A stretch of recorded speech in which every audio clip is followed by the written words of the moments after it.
Sie sind live, ja. Wie lang? Wie lang? Hahaha. Ja, da sind wir wieder. Da sind wir wieder. Ja, wir sind auch gespannt, aber ja, ich glaube, wir haben die Ursache gefunden. Es ist halt öffentlich-rechtliches TV-Material gewesen. Und das darf man live dann nicht mehr zeigen, ne? Obwohl wir es ja kommentiert haben und keine Ahnung. Also man muss da wahrscheinlich um Erlaubnis bitten und dann darf man sowas zeigen. Vielleicht hat ja irgendeiner im Chat damit Erfahrung, was man da machen kann, damit wir sowas mal in Zukunft richtig zeigen können, ne? Das ist jetzt ein bisschen schade. Vor allem das Fiese ist, ich habe mich extra so verkleidet, habe so eine tolle Ansage ausgearbeitet über 3 Monate und der Stream ist komplett gelöscht. Der ist komplett gecrashed. Komplett. Ich kann ja mal kurz zeigen, wie das ausschaut. Moment. Achtung. So schaut es jetzt im Studio aus. Hier Verstöße des Kanals. Aktive Verwarnungen wegen eines Verstoßes gegen die Community-Richtlinien. Warnung. Wichtige Benachrichtigung. Warnung wegen Verstoß. Deine Inhalte Watch Together, bla bla bla, wurde entfernt. Also wurde sogar entfernt. Ja. So schaut es aus. Geh mal auf Inhalte hier prüfen. Weil da müsste ja dann auch was Näheres dazu stehen. Moment. Inhalte prüfen. Weil da müsste dir dann angezeigt werden, worum es geht. Ja, und der Ton ist, glaube ich, auch besser, hat der Uwe gesagt. So, Sichtbarkeit entfernt. Monetarisierung, das war klar. Ja. Nur eine Warnung. Bei deinen So. Inhalten liegt möglicherweise ein möglicher Verstoß.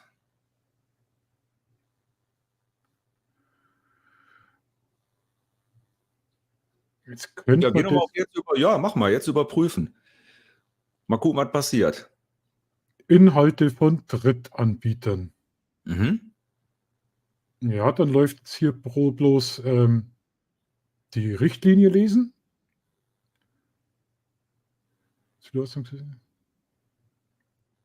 Okay. Ja, und jetzt könnt ihr die Beschwerde einlegen. Jetzt hast du die Möglichkeit, aktiv dagegen vorzugehen, genau. Genau. Ja gut, da kannst du in dem Fall natürlich kein Argument mehr bringen. Schade, ich hätte jetzt gedacht, dass da schon steht, von worum es da genau geht. Aber Ja. okay, öffentliches Fernsehen, das Material ist urheberrechtlich geschützt und dann darf man das natürlich nicht mehr Uwe, weiterverwenden, ne? Uwe, nicht erschrecken, ja? Nicht erschrecken. Ja. Bist du auf alles gefasst? Natürlich.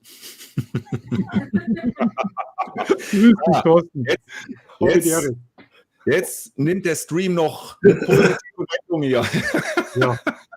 Ja, einen wunderschönen guten Abend. Guten Abend, Thorsten. Ich wollte eigentlich, warum ich nur reinkomme, also damit ihr das nächste Mal das nicht mit einem Film macht, sondern dann kann ich euch dieses Buch dazu empfehlen. Die Geschichte der Fotografie. Genau, das ist das, wo euer erstes Kapitel schon angefangen hat. Das geht da eigentlich schon mit los und geht bis dann so in die heutige Zeit. Super. Okay. Thorsten, hast du auch schon mal so eine Erfahrung gehabt mit Urheberrechtsverstößen bei einer Live-Sendung? Nee, in meiner Live-Sendung noch nicht. Ich bin ja noch gar nicht live gegangen, aber ich habe ja, das wissen ja die wenigsten, ich habe ja tatsächlich einen zweiten Kanal, der aber sehr rudimentär läuft und ich habe dort mal, also da geht es um Oldtimer letztendlich, und habe dort mal einen Werbefilm gezeigt von BMW, der, wo wirklich die Rechte dann auch beim ZDF liegen. Oh, da habe ich einen Strike für gekriegt. Okay. Strike oder nur Verwarnung? Ja, ich bin darauf hingewiesen worden, dass ich das zu entfernen habe. Also da ist es tatsächlich anders, wenn du es draufstellst und du lässt es drauf und du würdest das irgendwann monetarisiert bekommen, ja, dann kriegst du keine Kohle, dann kriegt derjenige Kohle und freut sich darüber. Da gehen die ja meistens gar nicht so gegen an, sondern wir sind ja einfach sagen, oh wunderbar, alles klar, ich kriege eben halt Geld dafür, alles gut. So, ich muss immer ein bisschen die Kamera richten, weil mein ganzes Fotostudio hier gerade im absoluten Chaos versinkt. Von Chaos, glaube ich, brauchen wir heute gar nicht reden. Ja, das Problem ist, dass ich hier gerade ganz viel Technik rund um mich auf dem Fußboden rumliegen habe und muss das irgendwie alles noch wegsortieren. Ja, cool. Das hört sich ja spannend an. Was bastelst du denn bei dir, Thorsten? Baust du um? Nö, umbauen jetzt nicht. Das ist ein bisschen Erweiterung. Habe ich ja letztens in meinem Stream erzählt oder in meinem Lava-Video, dass ich ja von meiner Firma so ein bisschen gesponsert worden bin mit so ein paar Sachen, weil ich für die Firma was fertig machen soll. Ja, und das muss irgendwie integriert werden und eingebaut werden an der Stelle und ja, mit ganz viel Kabeln und hin und her. Und ich bin da so ein bisschen Fetischist. Kabel müssen nicht unbedingt sichtbar sein und das ist nicht ganz so Mhm. einfach inzwischen. Jetzt sind da so viele, dass die sichtbar sind. Das nervt mich so ein bisschen. Und ja, Ja.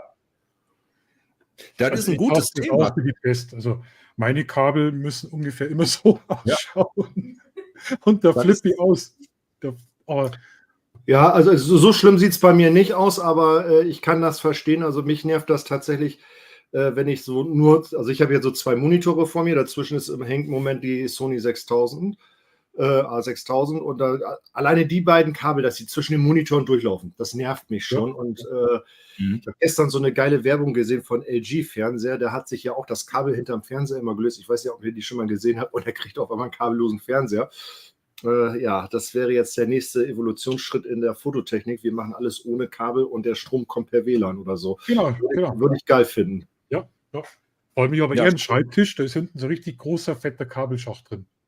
Also wenn ich irgendwas auswechseln müsste, ich müsste den kompletten Kabelschachtel hier räumen. Und das sind, glaube ich, mittlerweile, also mir wundert es, dass ich nur keinen Kabelbrand mit drin habe. Mir wundert es echt. Sprich Also aber Irgendein nicht zu laut aus. USB-Kabel, da muss den kompletten Kabelschacht ausräumen. Da sind Dreifach-Steckdosen drin und Adapter und Gott lustiges. Ja, ich ist die habe Hölle. das ja hier aufgebaut. Da hat Uwe ja auch irgendwie einen Livestream gemacht. Währenddessen habe ich das hier aufgebaut und habe immer am Schreibtisch gehangen. Ja. Aber Ich es denke- ist schon schlimm mit den ganzen Kabeln, ne? Thorsten, was hast du denn dann jetzt vor? Hast du auch so Kabelschächte oder bindest du das nur zusammen? Wie willst du dir da was bauen? Das interessiert mich mal. Ich habe unterm Schreibtisch habe ich tatsächlich, es gibt von Ikea so Kabelgitter, wo man die einfach reinlegen kann, damit du eben halt diese Stauwärme nicht hast, die Markus jetzt zum Beispiel sonst in seinen Kabelkanälen hätte. Ich bin ja nun auch mal gelernter Elektriker und habe natürlich einen gewissen Respekt vor Kabeln. So, und ja gut, also ich sag mal, so ein paar Sachen sind einfach so, die werde ich hier nicht wegkriegen. Aber das will ich jetzt so machen, dass ich das dann, wenn ich fertig bin, einfach wieder runternehmen kann, runterhängen lassen kann, so dass ich es nicht sehe, weil das ist ja auch gleichzeitig mein Homeoffice-Arbeitsplatz. Das heißt also, in dieser kleinen Hütte sitze ich hier eigentlich ja, teilweise 7 Tage die Woche und dann muss das ordentlich sein. Und wenn ich mich gerade so umgucke, könnte ich eigentlich so mal in die Tischkante beißen. Also nur mit dir so eine Vorstellung, mal gucken, ob ich das so hinkriege. Ja. Mhm. Da ist gerade über ein bisschen Chaos und dann ist hier oben so ein Tabletop zum Aufnehmen und also das ist mein rechter Schreibtisch und ja, hier sind noch die Kartons, wo ich noch am Auspacken bin und ja, das ganze Müll, der jetzt auf dem Schreibtisch rumliegt und ja, Schublade ist auch noch auf. Also. Ich habe halt extra zusammengerammt, weil bei mir hat es genauso schlimm ausgeschaut heute. Ganz genauso.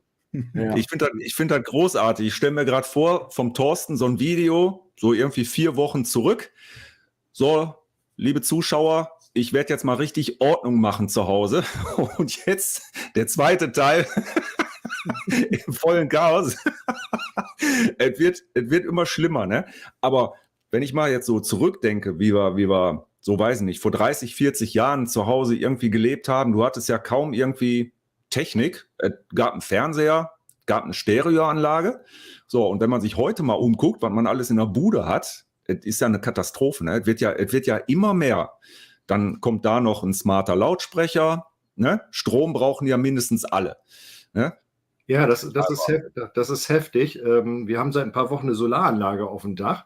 Das ist ja nicht nur so, dass du siehst, also normalerweise siehst du am Ende des Jahres, so und so viel Strom hast du verbraucht. So. Da sind wir relativ gleich mit 4 Personen, das passt, wo du sagst, okay, 4.400 Kilowattstunden ist in Ordnung, kannst du mit leben. Also ich bin auch ein bisschen Geizknochen, was das betrifft, weil bei uns ist also wirklich auch abends hier alles Standby aus und sowas. Wie mein Vater mal gesagt hat, achte auf die Pfennige, die Taler achten auf sich selber. So sehe ich das auch an der Stelle.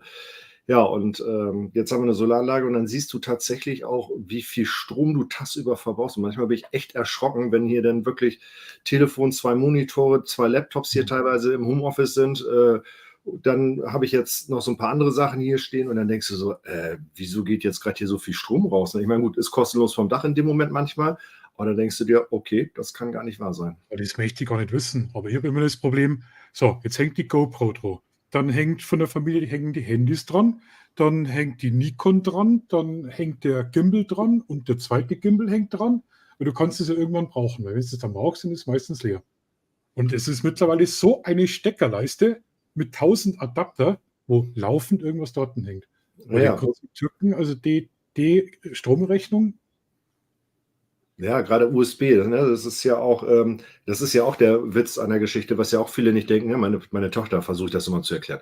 Ja, die lädt dann ihr iPad mit dem USB-Kabel, so, und dann lässt sie das Steckernetzteil drinne und zieht das USB-Kabel raus und denkt, da ist kein Strom drin. Ich sage, super, aber lass es da drinne und es kostet Strom. Ne, also ich habe extra jetzt eine Steckdosenleiste mit USB, wo ich einen Schalter drücken kann, dass es nachher aus ist. ja. Und dann hast du noch die eine Powerbank, und dann hast du noch die zweite Powerbank, weil dir da für den Strom unterwegs auch nicht ausgehen. Ja. Und dann hast du noch die 3 Akkus von der R2S-Drohne und von der Mini, die hängen natürlich auch noch dran. Das ist irre. Ja, gut, aber das Batterieproblem hatten wir ja schon damals mit der Canon AE1.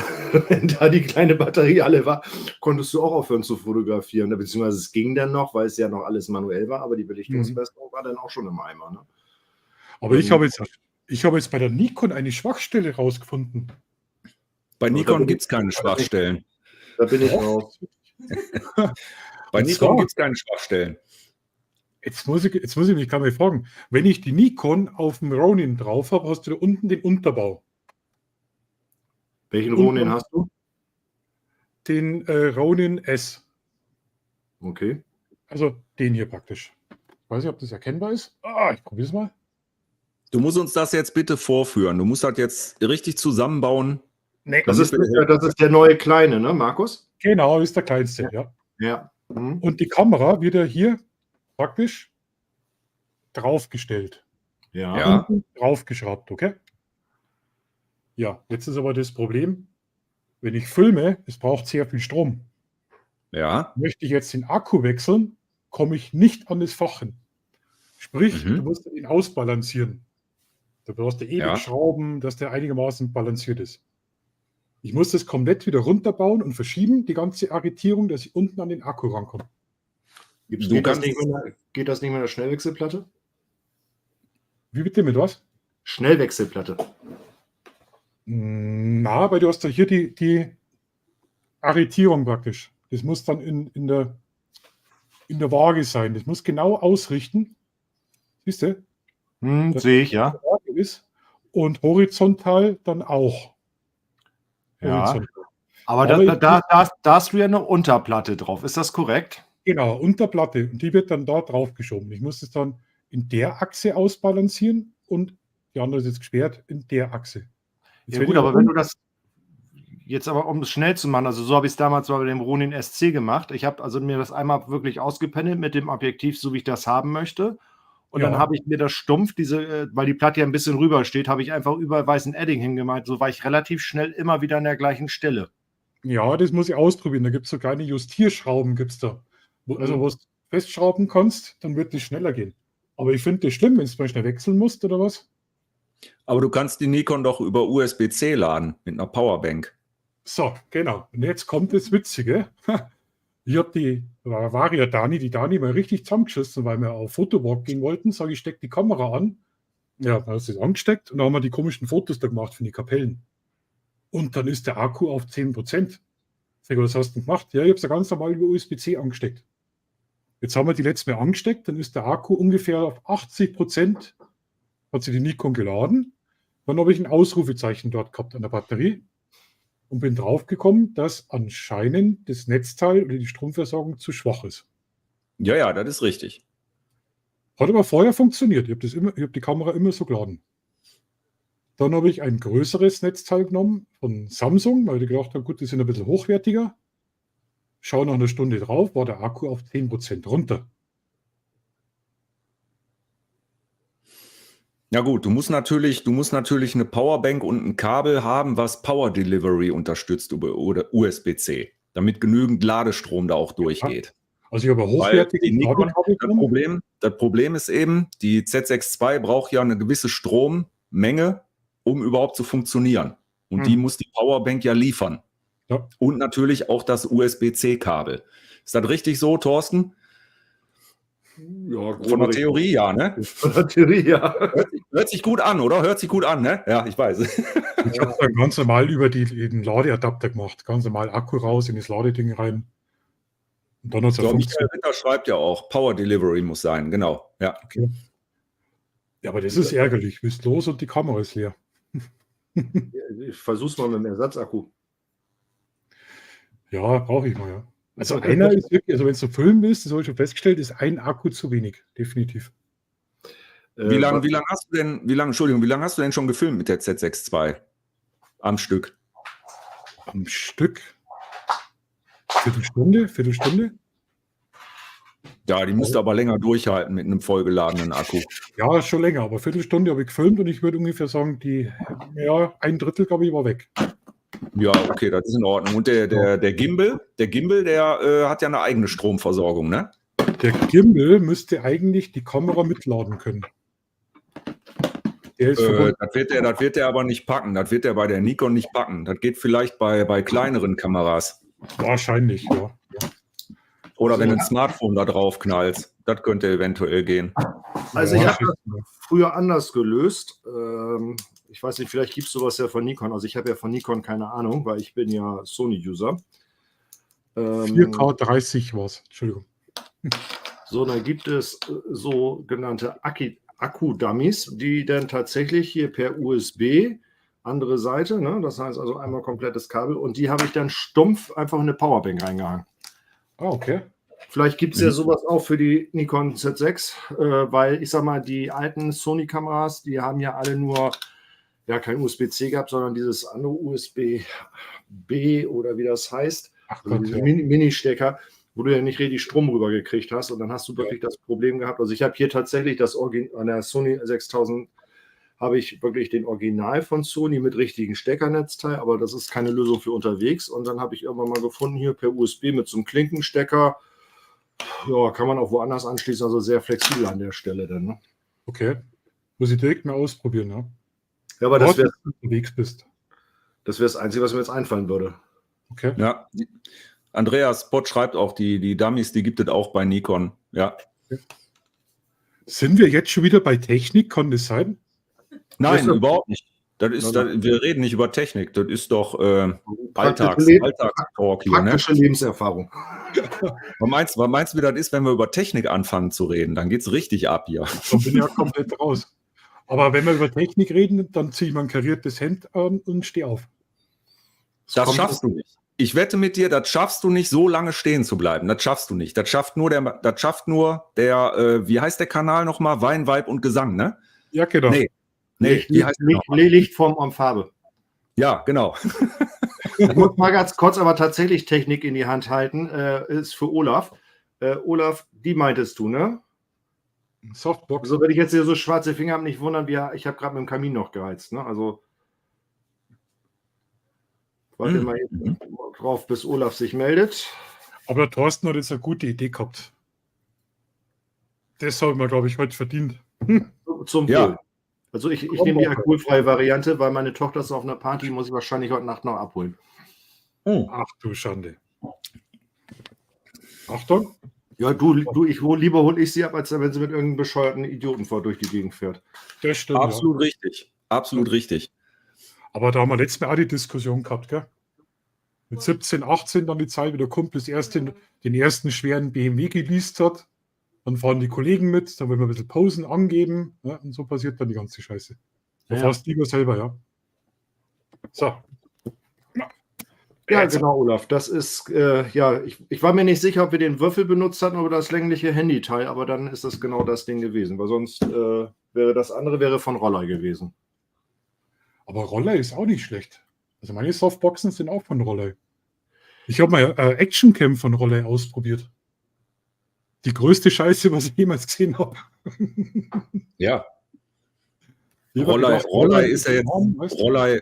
Roller ist ja auch nicht bekannt dafür, Actioncams zu bauen, ne? Wirklich eine Katastrophe. Aber es hat einen Namen gehabt. Roller, ich denke mal, da machst du nichts Falsches.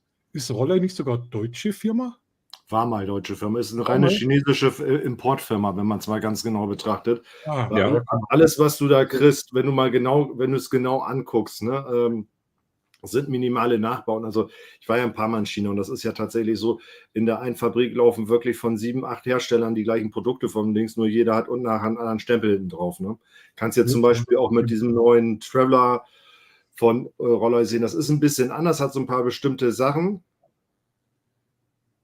Okay.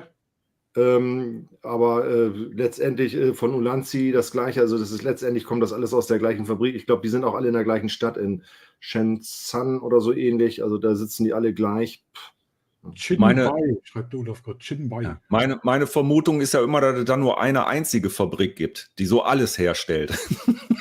Ja, das ist, ich sage ja, das ist wahrscheinlich Jinbei, weil Jinbei sich aber jetzt zum Beispiel in Deutschland nicht verkaufen lässt, nimmt man den Namen Rollei, der ja nun einen gewissen Flair ja noch hat von den Kameras früher aus den 60er Jahren. Vorne in dem Film war auch eine Rollei dabei, habe ich gesehen. Ja. So, das hat ja natürlich einen gewissen Flair, so, dann nimmt man so einen Namen mit und ja, dann verkauft man den ganzen Quatsch. Du meinst Willy Wonka, die Schokoladenfabrik. Das Ja, wäre unsere Traumfabrik, Uwe. Genau. Ja. Mit den kleinen Ja. Umpa-Lumpas, die kleinen Kameras zusammenschrauben. Absolut, das sind die Kameras zum Aufessen. Ich würde mir eine kaufen und aufessen dann auch, auf jeden Fall. So, also, lieber Chat, Thorsten, Uwe, nach dem Stress. Das Einzige, wo das nicht umgelabelt ist, dass es wirklich anders schmeckt. Mhm.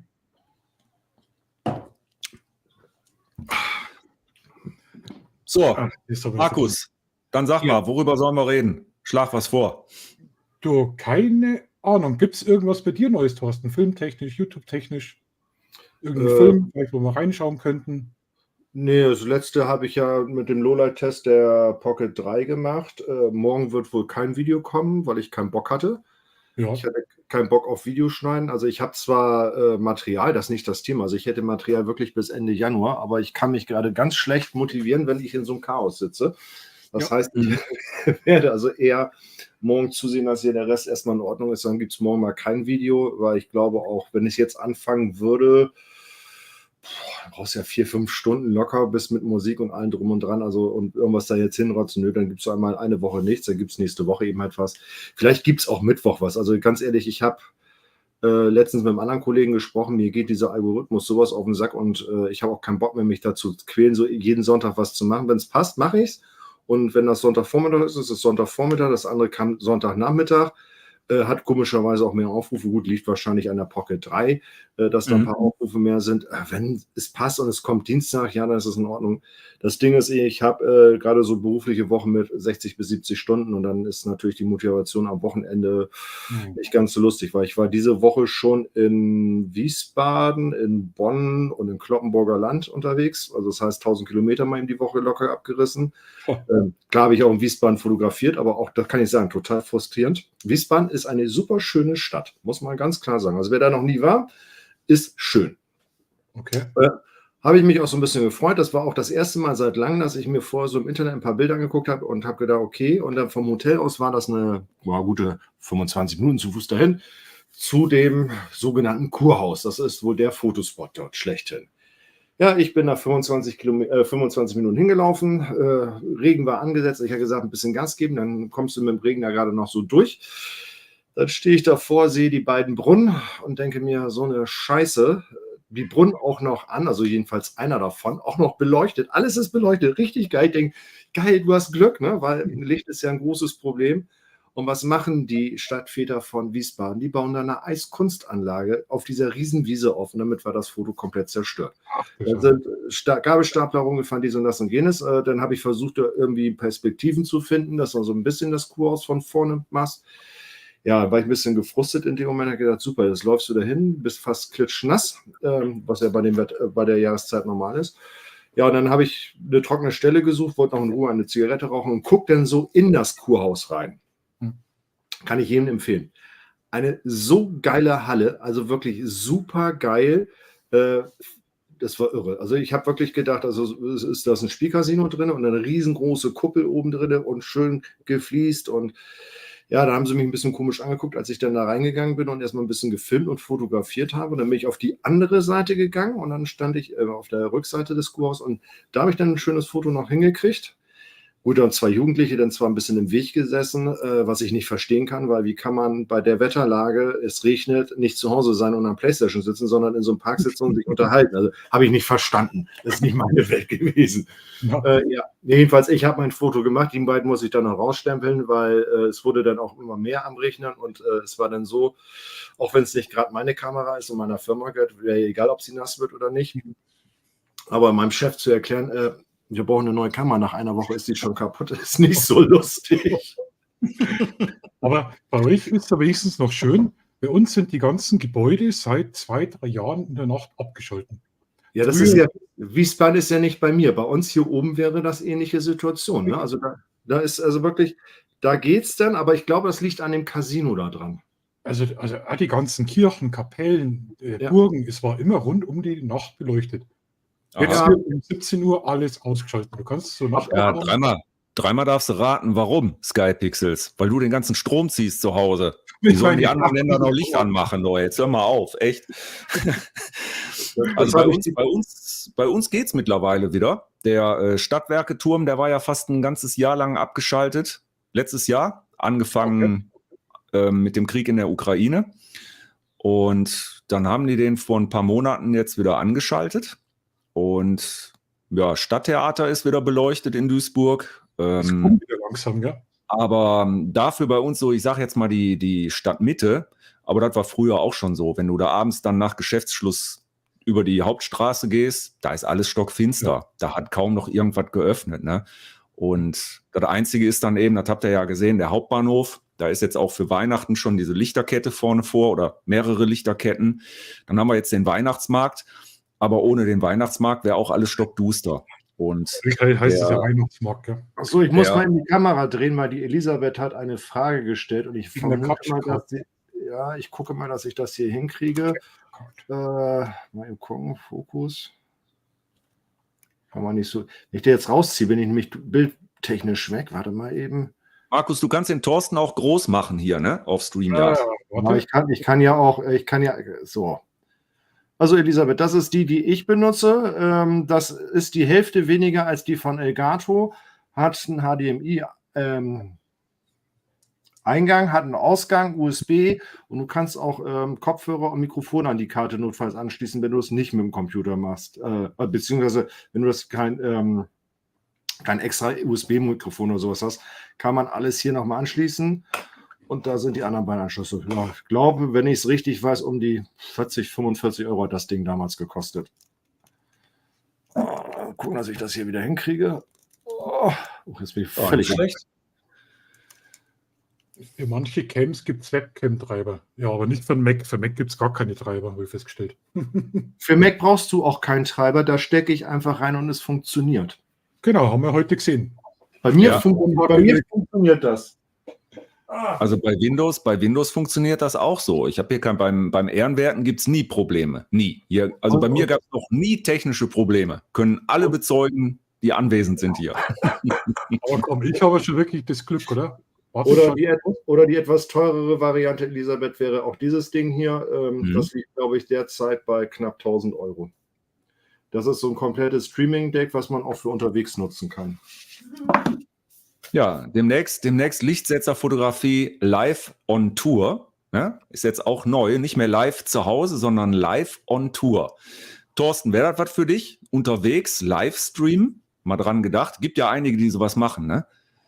Du wirst lachen, die Box ist tatsächlich dafür gedacht, ja. Ja, ich weiß. Ich kenne das ja so ein bisschen. Also es hat zwei Gründe. Einmal beruflich muss ich tatsächlich häufiger streamen auf einer bestimmten Plattform. Wenn man Internet hat, ist das gut. Wenn ich aber eben halt einen Interviewpartner habe an der Stelle, brauche ich natürlich irgendwo auch Mobilfunk. Und dieses Ding hat hier auch eine Mobilfunkkarte mit drin. Das läuft über 4G LTE, also von daher reicht vollkommen aus, habe ich auch schon soweit getestet. Ich finde das schon dann interessant zu sagen, okay, wenn man mal einen richtig geilen Fotospot hat und da Mobilfunknetz ist, kann ich mir schon vorstellen, dass ich dann sage, okay, komm, ich gehe damit live. Und gerade wenn man, ich sag mal so, ja, im Moment ist es natürlich nicht so, aber ich sag mal so, wenn man jetzt so sagt, okay, ich sag mal, würde ich für Frank Pressure machen, der jetzt gerade reingekommen ist, genannt Frank, ne? Weil der ja nicht so gerne früh aufsteht und dann kann er sich dann das morgens, wenn ich an der Nordseeküste stehe und den Sonnenaufgang fotografiere, dann nehme ich das live und dann kann Frank das aus dem Bett gucken. Ja, so könnte man das mal machen. Das sind so Ideen, ja, das wird also kein regelmäßiger Termin, wenn es gerade passt, würde ich es machen, ja, und das mal live machen. Ich gehe auch nicht von aus, dass da viele zugucken. weil ja, in Hamburger Hafen muss ich mich nicht stellen, da habe ich keinen Bock drauf. Macht keinen Sinn, weil da läuft Paddy schon durch die Gegend und mit 2 Uhr muss man das Gleiche nicht machen. Also ich habe, wenn dann, andere Ideen.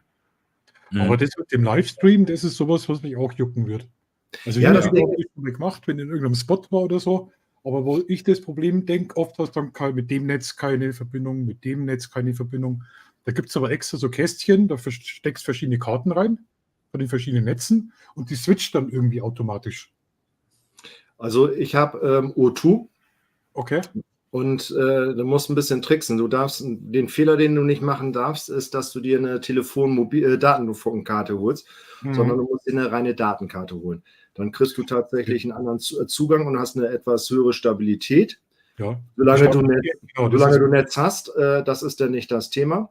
Und bei der Box ist es eigentlich ganz geil. Die funktioniert so ähnlich wie StreamYard mit dem großen Vorteil, ich könnte 5 Leute gleichzeitig per E-Mail anschreiben, hier ist der Link, du kannst damit zukommen, weil jetzt nicht so wie du das hier machst, jeder kann rein, das funktioniert leider nicht. Habe ich schon getestet, aber du kannst 5 Leute einladen und das Schöne ist, du bist bei 1080p, mit dem du streamst und nicht bei 720. Und das fand ich natürlich charmant und ja, gut, wenn man es eben halt zur Verfügung gestellt hat, warum soll ich es nicht ausprobieren? Ist halt so. Ja. Mal gucken, was geht. Ich hatte also fürs Livestream, sonst hätte ich eine andere Idee noch gehabt. Da hätte ich es mit dem Handy tatsächlich gemacht, weil das würde ja vollkommen auch ausreichen an der Stelle. Es kann auch sein, dass ich es nur mit dem Handy mache. Dann wäre das über, wie hieß diese blöde App? Nicht StreamYard, sondern da gibt es extra wieder eine spezielle App für.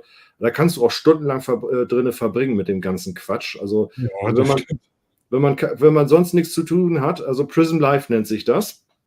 Okay. Aber ganz wichtig, da muss man die chinesische Sprache bei seinem Handy ausgeschaltet haben, weil sonst hast du in der App tatsächlich Chinesisch, Englisch, verstehst gar nichts. Und ich habe immer gedacht, wieso habe ich Chinesisch drin? Bis mir einfach, ich war ja ein paar Mal in China und hatte immer Chinesisch drin als Schriftzeichen. Wenn die mir auf dem Handy was eingetippt haben zum Übersetzen, war das einfacher. Ne? Also, aber zum Streamen, ganz ehrlich, ich habe jetzt hier eine Logitech-Kamera, die habe ich jetzt zum Testen bekommen. 130 € und normalerweise streame ich immer mit dem iPhone und ich muss sagen, die Bildqualität von der Webcam ist unter aller Sau. Ich finde es schrecklich. Also was ich dir da empfehlen kann, was ja auch gut funktioniert, habe ich auch schon ausprobiert. Kostet aber mehr als 130 €. Da spricht nämlich so gut wie keiner drüber, aber die Pocket 3 kann auch Webcam. Und das kann die richtig gut. Und das ist so geil, wenn du dich dann bewegst und die läuft die ganze Zeit hinter dir her. Das gleiche kann auch die Kamera von Insta360. Da gibt es eine Webcam, die kostet aber 313 €. Und nur für eine Webcam 313 € ausgeben, da hört bei mir das Spaß aus. Und hat gesagt, dann könnte man auch die restlichen 300 € dafür ausgeben. Aber wenigstens 2 Sachen, die man nutzen kann. Ne? Ja, aber die Pocket 3 zum Streamen, wenn der dir jetzt im Wohnzimmer abfackelt. Also ich habe gestern zum Beispiel... Ich habe gestern was Schönes gesehen. Ich habe ja letzten Samstag einen neuen Kanal vorgestellt, den K-Man. Ne, der macht ja diese Spaziergänge. Und der hat jetzt auch seit kurzem die Pocket 3. Und der war gestern live mit der Pocket 3 und der DJI-App, die es dazu gibt. Da kannst du dann live gehen. Und der hat einfach gestreamt. Der ist über den Weihnachtsmarkt in Essen gelaufen zu Fuß. Also auch zur blauen Stunde. Es wurde dunkel. Und dann ist dann richtig im Dunkeln noch über den Weihnachtsmarkt gelaufen. Die Qualität war top. Die war absolut top. Und Mikro, ich weiß jetzt nicht welches, ich glaube, der hatte auch das DJI-Mic dann dabei. Aber die Bildqualität sagenhaft. Und das finde ich, ist eine einfache Lösung. Ja. Die Frage ist schwierig ist natürlich, das hat er auch erklärt, er ist also gelaufen, hat in der einen Hand die Pocket 3 gehalten und in der anderen Hand hat er sein Smartphone gehabt, weil er war ja live und wollte den Chat lesen. Ne? Er ist also dann so die ganze Zeit durch die Stadt gelaufen und hat schon gesagt, die Leute gucken natürlich dann ein bisschen komisch und das ist dann auf die Dauer auch ein bisschen anstrengend. Aber das ist dann halt der Nachteil, wenn du mit dem Chat arbeiten willst. Wenn du jetzt nur streamen willst, dann läufst du einfach nur mit dem Ding. Okay, kannst du machen, ne? Und die Lösung hier vom Thorsten, die ist natürlich perfekt. Da kannst du stationär irgendwo aufbauen. Du kannst dann mehrere Kameras anschließen. Und dann kannst du natürlich richtig tolle Sachen machen. Ich stelle mir da auch toll vor, Markus, bei dir oder vielmehr bei euch, landschaftlich, da einfach mal rumzulaufen. Muss ja nicht in einer stockdunklen Nacht sein, sondern tagsüber. Ja, aber landschaftlich haben wir eben wieder das Problem mit der Datenverfügbarkeit, also mit der Empfang. Ja. Hast du das mal getestet, wie gut da der Empfang ist bei euch so Ich dann weiter oben? unbedingt oben von der Panoramastraße aus mal live gehen, auf 1600 Meter. Aber du Mhm. hast ganz wenig Empfang und es Ja. switcht immer hin und her zwischen österreichischen, deutschen. Das ist Ja, das okay, Riesige. das kannst du ja, glaube ich, einstellen, den automatischen Wechsel, dass du dann Das nur, schon. dass du kein Roaming machst, dass du nur bei deinem Anbieter bleibst. Dann dürfte er nicht Ich mehr wollte mit wechseln. der GoPro, die GoPro bietet es ja auch an. Online Mhm. Livestreaming, super, klingt toll. Ja, ja. Aber Mhm. du hast laufend Abbrüche, schrecklich. So, und der Also- Thorsten hat gerade umgebaut, ne? Ja, ich habe es jetzt in der Hand. Also ich sage mal, die Zuschauer werden es ja nicht sehen, weil da gibt es ja nur 720p. Aber ihr seht tatsächlich den Unterschied, glaube ich, schon an der Stelle, Ja. dass ihr da schon einen Unterschied seht. Und das ist echt total cool, wenn du dann so gehst. Ne? Also die Ja. geht, ich darf nicht zu weit gehen mit dem Chaos. Das ist gerade echt ein bisschen blöd. Ne? Aber so, und kannst dann eben halt hier schön hin und her. Das finde ich eigentlich sehr angenehm, weil dann hast du nicht den Effekt, den ich jetzt gerade hatte, so, du bist immer mit den Augen so ein bisschen am Wandern. Und das Schöne ist, ich drehe das mal eben einmal um, damit ihr das seht, weil was mich jetzt zum Beispiel nicht stören würde, ist, wenn ich die Kamera so an diesem Punkt jetzt hier aufbauen würde. So, und Uwe sitzt jetzt oben rechts und Skypixel sitzt oben links. So, das heißt, wenn ich ich drehe mal, ups. Ja. Schöner Effekt, wie habe ich das jetzt wieder gemacht? Nicht, dass ich jetzt den Stream. Aber die ist so klein, dass mich das nicht stören würde, wenn ich die da in der Form hinpacke. Und das ist so die Überlegung. Ich möchte so gerne eine Schiene haben, dass ich die vom Monitor so ein bisschen hin und her schieben kann. Die trackt mich dann ja mit, wenn ich mich dann so bewege. Und dann hast du diesen Effekt, den du ja hast, dass du ja mit den Leuten sprichst. Und ich muss ja gucken, das sieht immer so aus, als würde ich an euch vorbeigucken. Ne? Also so nach dem Motto, als würde ich euch nicht mögen und so, ich spreche mit irgendjemandem, aber ist mir völlig egal.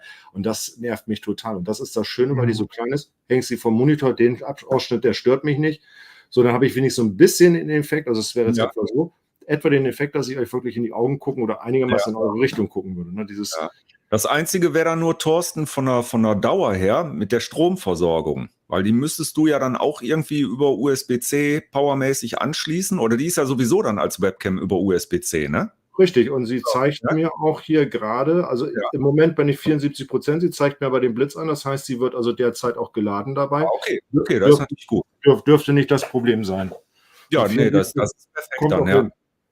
Weil es soll ja Leute geben, die so einen Livestream etwas länger machen, habe ich von gehört. Dass es so Leute gibt, bei denen der Livestream etwas länger geht als eine Stunde oder so. Hat mir mal jemand erzählt. Das sind so doof. Auf jeden Fall. Ne? 7 Stunden.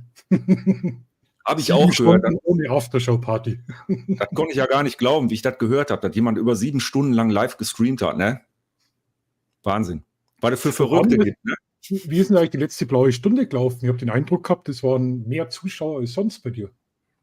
Das war nicht bei mir, das war beim Frank. Da müsste der Frank uns sagen, von der Statistik. Wobei, ich habe ja auch ein bisschen Statistik geführt. Ich meine, das wäre Rekord gewesen für unsere blaue Stunde. Von gleichzeitigen Zuschauern, ja. Ja, so langsam spricht sich da drum, dass die blaue Stunde die Sendung ist, ne, für alle Fotointeressierten. Und ja, die Elite gibt sich da die Türklinke in die Hand, ne? Ja. Aber was ihr da, Jakob, ein bisschen Werbung gemacht, gell? Aber es stimmt wirklich, ich glaube, du hast teilweise über 50 Zuschauer waren da bei der blauen Stunde dabei.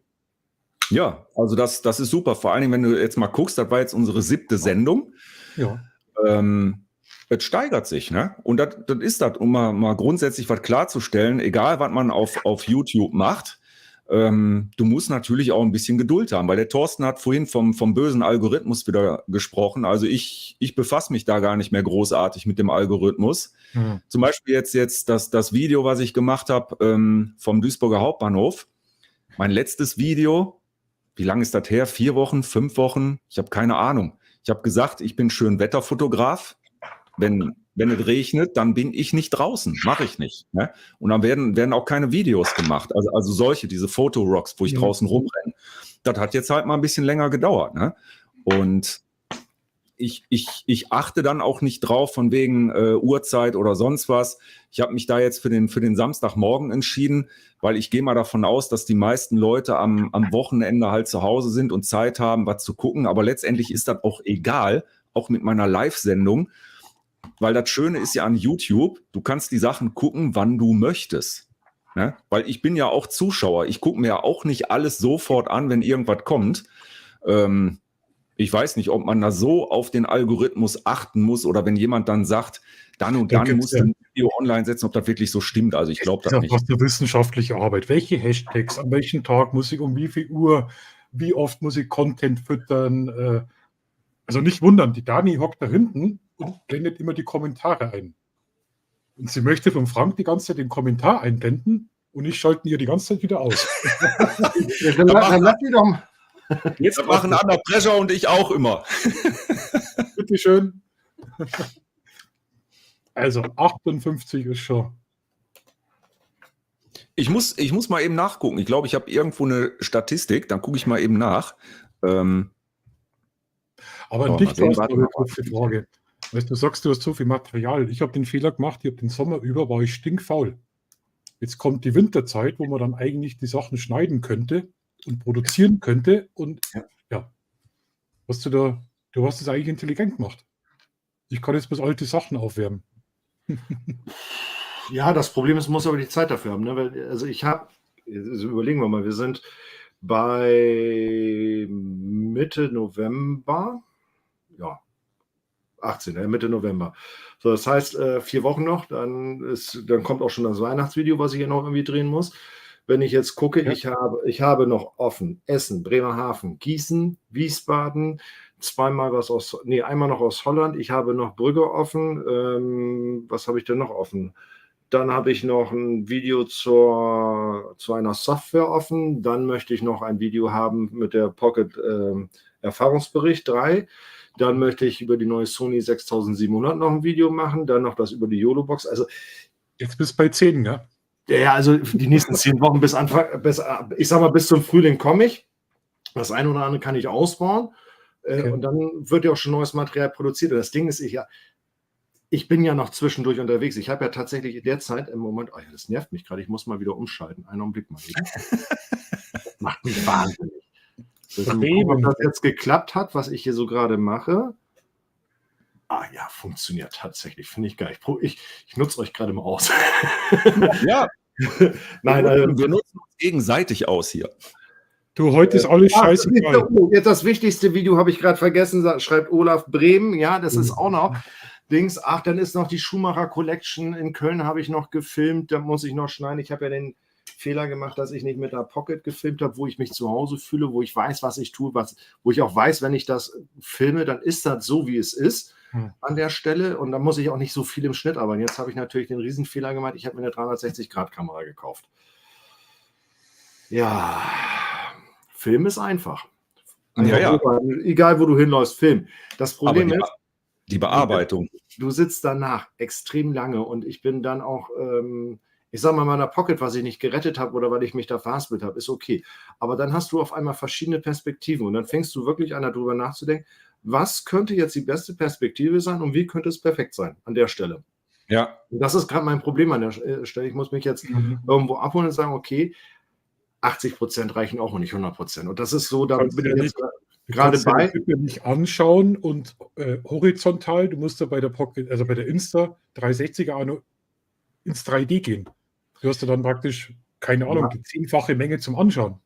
Nee, das geht eigentlich relativ, weil du hast also in der Schnittsoftware, ja, das ist genau das, was du als Gedanken hast, habe ich vorher auch gehabt und dann ist es ja so, ne, wir Männer brauchen keine Gebrauchsanleitung, gib mal die Technik, ich pack aus und dann fangen wir mal an und überlegen mal, wie das hingeht. Ne? Meine Frau schüttelt mir mit dem Kopf und sagt, Thorsten, du bist bescheuert. Du hättest dir eine Stunde sparen können, wenn du mal gelesen hättest. Und dann habe ich gesagt, das macht aber nicht so viel Spaß. Ja. So, und genauso ist das mit der Software. Ich habe dann irgendwann gesagt, verdammt nochmal, diese Software muss doch einfacher gehen. Und habe mir da tatsächlich noch so 2, 3 YouTube-Videos angeguckt. Und man muss den richtigen Knopf einschalten. Und schon weißt du, wo du langgelaufen bist und kannst dann mit den Perspektiven. Dann bist du so in der Hauptrichtung der Kamera unterwegs, wo du eigentlich auch hingefilmt hast, was du intuitiv sowieso tust. Oder du legst einmal die Richtung fest und die Kamera bleibt die ganze Zeit dort. Macht das Leben um einiges einfacher. Jetzt habe ich aber wieder rausgefunden, weil wenn du zu viele Videos guckst, habe ich jetzt rausgefunden, wenn du das mit dem iPad bearbeiten würdest, wäre es einfacher, als wenn du das in der Studio-App am Computer machst. Jetzt ist das Problem aber, also ich weiß es nicht, vielleicht weiß das einer von denen hier drin, wenn ich das auf dem Computer schon habe, das Material, dann kann ich es in der Studio-App auf dem Computer bearbeiten. Aber ich kriege es nicht geöffnet auf der iPad-App. Da kriege ich es nicht geöffnet. Da kann ich zwar eine Festplatte anschließen, da muss ich jetzt den Schritt machen, ich muss das Material wieder auf eine SD-Karte zurückspielen, also total bescheuert, muss das in die Kamera packen, muss die Kamera wieder anschließen, damit die mit der App verbunden ist und kann dann das Material tatsächlich mit dem iPad machen, was übrigens einen viel besseren Funktionsumfang hat. Also da muss erst mal drauf kommen, auch so Hakenschläge von einem chinesischen Hersteller, wo du denkst, so irre. Das ist aber bei DJI-Drohnen doch genauso, dass das Material, wenn du es in der DJI-App irgendwie bearbeiten willst, dann von der Drohne rauspacken musst und dann in die App rein. Du hast zum Beispiel das Material gar nicht in der Fotogalerie, sondern ist nur in der App. Das ist Ja, wie so eine Programmbindung wieder, wo ich sage, das klappt jetzt bloß mit der blöden App. Das, ja, wie gesagt, also grundsätzlich die Insta-App selber, Frank schreibt es ja auch gerade, ist einfach. Grundsätzlich ist die wirklich einfach. Also auch so die Keyframes setzen, das ist alles take it easy. Das ist aber tatsächlich so, wenn du jetzt so ein bisschen Color Grading, ein bisschen Hintergrundbearbeitung machst, da ist die Studio-App witzigerweise nicht so gut wie die iPad oder am Telefon. Deswegen, und das ist total verrückt. Also ich weiß es jedenfalls noch nicht. Ich habe also versucht, diese Dateien auf eine Festplatte zu packen, dann mit meinem iPad verbunden. Die Dateien sehe ich auf meinem iPad, aber ich kann sie in der App nicht auswählen und sie in die App reinschießen. Da geht es wirklich nur wieder auf eine SD-Karte rein, die SD-Karte wieder in Insta360 packen, also in die X3, die dann mit der App verbinden und dann habe ich die Dateien sofort auch da. Und dann kann ich sie auch bearbeiten, witzigerweise, kann sie auch auf den Fotospeicher dort rüberpacken, kann auch die Kamera danach trennen, dann habe ich sie da. Aber das ist mir ein Rätsel, wie ich nicht an die Dateien komme. Das verstehe ich nicht. Das ist total unlogisch für mich. Umständlich heute vom Workflow her, wirklich umständlich. Gell? Ja, von dem Workflow ein bisschen umständlich. Also ich habe Insta das auch schon geschrieben. Ja. Mir würde einfach die Funktion reichen, Dateien auswählen und dann kann ich sie in die iPad-App ziehen. Das würde vollkommen reichen. Ist das nicht eine Beschränkung? Ist das nicht eine Beschränkung von Apple? Also ich meine, bei Android, wenn ich da egal wo was in einer App abspeichere, da kann ich über die Galerie darauf zugreifen. Da komme ich an alle Dateien ran. Nee, ich komme auch überall an alle Dateien ran. Das ist eine Beschränkung der App. Das hat nichts mit Android oder Apple zu tun. Ich habe das auch tatsächlich, ich habe ja auch ein Firmen-Android-Pad. Da ist das auch so. Habe ich ausprobiert. Weil ich habe auch gesagt, liegt wieder am Apple. Das ist ja der erste Gedanke, den du immer hast. Ich sage, nee, warte mal eben. Und dann habe ich wirklich geguckt und das bestätigt sich auch in den, ich sag mal, wenn du so ein bisschen googelst, bestätigt sich genau diese Vorgehensweise.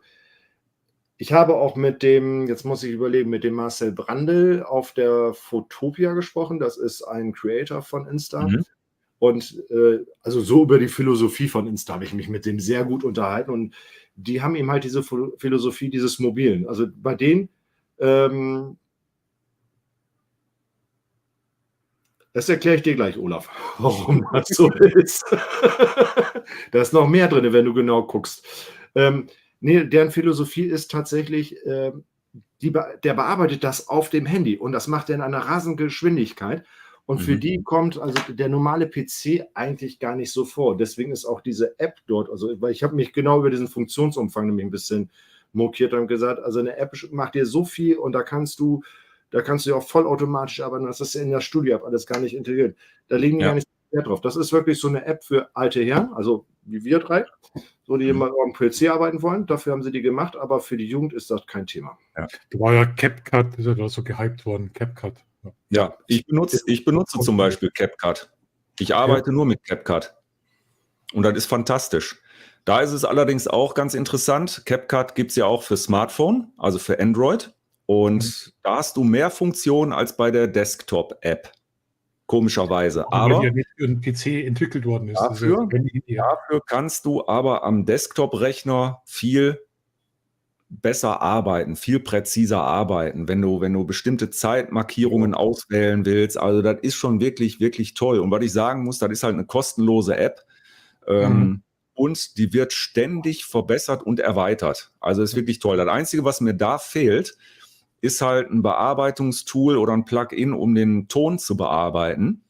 Das haben andere Programme wieder, wo du mal eben so einen kleinen Equalizer benutzen kannst, um deine Sprache zum Beispiel ein bisschen zu verbessern. Das geht da nicht. Ich kann die Lautstärke ändern. Das kann ich machen. Mehr aber auch nicht. Und dann gibt's, das ist wieder typisch für die Chinesen, Dann kann ich dann sowas machen wie Roboterstimme, ne? Ja. Stimmverzerrer. So ein Scheiß kann man damit machen. Das ist drin, tonnenweise, 18 verschiedene Klamotten, die du nie haben möchtest. Die willst du nicht haben. Du willst nur den Klang verbessern. Ja. Geht nicht, ist nicht drin. Ich bin mal gespannt, vielleicht kommt es irgendwann. Und sogar schon ein bisschen KI-Unterstützung. Kann sein, dass das in der Smartphone-App schon ist, weil die benutze ich nicht mehr. Ja. Aber ich habe auch meine ersten Fotorocks, die ich gedreht habe, die habe ich auf dem Smartphone bearbeitet mit Premiere Rush von Adobe. Ist ja im Foto-Abo mit drin, ist ja so gesehen dann auch kostenlos dabei. Und das Schöne war da, ich konnte also beides über die Cloud machen, also entweder am Desktop-Rechner oder auf dem Smartphone. Das Witzige war nur, mein Rechner ist ja 10 Jahre alt und er hatte Probleme mit 4K-Material. Also habe ich das Ganze, ich habe ja sowieso mit dem Smartphone gefilmt, hatte meine Aufnahmen auf dem Smartphone und habe die dann da eben zusammengeschnitten. Zack, hochgeladen auf YouTube, das war's. Ganz rudimentär. Das kannte ich gar nicht. Mit ihm war die Wurstfinger da am Handy. Irgendwie. Also wie gesagt, ganz rudimentär, hat aber funktioniert. Und dann habe ich irgendwann gesehen, okay, kann ich auch auf dem Desktop-Rechner machen. Und dann habe ich festgestellt, oh, mein PC kommt mit 4K-Material gar nicht gut klar. Ja. Und das Schöne ist eben an CapCut, da kann ich einen Proxy einstellen, dass die Sachen vorgerendert werden in einer schlechteren Qualität und kann dann flüssig schneiden. Das ist natürlich toll. Das macht Premiere Rush auch. Aber Premiere Rush ist beim Rendern sehr oft abgestürzt. So. Und deswegen bin ich bei CapCut gelandet und ich komme damit sehr, sehr gut klar. Also für meine Zwecke ist alles da drin, was ich brauche. Ich weiß, es gibt Programme, die sind auch umfangreicher, aber da muss jeder für sich selber gucken, was er braucht. Ne? Markus, womit schneidest du? Ganz ursprünglich mit Sony Vegas Pro. Dann habe ich gewechselt auf DaVinci Resolve. Und momentan schneide ich jetzt seit einem Jahr mit Final Cut Pro. Und habe aber Adobe Premiere habe ich auch, aber da bin ich noch nicht so richtig reingefuchst. Also Adobe Premiere finde ich ziemlich schwierig. Ja. Apropos, Entschuldigung, Adobe, ne? Wir müssen mal uns über eins unterhalten. Ist doch jetzt Black Friday Woche, ne? Black Friday Week. Dieses verdammte Adobe Foto-Abo ist nicht in der Black Friday Woche drin. Ne? Doch, kommt Freitag erst. Das ist immer so Tradition. Ja? Das ist nie an den ersten Tagen da. Von daher musst du dir jetzt gar keinen Kopf machen. Also ich habe gesehen, ich habe es letztes Jahr auch irgendwie Ende November gekauft. Ich habe dann noch mal ein bisschen gewartet. Das wurde dann noch mal billiger 2 Tage später. Kurioserweise. Also ich habe das mit Adobe, ich weiß ja nicht, zahle für das komplette Adobe-Paket. Ich weiß jetzt nicht, was die Stock-Sachen dabei sind. 20 € im Monat für alles. Ja, du bist ja auch reich. Der größte Du bist ja auch reich. Du kannst dir ja auch eine hohe Stromrechnung leisten. Naja, 20 € ist für das komplette Adobe-Paket geschenkt. Das kostet ja normalerweise 80, 90. Aber Entschuldigung, wir haben jetzt eine Ausbildung angefangen. Und für Azubis kostet das Paket 20 €. Jetzt hoffe ich, dass der die nächsten 5, 6 Jahre noch ein paar Mal durchfällt. Sonst stehe ich dann da. Ja, dann muss die Dani noch mal eine Ausbildung machen, ne? Für das Adobe. Ja, das ist so ein Tipp. Also ganz ehrlich, du hast bloß kurz die Einschreibung von der Schule mit reingemeldet. Ja. Zack, fertig. Das war echt klasse. Das Studenten- und Ausbildungstarif ist das irgendwie. Also 20 € gibt es nichts zu meckern. Aber Premiere für 3-4 Jahre abhängig machen oder nie wieder von der Kette lassen. Ja, deswegen sage ich, da musst du noch ein paar Mal durchfallen. So bis er 35 ist, dann passt das schon. Ja, kein Problem. Also ich komme mit Adobe nicht so gut zurecht. Also Lightroom geht und Photoshop ja, weil man das immer gewohnt war.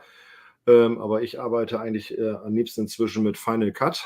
Ich hatte Movavi Videostudio mal, dann hatte ich, wie hieß das andere hier, auch so ein China-Boller, auch sehr bekannt, war eigentlich auch relativ cool, hat auch ein paar geile Funktionen, wo ich wirklich sage, das macht das Leben einfacher und das Schneiden auch einfacher. Nur wenn du Final Cut hast und hast da einmal Geld ausgegeben, brauchst du nie wieder Geld ausgeben. So, und bei der anderen Software gebe ich 80 € im Jahr aus, wo ich dann immer sage, ja, das spare ich mir. Und das wisst ihr selber.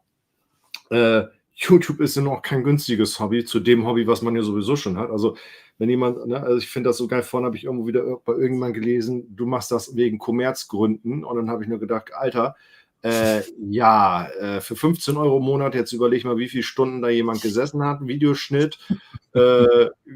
Ich sag mal,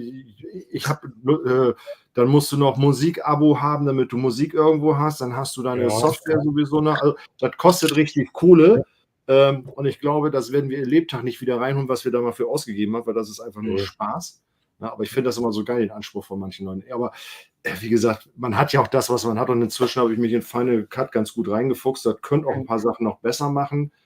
Witzigerweise, wenn man das fürs iPad hat, Final Cut, das kann die Sachen, dass die Desktop-Software auch wieder nicht hat. Auch wieder so ein ganz komisches Ding.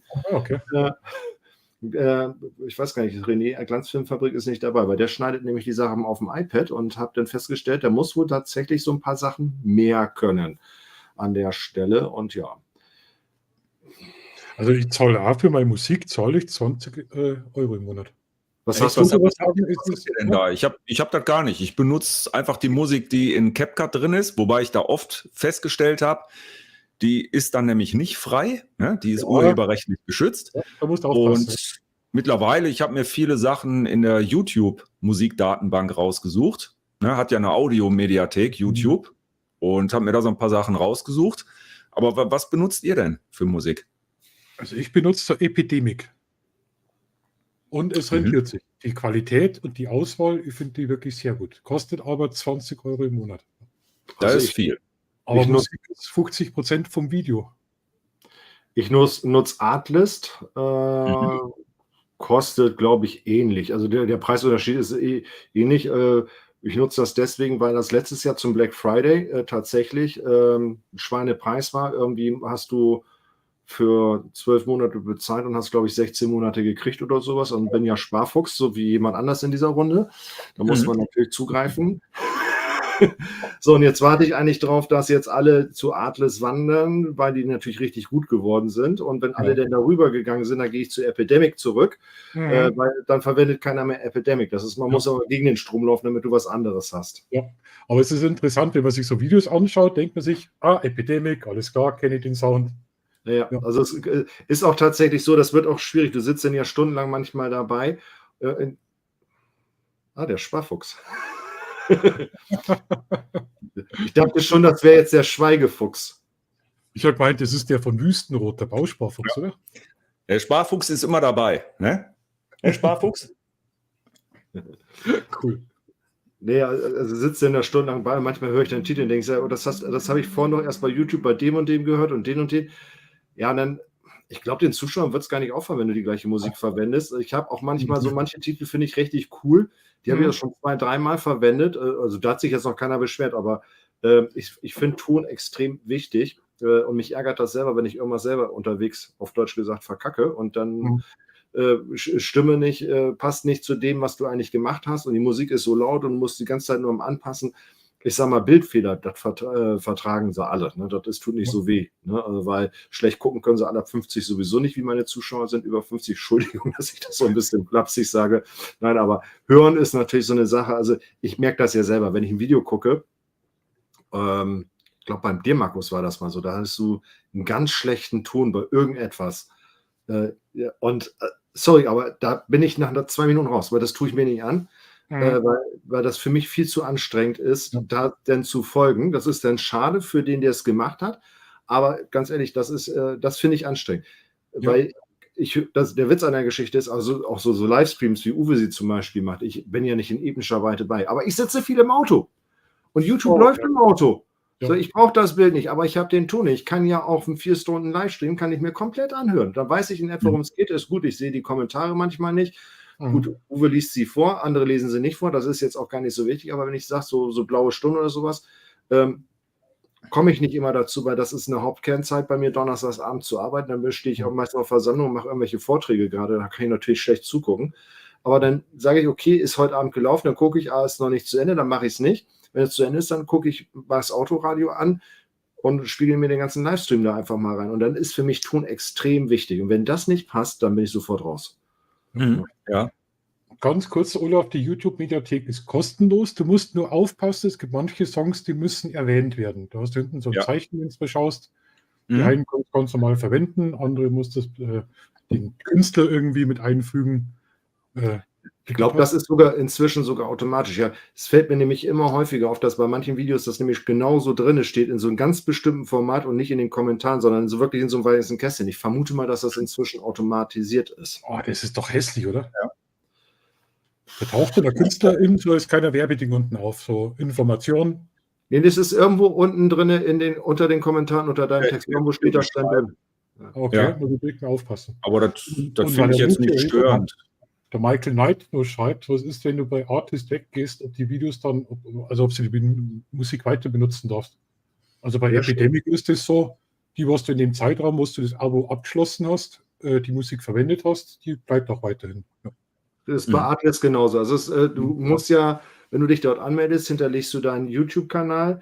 Bei Artlist hätte ich auch mehrere Kanäle hinlegen können. Für Geld kann man alles hinterlegen. Ja. Ich habe erstmal gesagt, einer ist in Ordnung. Ich probiere es erstmal aus, ob sich das lohnt oder nicht lohnt. Ich muss dazu sagen, ich höre aber Artlist Musik auch teilweise im Auto. Also von daher ist es ganz schön, nicht den ganzen Quatsch im Radio zu hören. Also man kann wirklich tolle Musik auch dort hören.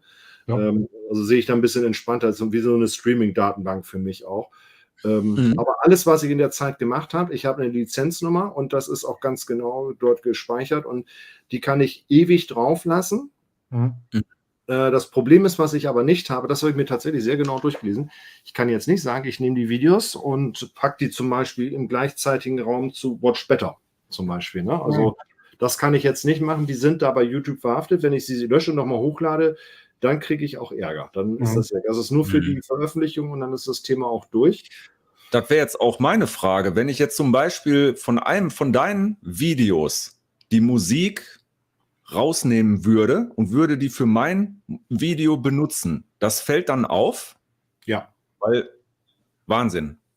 Das ist das, was ihr vorhin erlebt habt, ist eine KI, die, also ich fand es erschreckend, wie schnell das ging. Das hat mich also, dass die es erkennen, ja, aber dass als das bei dem zweiten Video so schnell immer ging, habe ich gedacht, meine Güte, muss die KI da wahnsinnig genial arbeiten, weil wenn du da nämlich guckst, ne, also da sind ja nun auch ein paar andere, die im Livestream, wie Marmeladenoma zum Beispiel. Wer Marmeladenoma nicht kennt, hat was verpennt. Ne? Also wenn Samstagabend 20 Uhr kein Livestream ist, kann man sich Marmeladenoma angucken. Die hat 207.000 Abonnenten. Ja, aber wenn du dann siehst, wie viele Leute gleichzeitig dort live sind, dann, ne, das ist Wahnsinn. Und du siehst ja nur einen beschränkten Zeitraum. Du siehst ja noch nicht mal alle weltweit. Und dann denkst du dir so, krass, ne? Und dann sind die so schnell da hinterher. Ne? Ich finde es aber auch genauso beim Upload wahnsinnig, wie schnell die ein Video geprüft haben, ob du eine Urheberrechtsverletzung hast. Das ist beim Rendern sind es auch langsam, ja? Ja. Das ist übrigens auch so eine Sache, die ich mir jetzt angewöhnt habe. Ich arbeite ja mit CapCut. So, und wenn ich bei CapCut dann ein geiles Musikstück gefunden habe, dann mache ich mir ein neues Video. Das geht dann nur, weiß ich nicht, 10 Sekunden, 20 Sekunden, kein Bild, ganz schlechte Auflösung und ziehe dann nur die Musik von CapCut da rein. Dann lade ich das auf YouTube hoch und dann warte ich ab, ob YouTube meckert oder nicht. Und dann weiß ich, aha, das Stück kann ich benutzen und dann verwende ich das. Weil ich habe vorher immer den Fehler gemacht, ich habe ein Video fertig geschnitten. Bin sofort wieder da. Die Dinger gehen ja manchmal irgendwie, weiß ich nicht, 40 Minuten. So, dann lädst du den ganzen Krempel hoch. Das dauert ja dann 4 Stunden manchmal der Upload. Ja. Dann musst du noch mal warten auf die Verarbeitung und dann erscheint auf einmal Urheberrechtsverletzung. Und ganz toll, wenn wir gerade Premiere rauskriegen, dann musst du erstmal rauskriegen, an welcher Stelle, wenn du mehrere Musikstücke benutzt hast. Ja. So, das heißt, du gehst wieder zurück ins Schnittprogramm, tauschst die Musik aus, lädst wieder alles hoch. Da habe ich mir gesagt, okay, das mache ich anders. Ne? Also wenn ich jetzt Musikstücke gefunden habe, ganz kurzes Video, ganz geringe Auflösung, wird innerhalb von Minuten hochgeladen, also quasi nur ein Audio-Track mit einem schwarzen Bildschirm. Dann wird der Druckzug überprüft von YouTube. Ich weiß sofort, ob ich es nehmen kann oder nicht. Als Tipp für die Leute, die auch wieder ehrenwerte Sparfüchse sind und mit CapCut arbeiten. Weißt du, was jetzt geil gewesen wäre, Thorsten, wenn die Pocket 3 dich wieder im Tracking gehabt hätte?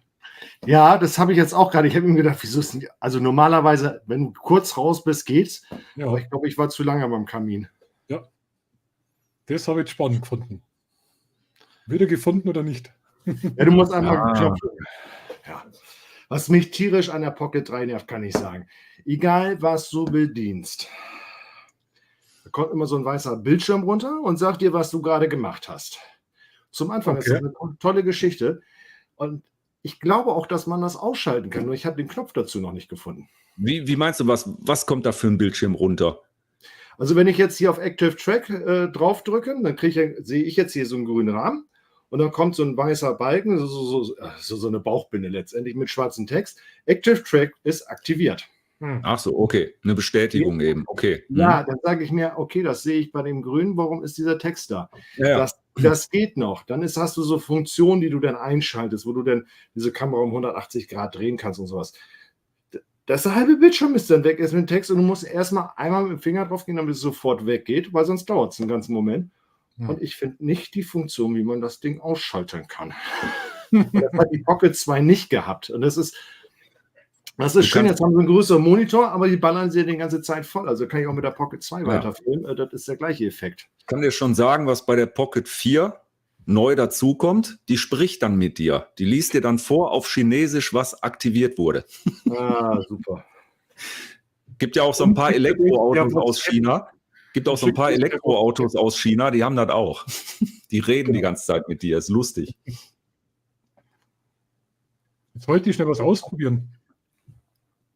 Achso, ich muss ja noch mal im Olaf aufklären, warum ich eben zwischendurch das Ganze hier hatte. Ich hatte zwischendurch die YOLO-Box angeschlossen, meine Sony da angeschlossen und wollte ausprobieren, wenn ich das so spiegel in einem Livestream, ob man mich dann so sehen könnte, weil ich ja häufig auch Webkonferenzen habe. Was mich natürlich tatsächlich irritiert, ist, dass diese ganzen Einblendungen da drin sind. Da muss ich noch mal ein bisschen dran arbeiten, wie man das hinkriegt. Also so ein Clean HDMI-Out müsste ich eigentlich haben an der Stelle. Na, aber da bin ich jetzt noch nicht weitergekommen, weil, wie gesagt, wenn ich nachher hier Schulungen oder sowas online ja auch mache, was habe ich jetzt gemacht? Jetzt hast du deine Kamera ausgeschaltet.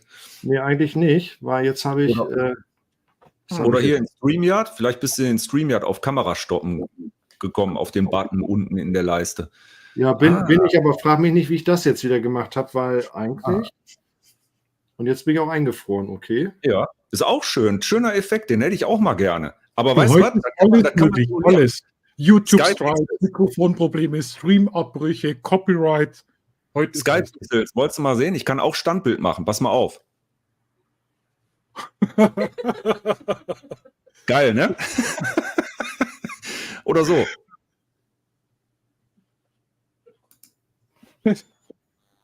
Also ihr seht mich nicht, aber ich bin noch da.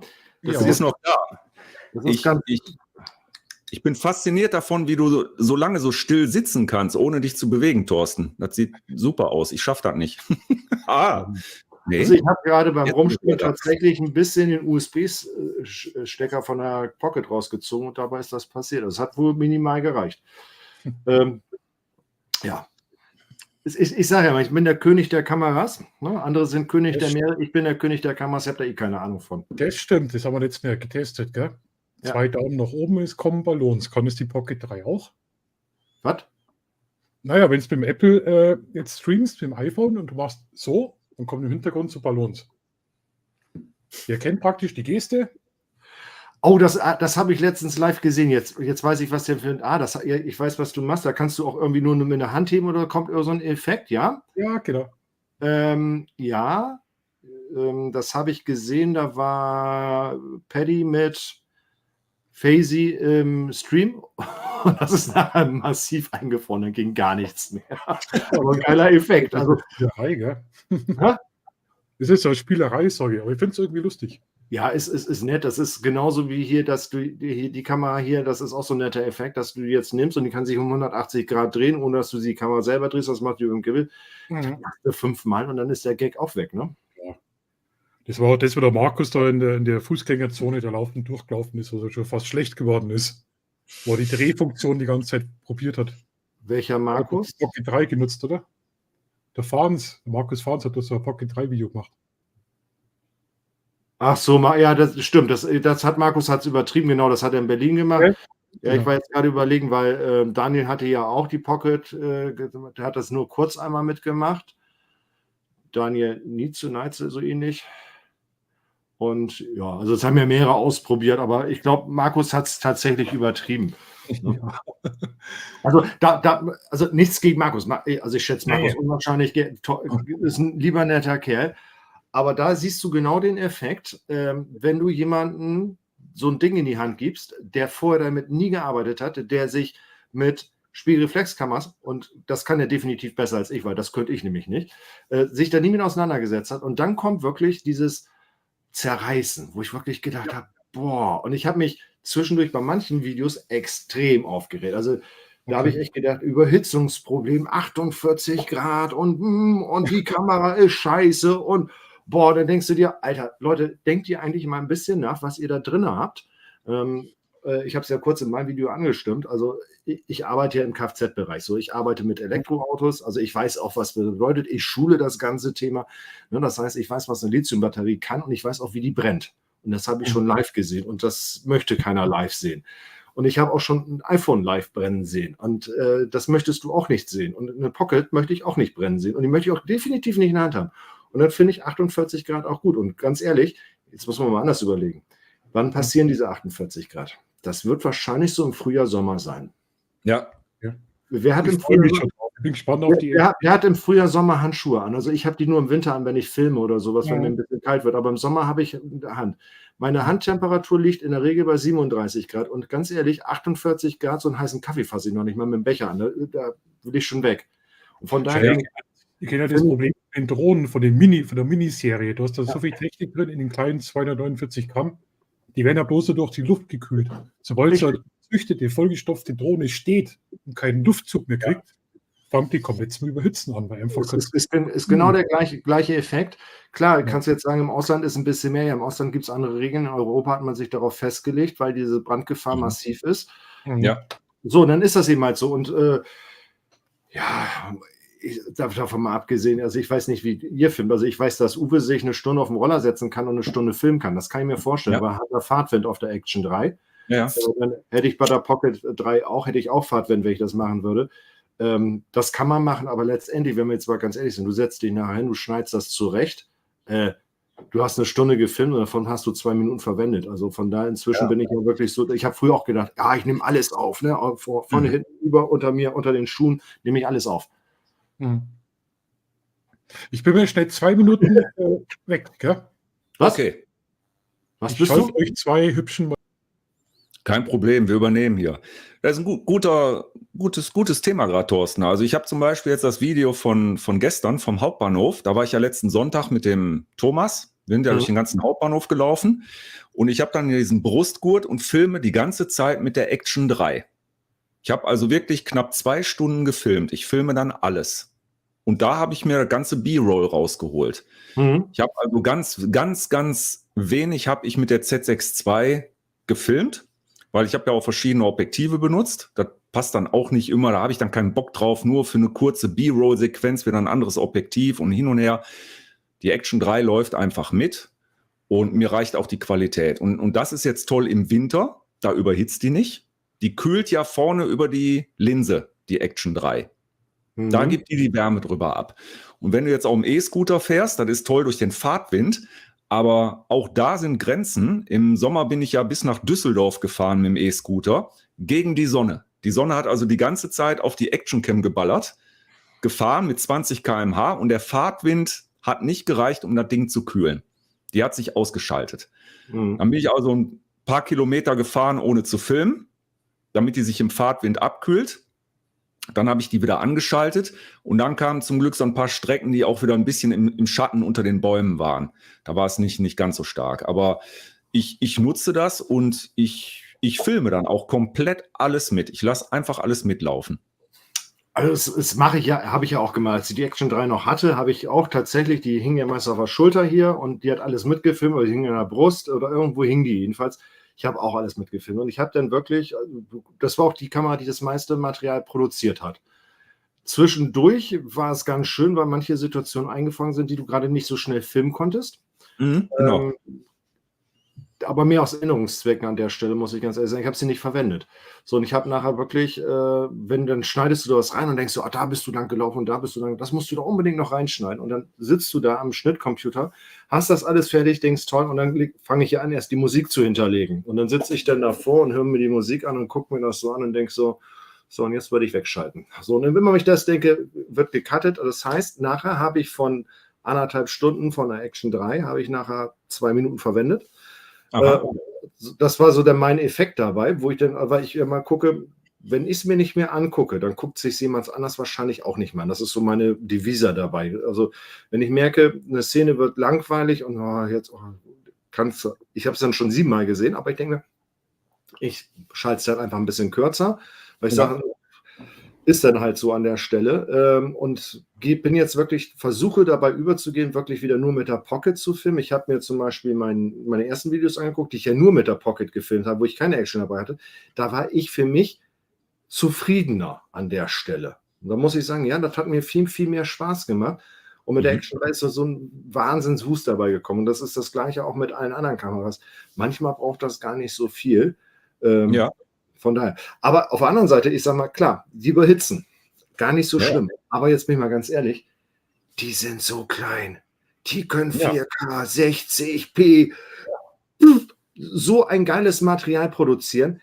Ganz ehrlich, ich meine, ich bin ja 50, ne? Also wenn mir das jemand erzählt hat, als ich 15 gewesen wäre, du wirst irgendwann mit so einer kleinen Kamera 4K filmen und High Definition besser als Fernsehen, da hätte ich gesagt, sag mal, bist du bescheuert, ich bin froh, dass ich eine Canon AI1 habe. Ne? Also wenn man mal diese Quantensprünge mal eben sieht, die wir dort gemacht haben und gerade in den letzten Jahren, das ist irre. Und das finde ich so faszinierend. Und ich bin dann auch, also ich sage dann wirklich, ich habe so ein kleines Wunderwerk der Technik hier in der Hand. Ne? Also ich will jetzt noch gar nicht. Sicherlich gibt es da so 2, 3 Sachen, die nerven mich jetzt auch. Es gibt an jeder Sache etwas, was mich nervt. Es gibt nichts 100%iges. Ja. Aber ich muss ganz ehrlich sagen, egal ob das schmal, hoch ist, klein, oder das eine Sony 6400 ist, ob das eine Nikon Z6 ist oder Z6 II oder ZF oder wie sie alle heißen, ist doch scheißegal. Das ist so eine geile Technik. Wir haben so geile Möglichkeiten damit und diskutieren über ein Hitzeproblem. Naja. Ich wollte ganz kurz unterbrechen. Ich wollte mich beim Frank nochmal bedanken für den Besuch. Habe mich super gefreut, Frank. Bitte schau mal auf Instagram. Ich warte noch ganz dringend auf eine Nachricht von dir. Und es ist 22:26 Uhr. Das ist schon ziemlich spät für den Frank. Also Respekt. Ja. Aber da steht, ich bin mal eben raus. Das heißt, er kommt gleich wieder.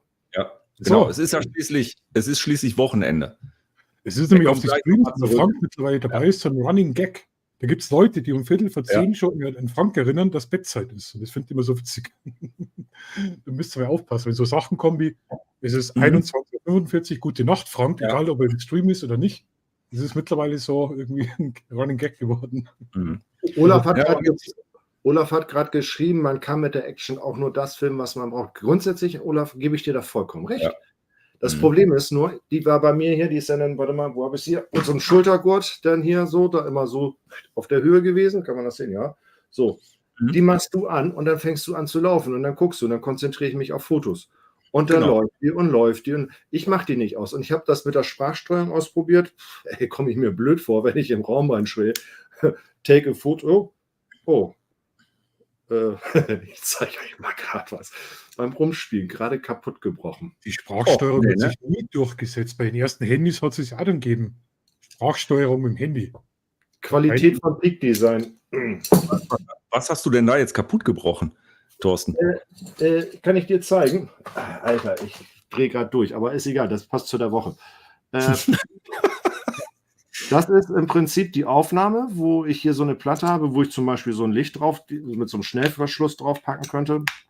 Ja, also normalerweise so, dann ist das hier tatsächlich so dran. Das ist im Prinzip hier zu der GoPro-Halterung. Ne? Also kann man das jetzt sehen.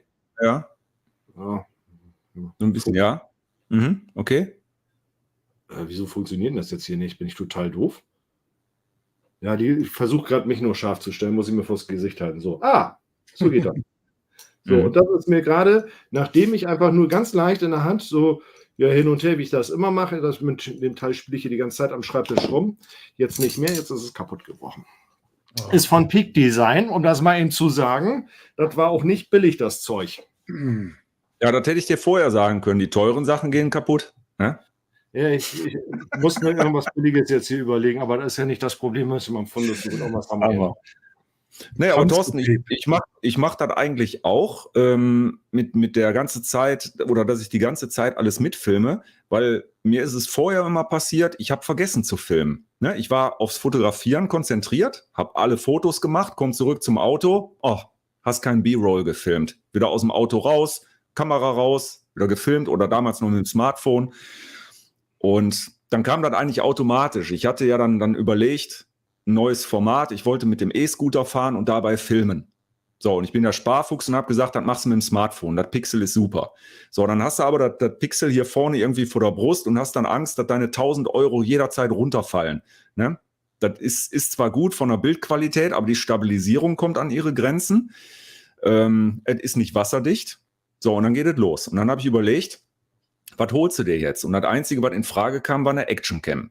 Eigentlich nur dafür, dass die wasserdicht ist und eine sehr gute Bildstabilisierung hat. Und dann habe ich einfach gemerkt, das ist schön bequem. Du lässt die einfach mitlaufen und vergisst nichts mehr.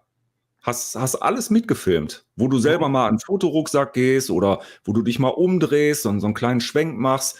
Du musst eigentlich überhaupt nicht mehr überlegen, was filme ich jetzt, sondern du filmst ja die ganze Zeit. Aus dem Grund. Und bis jetzt finde ich, okay, es kommt viel Material hinterher raus. Klar, das ist dann die Arbeit, das alles zusammenzuschneiden, stimmt. Aber ich vergesse jetzt nichts mehr. Zum Beispiel jetzt hier am Sonntag, wo ich mit dem Thomas am Bahnhof war, 2 Stunden lang wirklich jeden Zentimeter mitgefilmt. Rausgekommen ist jetzt ein Video von 20 Minuten. Klar, das war Arbeit, mehrere Tage das zusammenzuschneiden. Aber da war jetzt alles dabei, von vorne bis hinten. Das ist der Grund, warum ich das so mache. So. Entschuldigung, kurz, dass ich unterbreche. Danke, Olaf. Gut, dass du mein Setup besser kennst als das, was ich vor der Nase habe.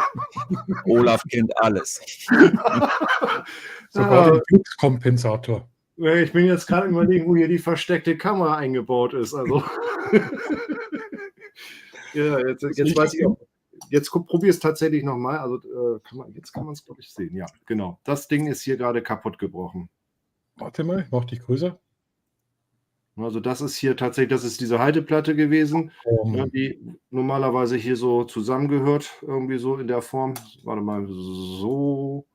Nee, so rum. So, und das Ding ist mal eben gerade so. Das ist doch dann ein Materialfehler, oder? Wie bitte?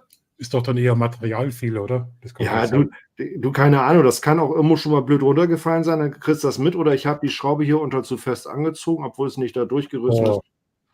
Du Schwund, also ganz ehrlich, ich habe so viel von dem Zeug in der Kiste, was du dir mal irgendwo mitnimmst und da mitnimmst, kommt es jetzt nicht drauf. Also ist nur. Du hast nicht so viel Angst jetzt mit dem Gimbal. Weil ich habe ja den von Arktis, den Federarm dazu gekauft. Siehst du? Ich komme mir so langsam, ganz ehrlich, ich komme mir so langsam vor wie bei Markus Faas Lichtform Farbe. Guck dir mal an, was der jetzt da auffährt. Ey. Das ist ja Wahnsinn. Ja, aber das Problem ist im Sommer. Jetzt stell dir vor, im Sommer, du hast schwitze Hände. Ich meine, das Ding ist jetzt schlecht von Wolf-Films, aber ich habe Angst, dass mir die einfach durch die Finger gleitet. Jetzt hängt da doch ein paar Kilo dran. Ja. Kannst du die Hebel nicht umdrehen? Ja, klar. Man noch umdrehen, ja. Ja, dann Da ist passiert auch ein Gewinde. Oder vielmehr eine Achse. Das wäre zum Ausprobieren. Aber ihr wisst es selber, im Sommer. Die kannst du doch bestimmt auch, Skypixels, die Griffe kannst du bestimmt nach unten machen. So wie du die hältst, ist das, glaube ich, auch falsch. Aber es schaut cool aus. Was haben wir gelernt? Ausschauen. Mann. Schaut cool aus, ja. Extrem cool. War absolut cool, ja. Also Markus Faas sah nicht cool aus auf der Fotopia. Das sah ziemlich basic aus, sagen wir es mal so. Ich habe gehört, das muss ausgesehen haben wie so ein Cyborg. Ne? Warte, ich habe es, glaube ich, als Foto. Ich gucke mal, ob ich es gerade noch habe. Das möchten wir jetzt sehen, bitte, Thorsten. Also natürlich nur aus journalistischer Sicht, ja, aus dokumentarischer Sicht. Wir machen uns hier nicht lustig über irgendwelche Leute. Nein. Auf gar keinen Fall. Außer über den Stefan Wiesner. Entschuldigung. Auch der hat gerade seine 200.000 Abonnenten. Da kannst du dich jetzt auch nicht lächerlich drüber machen. Ja, aber ganz ehrlich, was nützen denn die 200.000 Abonnenten, wenn die alle gar nicht gucken? Also die Videos werden ja nicht mit 200.000 Leuten geguckt, ne? Also. Wer ist eigentlich Sam Holland? Weil die Elisabeth fragt. Sam Holland? Sagt mir gar nichts. Warte mal. Wie Ghostbusters sieht das so ein bisschen aus. Ach nee. Genau, Ghostbusters. Nee. Who you gonna call? Ja, warte mal, ich wechsle mal gerade jetzt tatsächlich an der Stelle mal in die Kamera. Einen Augenblick. Wenn du das Bild in deiner Fotocloud hast, dann kannst du das auch richtig einblenden, Thorsten. Das habe ich garantiert. Aber das Ein reicht bisschen auch wie so. Ghostbusters, ne? Finde ich. Ja, das. Das ist aus, aber das ist ein KI-Bild. Komm, das ist nicht echt. Aber wo du das gerade sagst, warte mal, wie geht das hier? Jetzt will ich es wissen, warte eben. Jetzt machen wir es richtig. Genau, jetzt hab ich das Stichwort gegeben. Also, Skypixels, weißt du Bescheid, die Griffe nach unten. Ne? Aber jetzt verrate mir mal bitte, was du mit dem Teil vorhast. Aber jetzt pass auf. Ja, Griffe nach unten. Jetzt haben wir das Problem. Jetzt zeige ich dir das. Wenn ich jetzt, schau her, wenn ich jetzt die Griffe nach unten tue, das Ding Ja. hat ein Gewicht. Sind die Griffe nach unten, kann ich den Gimbal nicht mehr abstellen, das Rack. Ich müsste es die ganze Zeit tragen. Wenn die Griffe nach unten sind, kann ich das immer abstellen. Das heißt, du kannst in der Mitte, die Mittelsäule kannst du nicht rausziehen, die kannst du nicht verlängern. Genau, die ist fest, ja. Okay, ja, dann musst du es halt immer festhalten, ne? So, jetzt Nur auf dem Helm. Ich werde einen Helm bauen. Ja. Markus, ich glaube, du musst das einmal freigeben, glaube ich. Moment. Oh, jetzt muss ich was machen. Nee, du kannst doch einfach deinen Bildschirm teilen. Vielmehr Ja, präsentieren. also, das habe ich soweit, aber irgendwie muss da noch was passieren. Okay. Ach so, der Markus muss das mit reinholen, genau. Du musst das unten anklicken, Markus. Unten bei StreamYard, genau. Ja, Also, Skypixels ist Profi, ja, hervorragend. Ich finde Ghostbusters. Also Ja, der Chat kann ja mal kurz schreiben, ob das nicht an Ghostbusters erinnert. Ich finde, das sieht aus wie aus Ghostbusters. Absolut. Jetzt müsste man eigentlich sofort den Song singen, ne? Hör Ja, also auf. Nein, keine Copyrights-Verletzungen. Nee. Ghostbusters. Nein, also ich habe ja direkt neben Markus gestanden. Wir sind da dran vorbei. Jetzt muss ich ganz ehrlich sagen, ich habe Markus in dem Moment auch gar nicht erkannt. Rechnest ja auf einer Foto hier nicht damit, dass du einen YouTuber treffen könntest. Also ich habe da wirklich nicht, ich habe nur gedacht, so, was für ein Honk, so rumzulaufen und zu filmen. Das war so mein Gedanke und habe gedacht, meine Güte, ZDF und ARD können es wieder richtig gut. Das war so mein Gedanke, als ich vorbeigegangen bin. Und ich bin in dem Moment mit dem Kollegen Manuel rumgelaufen, also Manuels Fotosblogs aus dem YouTube-Kanal, und der hat da auch so ein bisschen geschmunzelt. Und dann bin ich stehen geblieben, habe mich umgedreht. Und ich weiß gar nicht mehr, was ich zu Markus gesagt habe, im blöden Spruch. Und in dem Moment, wo der geantwortet hat, wusste ich, oh, das ist Markus, weil dann war die Stimme so präsent. So, und dann bin ich dahin und dann haben wir uns kurz unterhalten und er sagt, er ist live. Das wusste ich gar nicht in dem Moment. Ne? Also das war auch ganz lustig und mich hat eigentlich hätte ich mich auch viel lieber über die ganze Technik, die er an dem Bauch um sich dreht, mit ihm unterhalten. Und witzigerweise, das, was er da auch hier hat an der Stelle, hier, dieses Teil hier, kann man das, ja, ich mache das richtig. Das ist ein YOLO-Pad. Da habe ich das nämlich das erste Mal gesehen und habe gesagt, wie geil ist das denn? Ne? Also das Genau, das haben wir auch schon angeschaut, ja. Ja, Markus, blend mal das Foto von mir ein gerade, als Vergleich. Ja, original, oder? Definitiv. Absolut. Auch der Overall, ne? Hat der da wirklich einen Overall an? Ja, das sieht da so nach aus. Ob das jetzt wirklich einer ist, weiß ich nicht, aber das ist, ich sag mal, altersgerechtes Beige. Ist astral. Ich habe jetzt schon wieder eine Idee für ein neues YouTube-Video. Aber das Ding habe ich auch schon angeschaut. Das Ding ist ja nichts anderes wie ein Steadicam. Da gibt es ja zwei verschiedene Sorten. Das eine ist eben mit dem Gimbal und dann gibt es ja auch noch die eine Sache, wo du den Haken über dem Kopf hast, wie so ein Angelhaken. Ja, aber das Ding hier ist ja auch die ganze Zeit hoch und runter gefehlt. Also hier oben hat er tatsächlich einmal so ein Gimbal. Ich vermute mal so, auch von Ronin, so wie das aussieht. Genau. Und das da unten ist eben. Und das ist hier einmal, also das ist hier aufgehangen. Dann ist das einmal, dass es hier so raus und wegschwenken kann. Genau. Und das Ganze sitzt auch noch auf einer Federung. Also du kannst das also wirklich fast 360 Grad drehen. Das finde ich schon ziemlich krass.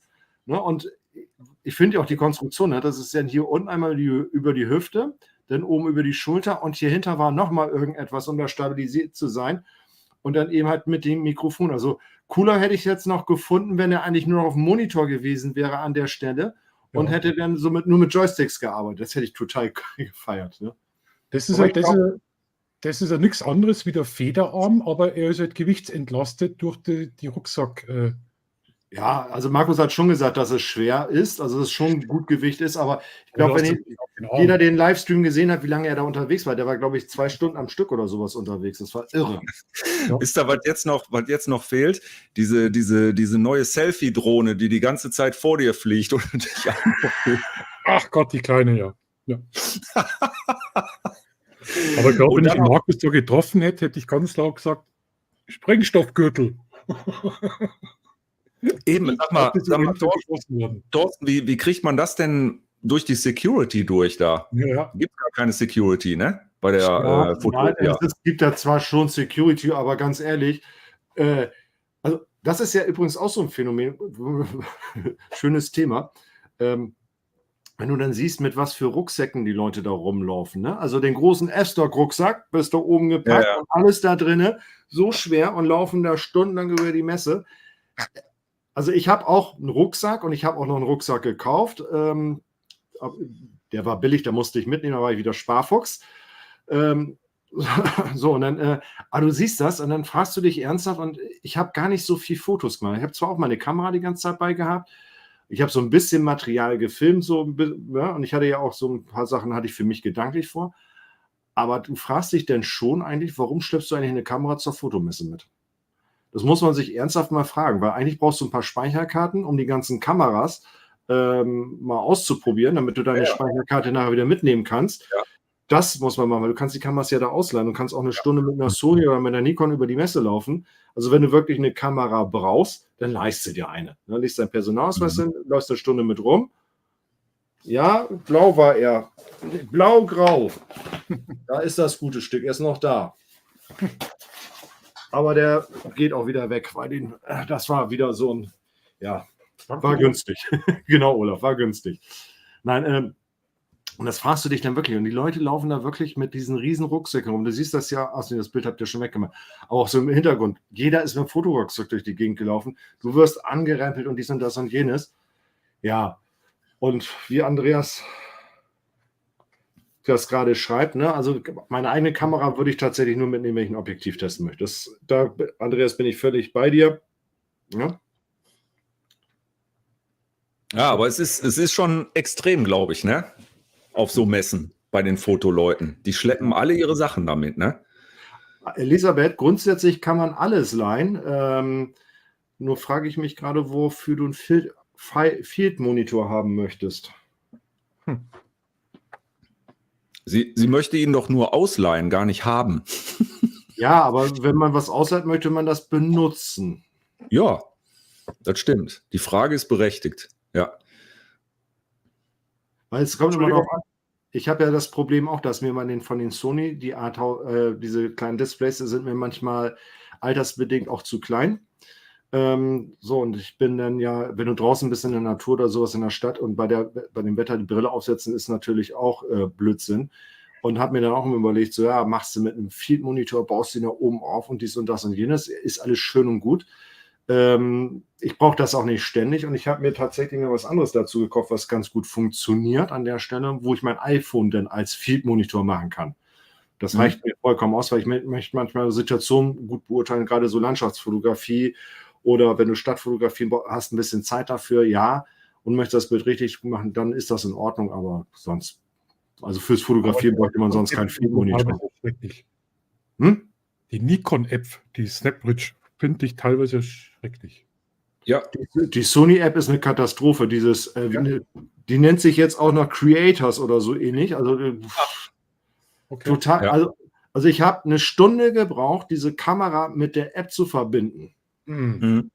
Also intuitiv. Also ich bin bei Nikon früher auch viel gewohnt und durch die Key-Mission bin ich hart im Nehmen, was eine App betrifft und dass man mehrere Versuche braucht. Aber 2023, ich bringe eine neue Kamera raus und eigentlich sollte das selbsterklärend sein und du musst mit PIN hier und dort bestätigen und nochmal und dann fließt du wieder raus und dann Dings.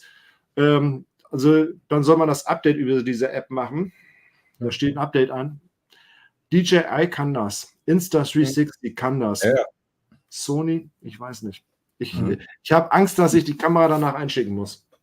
Also ich bin mal gespannt. Ich habe ja das erste Firmware-Update bei der ZX2 ganz rudimentär gemacht.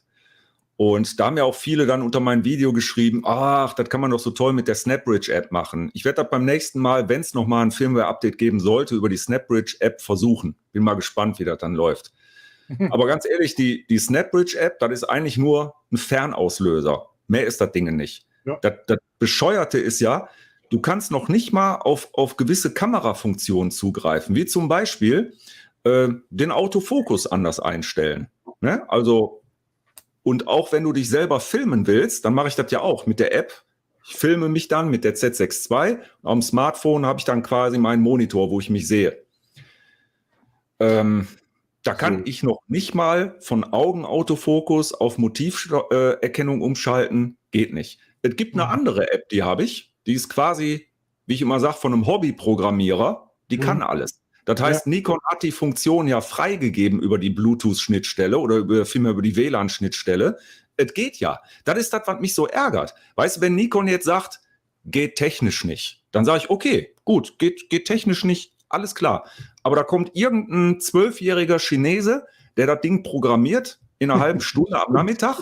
Da geht alles. Und die Firma, ein Milliardenunternehmen, kriegt es nicht hin. Kriegt es noch nicht mal hin, das Ganze outzusourcen und zu sagen, so, unsere Mitarbeiter können keine Software. Wir lassen das jetzt von irgendjemandem programmieren. Ich verstehe es nicht. Also, das kann nur sein, dass da Leute sitzen, die sagen, das brauchen unsere Kunden nicht. Was So stelle ich mir das mal Ich habe sie gar nicht ausprobiert. Also wer DaVinci Resolve benutzt, die haben jetzt eine Handy-App rausgebracht. Und zwar Die ist richtig geil. Die ist kostenlos, ist richtig geil. Ja, Und also schafft ich habe sie drauf, aber ich habe es noch nicht wirklich ausprobiert. Aber da hast du die Einstellungen, was man bei der Nikon-App zum Beispiel wünschen würde. Ja, aber das ist, wirklich. was hast du da für ein Telefon? Was ist das? iPhone 14? Reicht schon mal. Weil der Witz ist, du kannst ja in dem iPhone selber gar nicht einstellen, dass du zum Beispiel mit 2,7 oder weniger Auflösung filmen möchtest, wenn du die eigene. Das kriegst du mit einer Blackmagic auf einmal hin. Da kannst du das schön einstellen, wie du es haben willst, mit 2,7 Speicher. Super. Und kostenlos. Ich will nochmal kurz auf Elisabeth zurückgehen. Kleinere Firma. Elisabeth, ich hoffe, du siehst das. Das ist im Prinzip, wenn man ein Handy hat, dann kann man aus jedem Handy im Prinzip einen Monitor bauen. Da brauchst du so eine Video Capture Card. Diese Video Capture Card müsstest du eigentlich rein theoretisch dann auch für deine normale Kamera nutzen können und mit dem Computer. Von daher würdest du da 2 Fliegen mit einer Klappe schlagen. Und dann könntest du das mit jedem Mini-HDMI-Prinzip nutzen.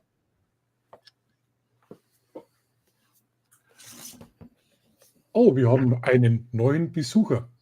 Achtung, nicht erschrecken. Ihr seht es schon. Oh, und weg ist er.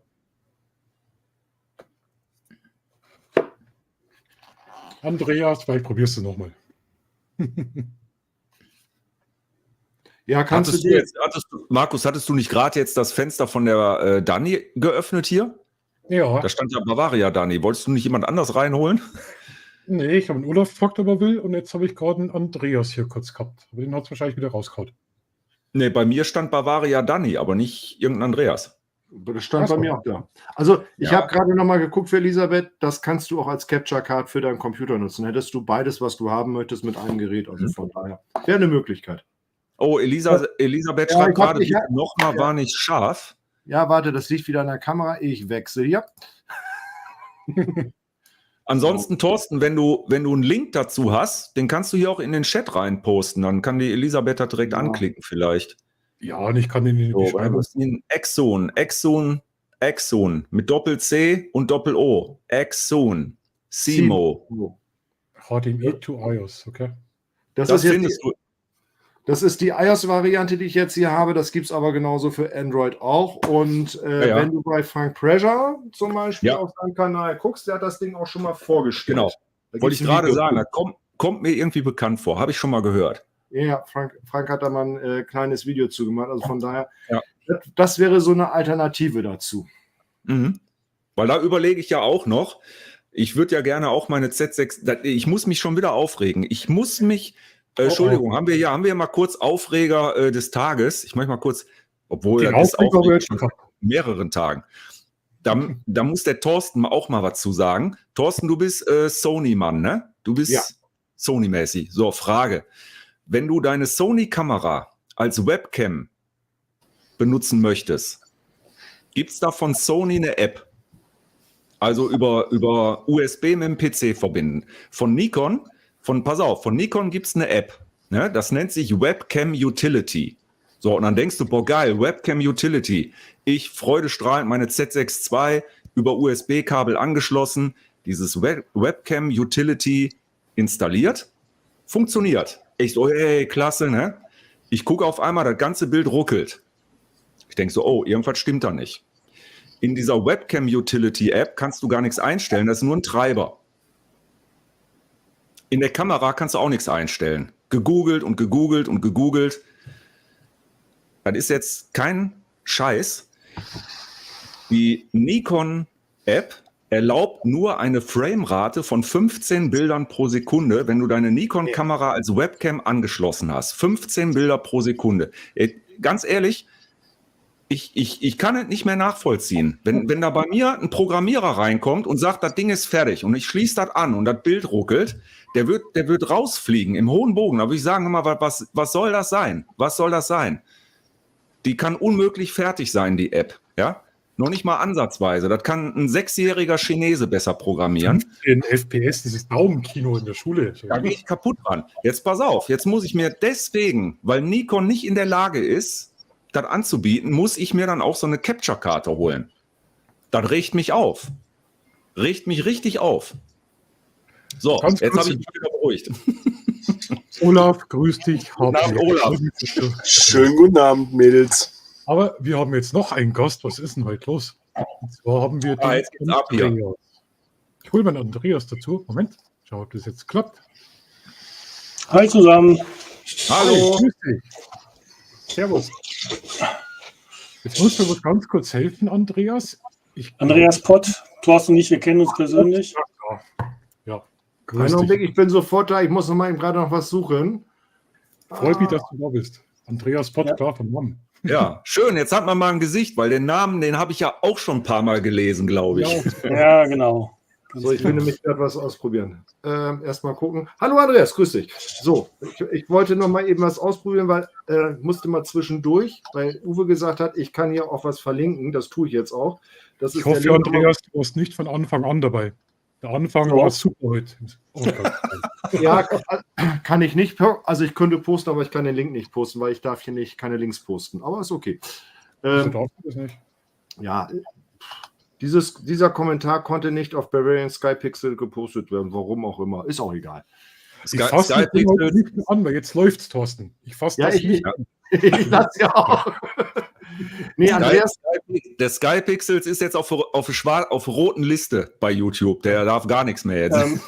Thorsten, sonst du kannst doch bei Streamert in den privaten Chat, dann könnte es Markus doch reintun. Ja, das stimmt. Das können wir schnell probieren. Aber Olaf, vielen Dank, dass du heute nicht so geärgert hast, weil das Stream nicht funktioniert hat. ja, privater Chat hat Nee, funktioniert. das ist ja- Genau, so. Das sind ja Sachen, da kann ja keiner was zu. Ne? Also da gibt es ja auch keine Vorlage. Das ist ja Pech, da mache ich nichts. Aber wenn du Vorlagen gibst, dann hauen wir drauf. Ist doch klar, oder, Uwe? Ja, das ist klar. Hat der Chat-Ding funktioniert, der Link? Jetzt hast du es rausgepackt. Elisabeth, das ist der Link zu dem Teil, falls du bei Amazon suchst. Ja, beim Ehrenwerten wird auch geblockt. Ich habe nämlich jetzt vom Hersteller von Exhuhn selber den Link reinkopiert. Ja, wir können Ja, Texte immer. schreiben, aber wir können keine Links. Das kann immer nur der Chatbetreiber oder der Moderator. Ja, um das eben aufzuklären, Andreas und ich haben uns kennengelernt bei Michael, ne? Zieger. Ja, ne? genau. Über den Send, diesen Walk, den wir da gemacht haben zum Feuerwerk. Warst du bei Ich hätte Fotos jetzt gedacht- nicht damit auch nicht dabei? Ich hätte jetzt gedacht, ihr hättet da einen Tanzkurs. Doch, war ich gelegt. auch, aber da haben wir, glaube ich, nicht miteinander gesprochen.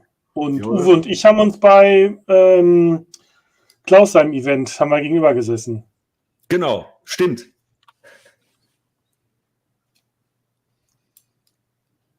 Link. Genau. So, Wir jetzt waren- sagt gar keiner mehr was. Totenstille. Markus, wir sind du musst die sprachlos. Moderation übernehmen. Skypixels. Wer darf Ich sprechen?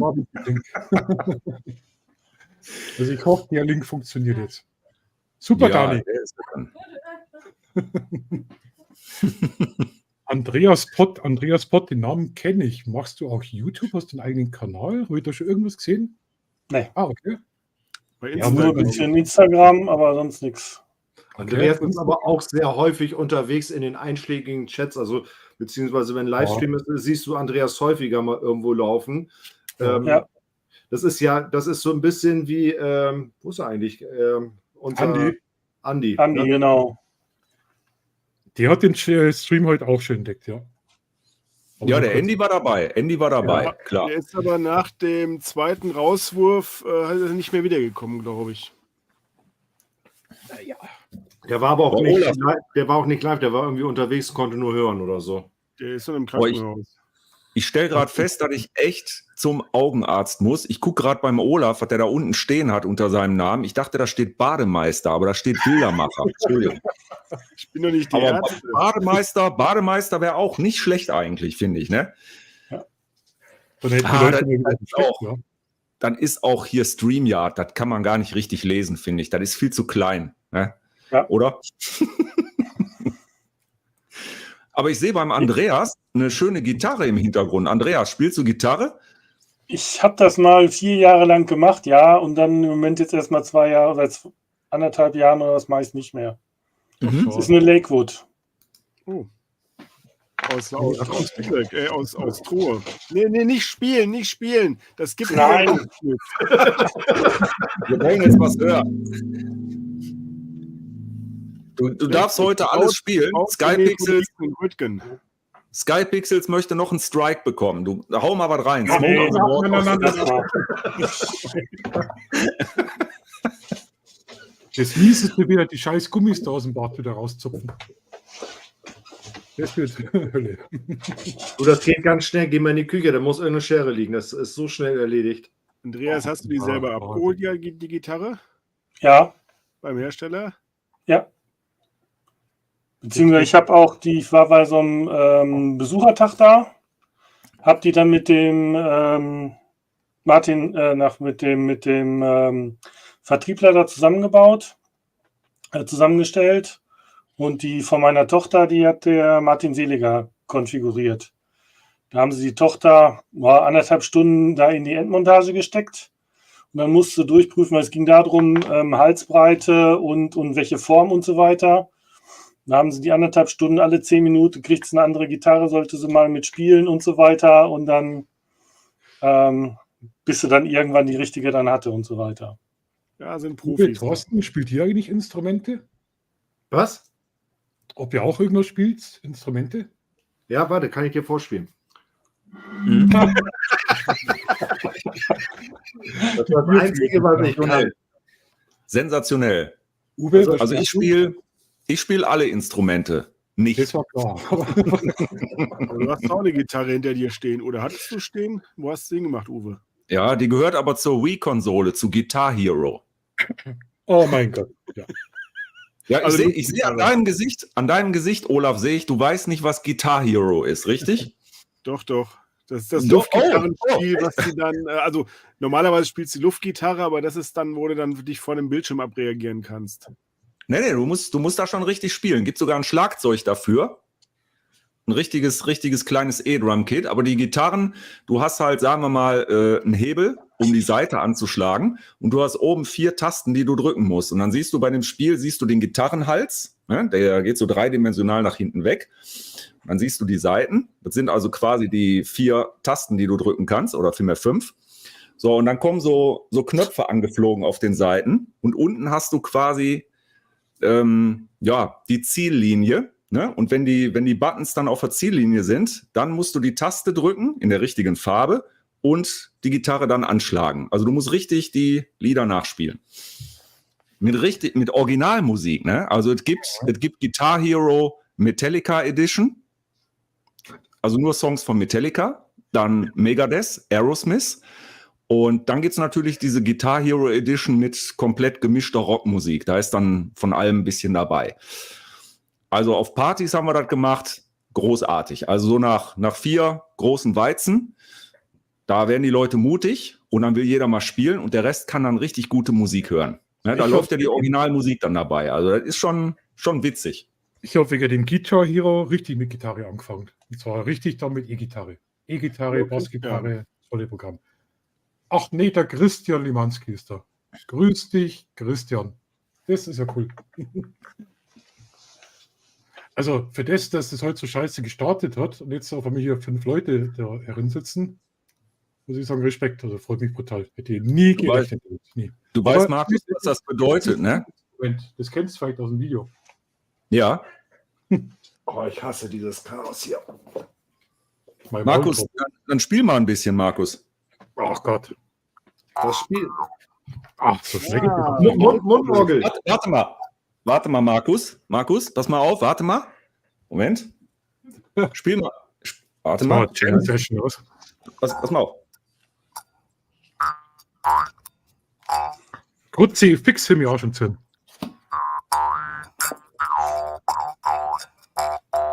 Nicht gegen die Zähne schlagen lassen. Du hast jetzt nicht gesehen, wie der Sparfuchs gehüpft ist dabei.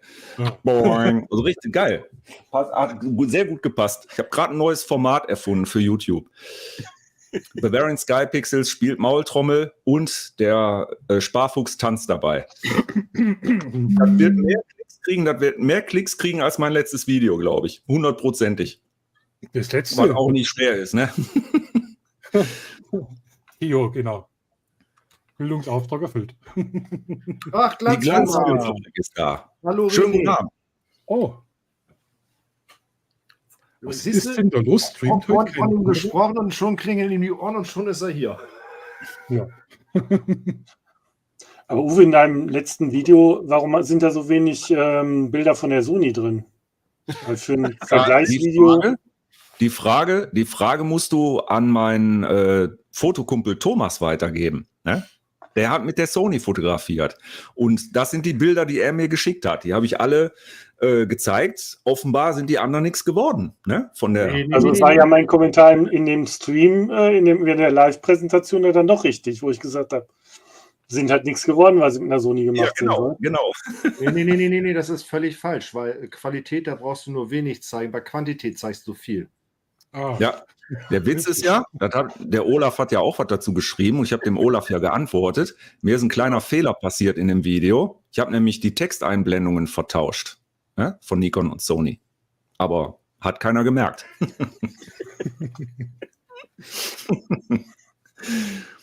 Ja, aber das ist ja auch.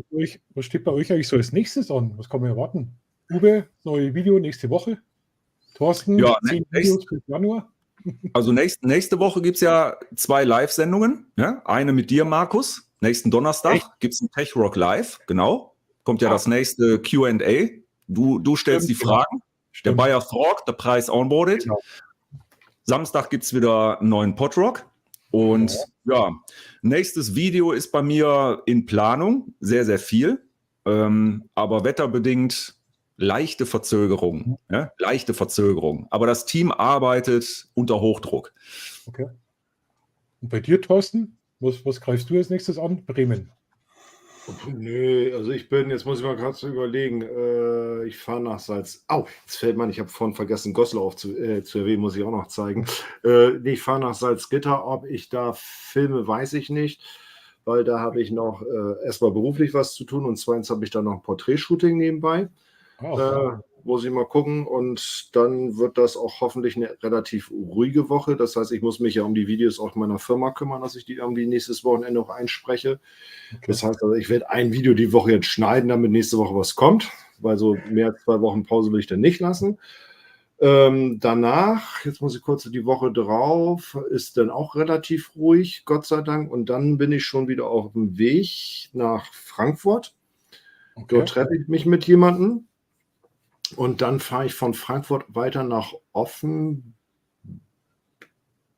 nicht Offenbach, Offenburg. Irgendwas hast du erzählt von Brügge. Ja, Brügge war ich schon. Das Video muss noch zusammenschneiden. Das könnte ich relativ schnell machen. Das ist nicht das Thema. Okay. Das wäre was für nächste Woche, wenn ich wenig Zeit habe. So, und dann will ich in Offenburg noch eben halt filmen, ein bisschen was machen dort eben halt. Es ist natürlich eine blöde Jahreszeit, um da hinzufahren, aber beruflich muss ich dahin. Jetzt habe ich schon gesehen, schöne Innenstadt und jetzt hoffe ich ein bisschen, dass da unten in Baden-Württemberg die nicht zu geizig sind, dass sie das Licht auch anmachen für mich. Ja, und dann ist auch das Jahresende letzten Endes. Ne? Wir fahren dieses Jahr noch in Skiurlaub. zum Feldberg. Das ist da irgendwo in Ostdeutschland. Ich hoffe, dass das. In Ostdeutschland kann man Skifahren, echt. Wie bitte? In Ostdeutschland kann man Skifahren. Meine Familie geht Skifahren, ich gehe fotografieren, weil das Problem ist, wenn ich auf die Skier gehe, weiß ich definitiv, danach habe ich 6 Wochen Urlaub. Und den findet mein Chef nicht so gut. Aber das ist, da kann ich die Uhr nachstellen. Wenn ich irgend sowas anziehe, dann will ich es ausprobieren, dann gehe ich auch an die Grenzen. Und in meinem etwas gesetzten Alter sollte man so einen Blödsinn sein lassen, wenn man lange nicht mehr im Training war. Ja, und ja. Ja, das ist ja auch zu Ende, ne? Ich hätte noch eine Frage an Olaf. Wie schaut es bei dir aus? Minigolf war das letzte Video, stimmt's? Was? Wie? Wer war es? Minigolf war das letzte Video. Minigolf. Minigolf war es. Wo ein junger, gut aussehender Herr Minigolf gespielt hat. Keine Ja, Ahnung, wer das das war war. auch schon mal so 10 Jahre her, ne? Sag mal, Olaf, kann man sich deinen Kameramann mal ausleihen aus dem Minigolf-Video? Also das fand ich sensationell. Die Ballcam. Der Kameramann, der kommt aus der Schokoladenfabrik. Das sind eben die kleinen Umpa-Lumpas, wo wir heute schon geredet haben. Ja, ja. Ja, nee, kannst du ausleihen, kennst du ja schon. Ja, aber Nee, könnte ich gut gebrauchen. Was habe ich vor? Ich will jetzt dann tatsächlich hier im Dezember das, was ich schon vor einem halben Jahr angekündigt habe, dass dieses Foto, besser Bilder machen. Nee, einfach Bilder machen, Video machen. Also mal gucken, ob ich da mehrere Teile draus mache, für jedes Zeitblende, ISO und jeweils einen eigenen Teil oder ob ich das alles in einem durchlaufen lasse, das weiß ich noch nicht. Noch ein paar 5 aus 36 will ich machen. Also einen habe ich eigentlich fast bildertechnisch fertig. Ich musste mal 10 Minuten auf Carmen warten, weil die beim Türken was bestellt hatte. Türke Straßenverkauf. Und die haben einen Kaugummiautomaten vor der Tür hängen. Und da habe ich mich da ausgetobt, habe dann festgestellt, mir fehlen 5 Bilder. Und ich habe ja überhaupt nichts gefilmt dabei und keine Anmoderation gemacht und gar nichts. Und da müsste ich eigentlich nochmal hin. Ja, dann, wie gesagt, ich habe ja Urlaub, da will ich das dann alles schön drehen. Werde vielleicht noch so ein paar Vlogs machen, meine Insel ein bisschen vorstellen. Ja, mal gucken. Ja, klingt aber gut. In Senftenberg, Brandenburg gibt es eine Skihalle, 300 Meter Skipiste. Was ich jetzt aber interessanter finde, ist der Kommentar. Moment. Ja, Ich glaube, das ist heute noch gar nicht aufgekommen, das Thema Pocket 3, oder? den wollte ich heute Ja, auch heute- nochmal ansprechen. Wir haben heute noch gar nicht über Technik gesprochen, finde ich. Gar nicht. Aber bevor wir das tun, ich habe gerade eine spontane Idee. Wenn Markus so fragt und Markus sagt so, er kann sich gerade so nicht motivieren und Uwe kann sich auch nicht so motivieren. Andreas weiß ich, der ist immer viel unterwegs, den verfolge ich auf Instagram, der geht regelmäßig fotografieren, ne? Also von daher, der ist jetzt raus an der Stelle. Bei Olaf, der ist aus anderen Gründen raus und Olaf weiß auch gleich, warum er da raus ist. Aber Markus, Ja, okay, ich weiß, warum ich raus bin. Markus, wenn du mich schon so zum Chat reinlässt, dann musst du die Konsequenzen nehmen. Ihr kennt beide sicherlich mein Video Die Hausrunde. Und wenn nicht, dann guckt euch das nochmal an. Und ihr beide seid nominiert, bis zum 15. Januar eure Hausrunde auf YouTube zu zeigen. Gut. Ist schon fertig quasi. Das mit dem Limit finde ich gar nicht mal so doof. Ja, das liegt daran, weil hier jemand im Chat ist, den ich auch nominiert habe. Den möchte ich jetzt nicht bloßstellen, aber da ist bis jetzt noch nichts. Und ich habe gesagt, wenn ich jetzt nochmal jemanden nominiere, dann immer mit einem Datum. Ja, ist schon klar. Wir haben auch mal nominiert und beziehungsweise es wurde schon mal nominiert und da hat sich auch keiner dran gehalten. Ja. Und dann habt ihr eine Einer Herausforderung. hat schon mal nominiert zum irgendwas machen, der wurde nicht dran gehalten. Uwe hat auch schon mal einen nominiert, der zurzeit nicht kann oder ja, aus Gründen. Aus Gründen, ja, genau. Aber So, vielleicht Andreas, hätte ich das also wenn noch es du nichts ausmachen nachvollziehen. wird, Entschuldigung, Olaf, wenn es dir nichts ausmachen wird, würde ich dich unten in der Beschreibung dein Instagram auch verlinken. Also überhaupt von euch allen würde ich den Kanal dann unten nur verlinken. Oh je, bloß nicht. Aber ich sage das dazu, das muss keine Hausrunde sein, die jetzt durch eine Stadt geht. Das ist bei mir tatsächlich, ist das so, das ist für mich zum Abschalten. Wenn ihr eine Hausrunde habt, die, ich sag mal, ja, die soll schon fotografisch sein, ne? Das sagen wir es mal so. Die kann aber auch durch den Wald oder über den Berg oder sonst was oder durch den See gehen, das ist mir egal, aber das muss schon fotografisch Spaß machen. Wann Das war das krieg ich Datum? vielleicht sogar auch hin. 20. Wann Wie war bitte? das? Muss ja nicht Gießen sein. Nee, nicht jeder braucht die schweren Aufgaben. Bis wann war das Datum jetzt angesetzt? Bis Januar? 15. Januar 2024. Also 15. Ne? 15. Januar 2024. Aber es klingt leichter wie Milchkanne, Olaf. Milchkanne war ja richtig unter 40. Das sagst Ich du jetzt. warte ja immer noch auf die anderen 31 Bilder von der Milchkanne. Irgendwann, wenn ich wieder mal eine sehe, dann mache ich die. Dann reiche ich die noch. Also erstmal möchte ich mich bedanken bei dir, Thorsten, für die Nominierung und ich nehme die Herausforderung an. Gute Dann Nacht, muss ich Elisabeth. mitziehen, oder? Gute Nacht, Elisabeth. Viele Grüße nach Wien. Ja, gute Nacht. Wien steht eventuell auch nochmal an. Nächstes Jahr im März vielleicht. Apropos, ich brauche einen Stadtführer. Du sprichst Also Elisabeth jetzt- an. Aber wenn du in Wien bist, magst du Schnitzel? Nee. Ach, schade. Mag Carmen Schnitzel? Ja, gut, warte mal. Das Wiener war ja eigentlich, müsste ja auch Kalbsfleisch sein. dann Das ist Kalbsfleisch, genau. Und wenn du es wirklich richtig gut essen möchtest, dann musst du zum Fiedelmüller gehen nach Wien. Das ist das Beste, was man essen kann.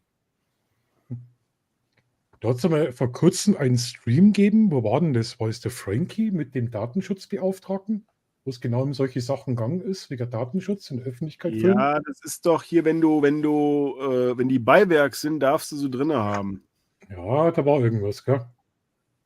Ist nämlich gar Die nicht so darfst einfach. halt jetzt die darfst du halt nicht direkt irgendwie als Hauptmotiv nehmen, also dir noch verfolgen oder sowas, aber wenn du jetzt deine Stadt fotografierst oder du gehst irgendwo Ja. lang und die Leute kommen dir halt entgegen, haben sie halt Pech gehabt. Ja. Das ist Beiwerk. Aber das- laut dem Datenschutzbeauftragten müsstest du ja deinen Zettel rumführen und jeden unterschreiben. Nee, das ist öffentlicher Musst du Raum. nicht. Das hat was mit Panoramafreiheit zu tun.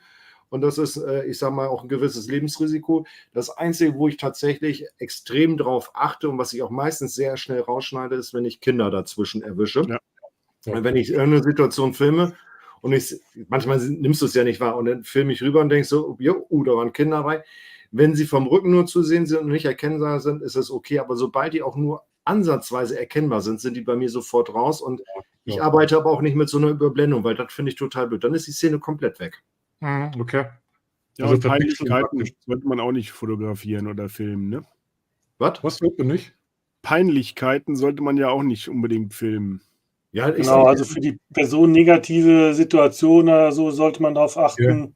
Okay. Ja, also das Ganze, ja, das Problem ist halt, da treffen natürlich jetzt das Thema Persönlichkeitsrechte und das Thema Kunsturheberrecht treffen aufeinander und das, Ja, ich sag mal so, Ja. es gibt so Momente, da sollte man das nicht veröffentlichen. Was ich zum Beispiel auch nicht mache, ist, also ich mache ja Streetfotografie. Das mache ich aber tatsächlich überwiegend für mich. Da habe ich auf YouTube ja noch nie was gezeigt oder wenig, nur so ab und zu mal, wenn ich wirklich sage, das Bild kann man zeigen, das ist okay, das hätte jeder andere auch gesehen. Ich mache aber auch tatsächlich Streetfotografie mit Junkies, ja, ich sag mal, Obdachlosen, die auf der Platte leben oder sonst irgendetwas, weil ich das schon für mich interessant sind, weil es interessante Situationen sind oder auch sehr traurige Situationen sind. Aber das ist nicht etwas, was ich auf Instagram zeigen würde oder was ich jetzt tatsächlich, sondern das ist für mich einfach, das mal aufzunehmen. Und vielleicht meinen Enkelkindern mal in 20 Jahren oder 30 Jahren, je nachdem, wenn wir mal zu zeigen, sagen, so war es früher bei uns so. Das sind so, vielleicht kann man es in 30 Jahren zeigen, aber jetzt würde ich es nicht zeigen wollen. Mhm. Mhm. Da gibt es doch ein tolles Buch, ne? Das hat doch, glaube ich, war das eine Fotografin oder ein Fotograf, die auch aus der Szene kommt oder mit der Szene zu tun hat, jobmäßig. Da gibt's ein Buch, ne? Über Obdachlose. Also Leute, die auf der Straße leben, die sind porträtiert worden. Richtig geile Schwarz-Weiß-Aufnahmen, richtig toll. Ich glaube, wurde das nicht sogar beim Stefan Wiesner vorgestellt? Oh, schon das- länger her. Weil wir Ja, das kann sein. lästern immer Irgendwas, so viel, irgendwas aber steht mir da auch vor. Aber das er war hat mal es nicht geschrieben, er hat es nur vorgestellt. Ja, er hat es vorgestellt, genau. War das bei das dir muss- möglicherweise im Podcast? Kann das sein? Nee, das war nicht im Podcast, da gibt es als Video. Da werden auch ein paar Oh. von den Fotos gezeigt. Also richtig tolle Porträts. Und das mal als krassen Gegensatz zu Models, die immer super geschminkt sind, wo immer alles schön ist. Tolles Projekt. Und ich glaube auch, die Verkäufe aus dem Buch, die gehen in die Hilfe für die Obdachlosen mit rein. Also war ein richtig tolles Projekt auch. Ich weiß aber nicht mehr, ob Fotografin oder Fotograf. Vielleicht weiß irgendjemand im Chat noch was darüber. Ich weiß auch nicht, wie der Titel von dem Buch ist. Lange Haare, kurzer Verstand. Ich kann mir das nicht merken, alles. Ganz eine leider. kurze Frage, wenn ich der 5 Minuten AFK gehe, die Kinder ins Bett bringe, macht sie einen Blödsinn? Oder kann ich euch Nein, vertrauen? nein. Weil wir zeigen jetzt eigentlich nur Ghostbusters Teil 3. Ja, wir können ja leider nichts einblenden, aber du kannst ja einem von uns die Möglichkeit geben, was einzublenden. Dann können wir ja ein paar Ja, wie geht das? Sag mal's. urheberrechtlich geschützte Sachen zeigen dann. Nein. Ich bin gleich wieder da, gell? Ja. Jawohl. Ja, lass dir Zeit. Nee. So, jetzt ist er weg. Meine Damen und Herren, jetzt fängt die Sendung richtig an. Herzlich willkommen.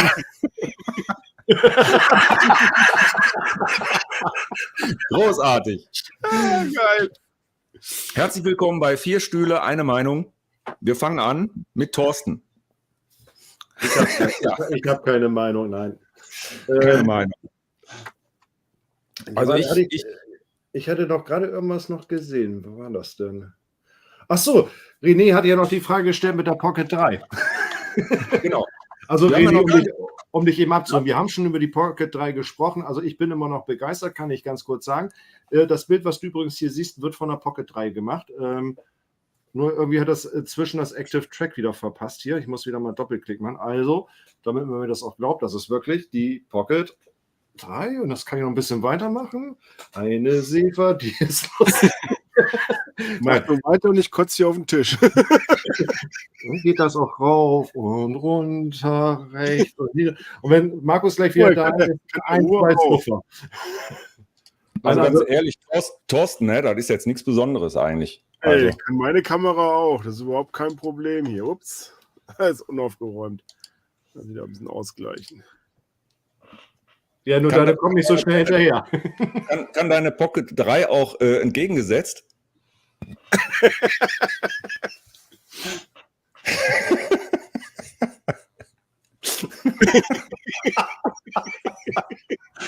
Großartig. Andreas, Ja. was kannst du? Bei mir ist die fest am Monitor, bei mir geht das nicht. So. Ja, jetzt habe ich mal eine Frage an euch. Seid ihr schon in Weihnachtsstimmung? Weil die Weihnachtsmärkte haben ja schon geöffnet. Oder seid ihr so die absoluten Weihnachtsgegner? Weihnachtsmärkte machen die noch erst.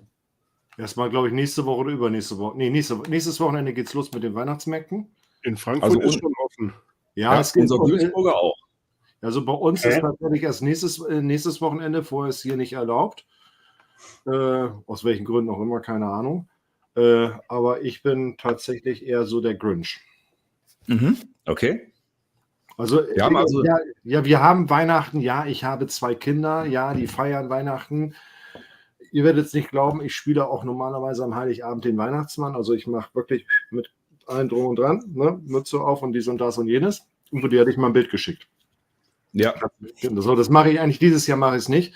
Und ich bin tatsächlich so der Grinch. Also mich interessiert Weihnachten überhaupt nicht. Mir muss auch keiner was schenken. Das ist mir sowas von egal. Ich bin froh, wenn diese paar Tage vorbei sind und wir das nächste Jahr haben. Ich weiß nicht, woher das kommt, früher war das anders. Und ich finde aber, was ich toll finde, ist, wenn ich wirklich durch die Gegend fahre, so als Weihnachtsmann und ich Kindern diese Illusion schenke. Also, ne, wenn du irgendwann erwachsen bist, ist vorbei. Und ich mag auch diesen ganzen Stress und dieses Klimbim und überall spielt das Christmas und hast du nicht gesehen. Ne? Wer ist dieser Last Christmas? Ja, keine Ahnung. Aber ne, ich sag mal so, du hast diesen ganzen Blödsinn die ganze Zeit um dich herum. Ich habe eine ganze Zeit auch im Einzelhandel gearbeitet. Vielleicht bin ich auch deswegen geschädigt, keine Ahnung. Nein, ich kann damit nichts mehr anfangen. Ich esse gerne Lebkuchen, ja, das ist die schöne Sache daran. Ich esse auch gerne Marzipan, alles super. Da können die mir von mir auch einen Osterhasen drauf machen, das ist mir egal. Ne? Also ich muss das nicht haben. Ich gehe einmal im Jahr mit Freunden über den Weihnachtsmarkt ein bisschen Glühwein trinken, ein bisschen Met trinken und sowas. Also wir haben in Bremen so einen mittelalterlichen Weihnachtsmarkt, den mag ich sehr gerne. Und diesen Konsum-Weihnachtsmarkt, den meide ich wie die Hölle. Also wir gehen dann immer auf diesen Schlachtezauber, nennt sich das bei uns. Oder auf das ist da, wo wir essen waren, auf der Meile. Mhm. Da ist Schlachtezauber, das ist so ein Mittelaltermarkt, da ist ganz nett. Da sage ich, das ist in Ordnung, da kann man sich ordentlich die Lampen angießen. Das macht man dann und dann ist für mich Weihnachten noch vorbei. Liegst dann So, im dann Sommer kommen wir mal. Jedes Jahr Weihnachten sage ich fahr weg. Irgendwie eine Hütte auf dem Berg und lass mich da einfach königlich bayerisch am. Aber jedes Jahr wieder. Mit Kindern geht das nicht anders. Du musst mit Kindern Weihnachten feiern. Du kannst den ganzen Scheiß gar nicht entfliehen. Das funktioniert nicht. Das nervt Ich mich. wollte keine Kinder haben, deshalb geht das an mir vorbei. Ja. Ja, ich sage Andreas? meiner Frau auch immer, wir hätten einfach weiter saufen sollen. Ja, genau. Ja. Also ganz Scheiße auf die 3 Minuten Spaß. Geh fort. Aber dann gibt es schon Andreas, Lichtkuchen jetzt wieder. Jetzt stehen doch schon die Andreas, du bist- Osterhasen drin, ne? der Andreas ist die letzte Rettung hier. Ja, wir haben zwei Grinches hier. Ja, wir Ja, müssen ich jetzt bin mal so, die bin beiden- so gemischt. Ich bin so gemischt, Uwe. Also Weihnachtsmärkte bin ich raus, weil das ist für mich alles nur ein Saufgelage. Das ist nicht meine Welt und ja, das ist für uns ein Familienfest. Mhm.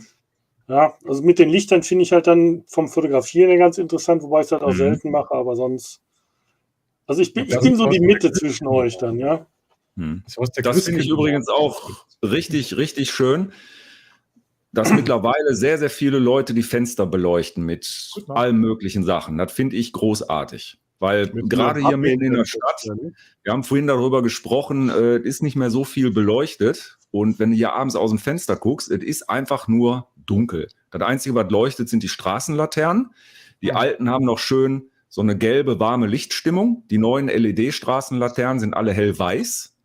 Das ist vielleicht für das Auge gut, für das Autofahren, aber für das Fotografenauge nicht mehr schön. Und ich freue mich da immer drauf, wenn die Weihnachtszeit kommt und die Lichterketten hängen in den Fenstern. Das sieht schon toll aus. Weihnachtsmärkte finde ich schön, weil es ist eine Zeit, es sind ein paar Wochen einmal im Jahr. Der Geruch ist schön, Weihnachtsstimmung. Bei mir ist das aber auch deswegen, weil als Kind, wir waren über Weihnachten und Silvester immer Skifahren in Österreich, immer in den Bergen, immer weiße Weihnachten gehabt. Tolle Stimmung, haben sich alle super vertragen, es gab keinen Streit, wir haben unglaublich viel Spaß gehabt mit der ganzen Truppe da. Dadurch habe ich natürlich jetzt sehr schöne Erinnerungen an Weihnachten. Das hat mir als Kind immer Spaß gemacht und zum Glück bin ich ja noch nicht erwachsen, ja, habe ich ja noch Zeit und ja, das ist, ich freue mich immer auf Weihnachten. Und wie der Thorsten schon sagte, es fängt damit an, wenn man im September schon die ersten Lebkuchen beim Discounter kaufen kann. Das ist für mich dann schon, da kommt schon das erste Lächeln dann. Ja, so ist das bei mir. Und auch zu Hause so ein bisschen dekorieren, nicht übertreiben. Ne? Aber habt ihr ja letztes Jahr gesehen in meiner Weihnachtssendung, so ein bisschen Weihnachtsstimmung finde ich okay. Also Und mein es gibt ja auch, was die Musik betrifft, es gibt ja auch sehr geile Christmas-Rock-Songs. Ja? Die gibt es ja auch. Meine schönsten Weihnachten waren im Winter. Wir haben einen Rucksack gepackt und haben die Weihnachtsfeiertage auf der Almhütte verpasst. Und das verbracht. Vor was? Ja, und das war einfach schön. Das war einfach toll. Es war ruhig, es war schön mitten im Winter. Es soll keine große Bescherung geben mit Christbaum und den ganzen Schmarren. Gutes Essen. Das Geilste ist einfach Weihnachten nackig am Strand liegen. Fertig. Geht ja gar nicht. Ja, aber dann machst du ja jeden Tag eigentlich, Olaf. Das ist ja jetzt nichts Besonderes, ne? Oder? Ja, Strand habe ich das hier eher weniger, ne? Kurze Frage. Eigentlich hat die Titel ja heute geheißen, oder ja, mein dritter Stream Eingast. Irgendwie muss ich den Titel jetzt ändern. 5. Streamversuch, 4 Gäste, oder? Wieso? Du hast doch stehen ohne Watch, aber mit Ratsch und Tratsch. Mit Ratsch und Ratsch. Das doch.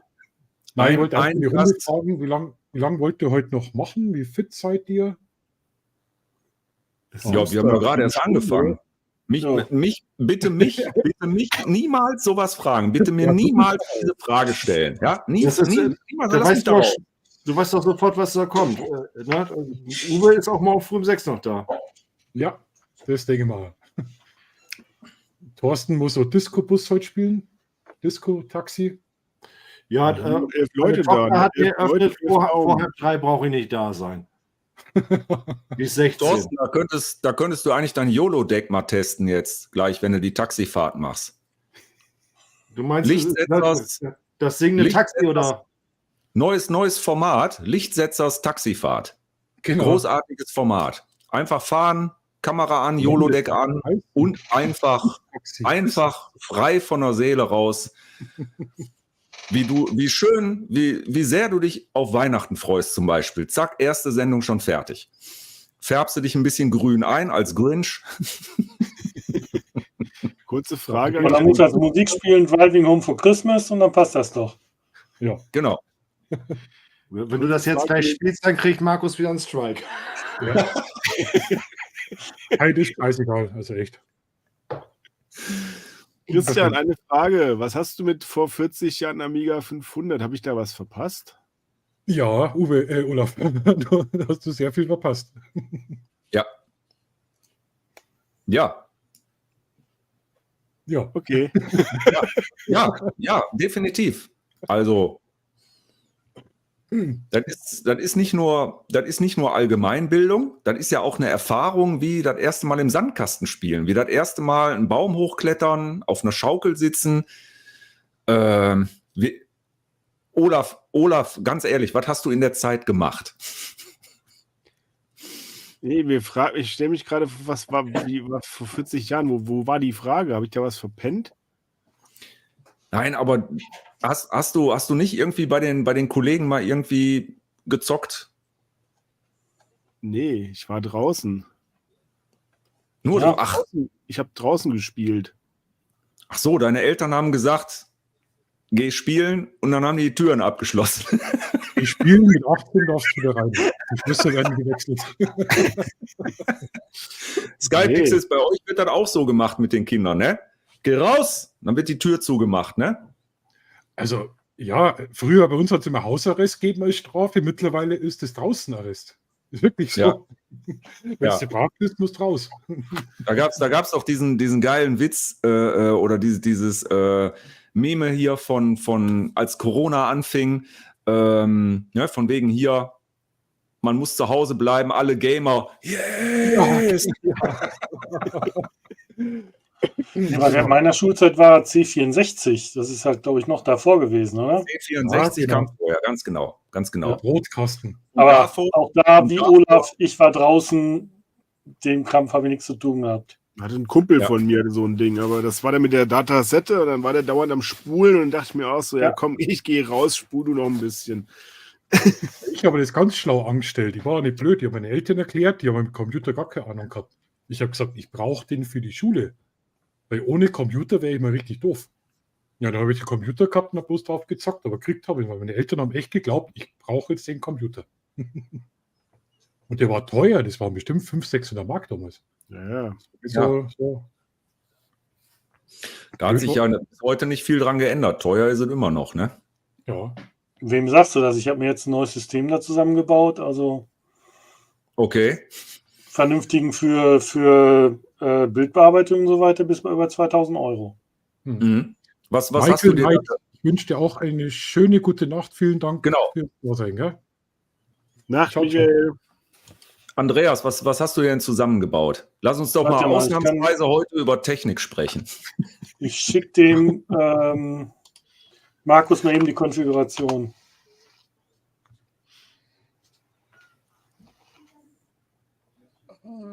Ich kopiere das mal rüber. Mhm. In Also zusammengebaut heißt schon mal Windows-PC. Ja, klar. Ja. Also ich hab dahinter gemessen, 250 Bilder in Lightroom exportieren. Der alten ist ein i5 mit 6600 gewesen. Der hat 21 Minuten gebraucht und der neue braucht mit einem i14, eben i9, 14. Generation, 3 Minuten. Das ist nicht schlecht. Ja. Das ist nicht schlecht. Und der Freund von der Tochter, der hat jetzt unter Linux, das er hat laufen lassen, von der Drohne was zusammengerechnet, so ein 3D-Modell. Da braucht er 12 Minuten für. Auf seinem alten einen 7000er Rechner hat der eine halbe Stunde gebraucht. Und Ja, das ist mit bei mir irgendeiner Apple-Kiste, der brauchte 16 Minuten. Mhm. Ja, das ist ja bei mir auch. Mein System ist ja 10 Jahre alt. Ich habe hier nur eine GTX 660 drin, Nvidia. Wenn ich jetzt ein Video exportiere, also 4K, dann kannst du im Schnitt sagen, die doppelte Zeit, wie das Video dauert. Ne? Also für 20 Minuten Video, 40 Minuten rendern. Das war so bei meinem alten, wenn ich von den Kindern dann mal Videos gemacht habe, aber das waren sogar nur Full HD, habe ich das auch gebraucht. Also Mhm. Ja, und das war jetzt bei mir so eine Überlegung, hole ich mir dafür einen neuen Rechner? Ja, das Einzige, was wäre, ich würde ein bisschen Zeit sparen, aber ganz ehrlich, mein Rechner läuft sowieso fast 24 Stunden am Tag, also das macht jetzt keinen großen Unterschied. Ne? Guck mal, da ist schon wieder so einen bitteren Apfel da liegen. Ach, das ja, Kleiner Zauberkasten, liegen kompakt gelassen. und funktioniert alles. Ja, das wäre eine Alternative, ne? Zu einem Rechner von 2000 Euro, irgendeinen kleinen Mac dann holen, ne? ja, aber da hast du die Leistung ja auch nicht drin. Du musst mindestens 16 GB Arbeitsspeicher haben und dann hast du der Plattenplatz fehlt dir. Jetzt Ja. habe ich wegen sonstigen Komponenten wie Tablet, ein Loopdeck, was dran ist und hin und her, brauche ich irgendwie 9 USB-Anschlüsse. Ja. Das Problem ist, Lappen-Apple, die 3. USB-Anschlüsse, die hat 2 USB-Anschlüsse. Das ist Ja. definitiv zu wenig. Ja. Jetzt habe ich bloß Hubs dort hängen. Also das ist der einzigste Schwachpunkt. Aber sonst, Ja, und jetzt konfiguriert er, mein Rechner hat jetzt 6 Terabyte an Plattenplatz da drin. Mhm. Mach da mal 6 Terabyte in Apple rein. Da bist du, also das vergleichbare System von der technischen Ausstattung, bist du beim Apple bei 4.000 Euro. Mhm. ja, das stimmt. Der hat jetzt 500. Ist mir definitiv zu wenig, ja. Das ist mir, Ja. Ja. So, und ich habe die Komponenten halt ausgewählt wegen, es gibt ja in München Pixel-Computer, die ja so ein bisschen die ja so Bildbearbeitungsrechner machen. Und ich habe halt geguckt, anhand der Beschreibung und so weiter, habe ich Reverse Engineering gemacht, was die für Komponenten verwendet haben. okay. Das Einzige, was halt nicht rausgekommen ist, was wirklich für eine Grafikkarte drin ist, weil bin ich halt über bestimmte Tests gegangen Mhm. und so weiter und habe dann hin und her und habe dann einfach geguckt, okay, was kosten die Sachen, weil ich ein bisschen mehr Arbeitsspeicher drin haben wollte. Bin halt bei der Grafikkarte gelandet. Mhm. Aber wie gesagt, es gibt da nichts zu meckern. Also ich bin da wirklich sowas von zufrieden. Das Problem ist halt, du bist ja komplett am Umstellen. Das fängt dann Ja. beim Handy an und so weiter. Weil es vertragt sich einfach nicht. Allein wenn ihr Android-Handy an den Mac anstecken will und da Fotos importieren, ist eine Katastrophe. Da gibt es Ja. immer noch die Grenze, da gibt es immer noch das Abgegrenzte, immer noch so, wie so ein Boykott kommt dir das vor. Genau, also Tochter, Das- die musste sich jetzt ein MacBook kaufen, weil die spielt in der Band und dann brauchten die halt die spielt halt Keyboard da, eine bestimmte Software, die sie dann da brauchten auf der Bühne und so weiter. Ja, Mhm. Software gab es früher halt für alle Systeme, dann hat Apple das aufgekauft, gibt es nur noch für Apple. Ja, kann Also hatte jetzt ein Intel-basiertes MacBook, musste jetzt für eine Bewerbung, musste sie auch ein Video schneiden. Hm. Boah, die hätte das Ding bald vor die Wand geklatscht, weil sie sagt, also Bedienung her ist sie überhaupt nicht mit klargekommen.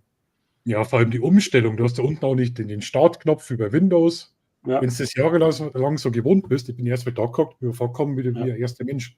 Brauchst du ja auch alles nicht. Du musst dich nur auf die Apple-Welt einlassen. Genau, ja. Und dann funktionieren auch die Streams. Da gibt es einen ganz guten Kanal, der das eigentlich recht gut erklärt. Wie heißt der denn noch? Aber ich suche mal. Den habe ich auch. Also bei YouTube gibt es wirklich einen, der das wirklich kann. Da gucke ich dann auch immer hin. Weil alles Echt? kann ich. Bei YouTube gibt es Leute, die irgendwas können. Habe ich noch nicht entdeckt. Das Ist scheint euch neu. eigentlich schon mal aufgefallen, dass Google gar nicht mehr so oft benutzt, dass man YouTube mittlerweile schon als Ersatz hernimmt? Es ist irre. Wenn ich heute was Ja. wissen will, schaue ich eigentlich öfters auf YouTube nach als auf Google. Ja. Google nutzt ja eigentlich bloß noch für Shopping, zum Einkaufen. Martin Goldmann ist das. Martin Goldmann, okay. Ah, okay. Also der Aber erklärt also wirklich so ein paar Sachen, also wirklich in kurzen, ne, so 2, 3, 8 bis 10 Minuten, also nie länger, erklärt der mal ganz kurz eben so ein paar Gimmicks oder so Sachen, die für einen Windows-User selbstverständlich eigentlich sind.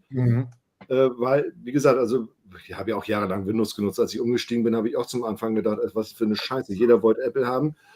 Ne? Und jetzt hast du den Mist auch und irgendwann bist du darauf eingesetzt. Also da so ein paar Sachen sind ungewöhnlich und das Ding ist, beruflich arbeite ich täglich mit dem Windows-Rechner Okay.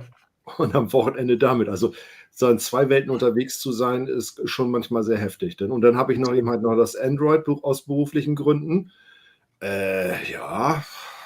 Der Startknopf hat mir gefehlt, der Explorer hat mir ganz groß gefehlt, der Testmanager hat mir gefehlt, wenn irgendwas mal wieder hängen geblieben ist zum Es Beenden. bleibt ja beim Apple nichts hängen. Da brauchst du keinen Testmanager, den kannst du, das brauchst du tatsächlich nicht. Das ist mir, also in nicht jetzt, wirklich. also Nicht ich habe wirklich. jetzt seit 2010 habe ich einen Apple-Rechner, das habe ich noch nie gebraucht. Das mit dem Explorer, da gebe ich dir recht, da war ich zum Anfang auch ein bisschen. Da musst du dich einfach mal mit dem Finder grundsätzlich auseinandersetzen, dann findest du das anders auch. Und ich finde bestimmte Logiken einfach einfacher für Apple zum Nutzen aus der Sicht, weil die dir manche Sachen auch einfach vom Denken her abnehmen, was du bei Windows die anders erarbeitet hast an der Stelle. Ne? Also ich sage mal ein gutes Beispiel. Du speicherst ein Word-Dokument bei Windows ab. Dann überlegst du dir, in welchem Container du das abspeicherst. Wenn ich das gleiche bei Mac mache, dann speichere ich das bei Page ab und mache mir keine Gedanken, wo das abgespeichert ist, weil das ist im Page drin und das ist genau in diesem Programm drin. Ja. Das heißt, ich weiß, ich habe diesen Brief mit Page geschrieben, dann mache ich Page auf und gehe in den Ordner rein und sage, ich finde den Brief. Da muss ich nicht lange über die Festplatte suchen oder sonst irgendwas. Gleiches ist mit Numbers, ne? Also, weil wir eben halt alle Apple hier haben. Also wir führen zum Beispiel ein Haushaltsbuch. Das habe ich angelegt und meine Frau hat das auf ihrem Telefon. Ich habe das, wir sehen sofort alles eingegeben. Dafür musst du einen größeren Aufwand bei Microsoft mit betreiben. Also es gibt schon Sachen, die sind toll. Es gibt aber auch Sachen, da könnte ich auch fluchen. Ich warte auf Freitag, dass wirklich Black Friday ist, weil die Steuer-CD ist schweineteuer, die ich einmal im Jahr brauche. Da gibt es also wirklich bei Aldi für 9,99 € für Windows günstige Sachen. Die habe ich gerne genutzt, die kannst du natürlich nicht nutzen. Da musst du mal das Viso-Programm nehmen und das ist teuer. Deswegen warte ich immer auf den Black Friday, nur wegen der Steuer-CD, damit ich die günstiger kriege und 20 € sparen kann. Das ist echt Sparfuchs. Ja, Aber hier bei Aldi für 4,99 €. Ja, oder so 4,99 €. Das war saugünstig. Und ist aber übrigens auch von Viso. Der ganzen Office-Geschichte, ich nutze nur noch die Google Cloud. Also ich mache alle Sachen, auch wenn ich jetzt hier für meine Videos was mache oder für einen Podrock, ich mache alles in der Google Cloud. Also mit Microsoft-Sachen arbeite ich gar nicht. So, und da spielt halt gar keine Rolle, auf welchem Gerät ich arbeite, ob Smartphone, Desktop-Rechner oder sonst was, ist alles browsermäßig. Tabellenkalkulation, also das läuft. Ne? Jetzt weiß ich, warum wir vorhin über René gesprochen haben. Fällt mir gerade wieder ein. So, und wenn ich dann zum Beispiel alte Word-Dokumente habe, die kann ich in Google Docs, kann ich die einfügen, die werden 1:1 übernommen. Ich habe vielleicht nicht alle Funktionen jetzt von Word, aber die brauchst du auch nicht. Die brauchst du absolut nicht. Ich habe das nur beruflich, deswegen, also von daher kann ich den Vergleich ziehen. Sonst hätte ich das auch nicht. Früher, als ich es nicht beruflich genutzt habe, gab es ja, wie hieß es, Open Office. Das hat mir immer gereicht. Also ich sag mal, für das Schreiben ans Finanzamt, ihr seid doof und ihr nehmt zu viel Geld, reicht ein normales Programm. Ja, aber ich hasse das auch, wenn irgendwelche Sachen auf der Festplatte gespeichert sind. Du musst immer dran denken, wo sind die gespeichert, in welchem Ordner, welcher Pfad hin und her. Und alles, was online läuft in der Cloud, ist einfach super. Ist einfach richtig, richtig klasse. Ja, ich muss gar nicht mehr lange suchen.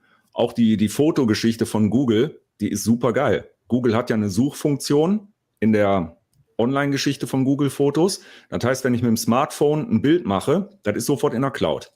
So, und dann kann ich meine ganze Cloud durchsuchen nach Hund, Katze, Maus, nach Orten, nach Datum, nach Uhrzeit, nach allem Möglichen. Ich finde sofort alles wieder. Eine Frage zu, wenn ich darf. Ja, bitte. Wie viel kostenlosen Speicher hast du in der Cloud oder wie viel bezahlst du dafür, dass du einen größeren Speicher hast bei Google? Also ich habe kostenlos 20 Gigabyte.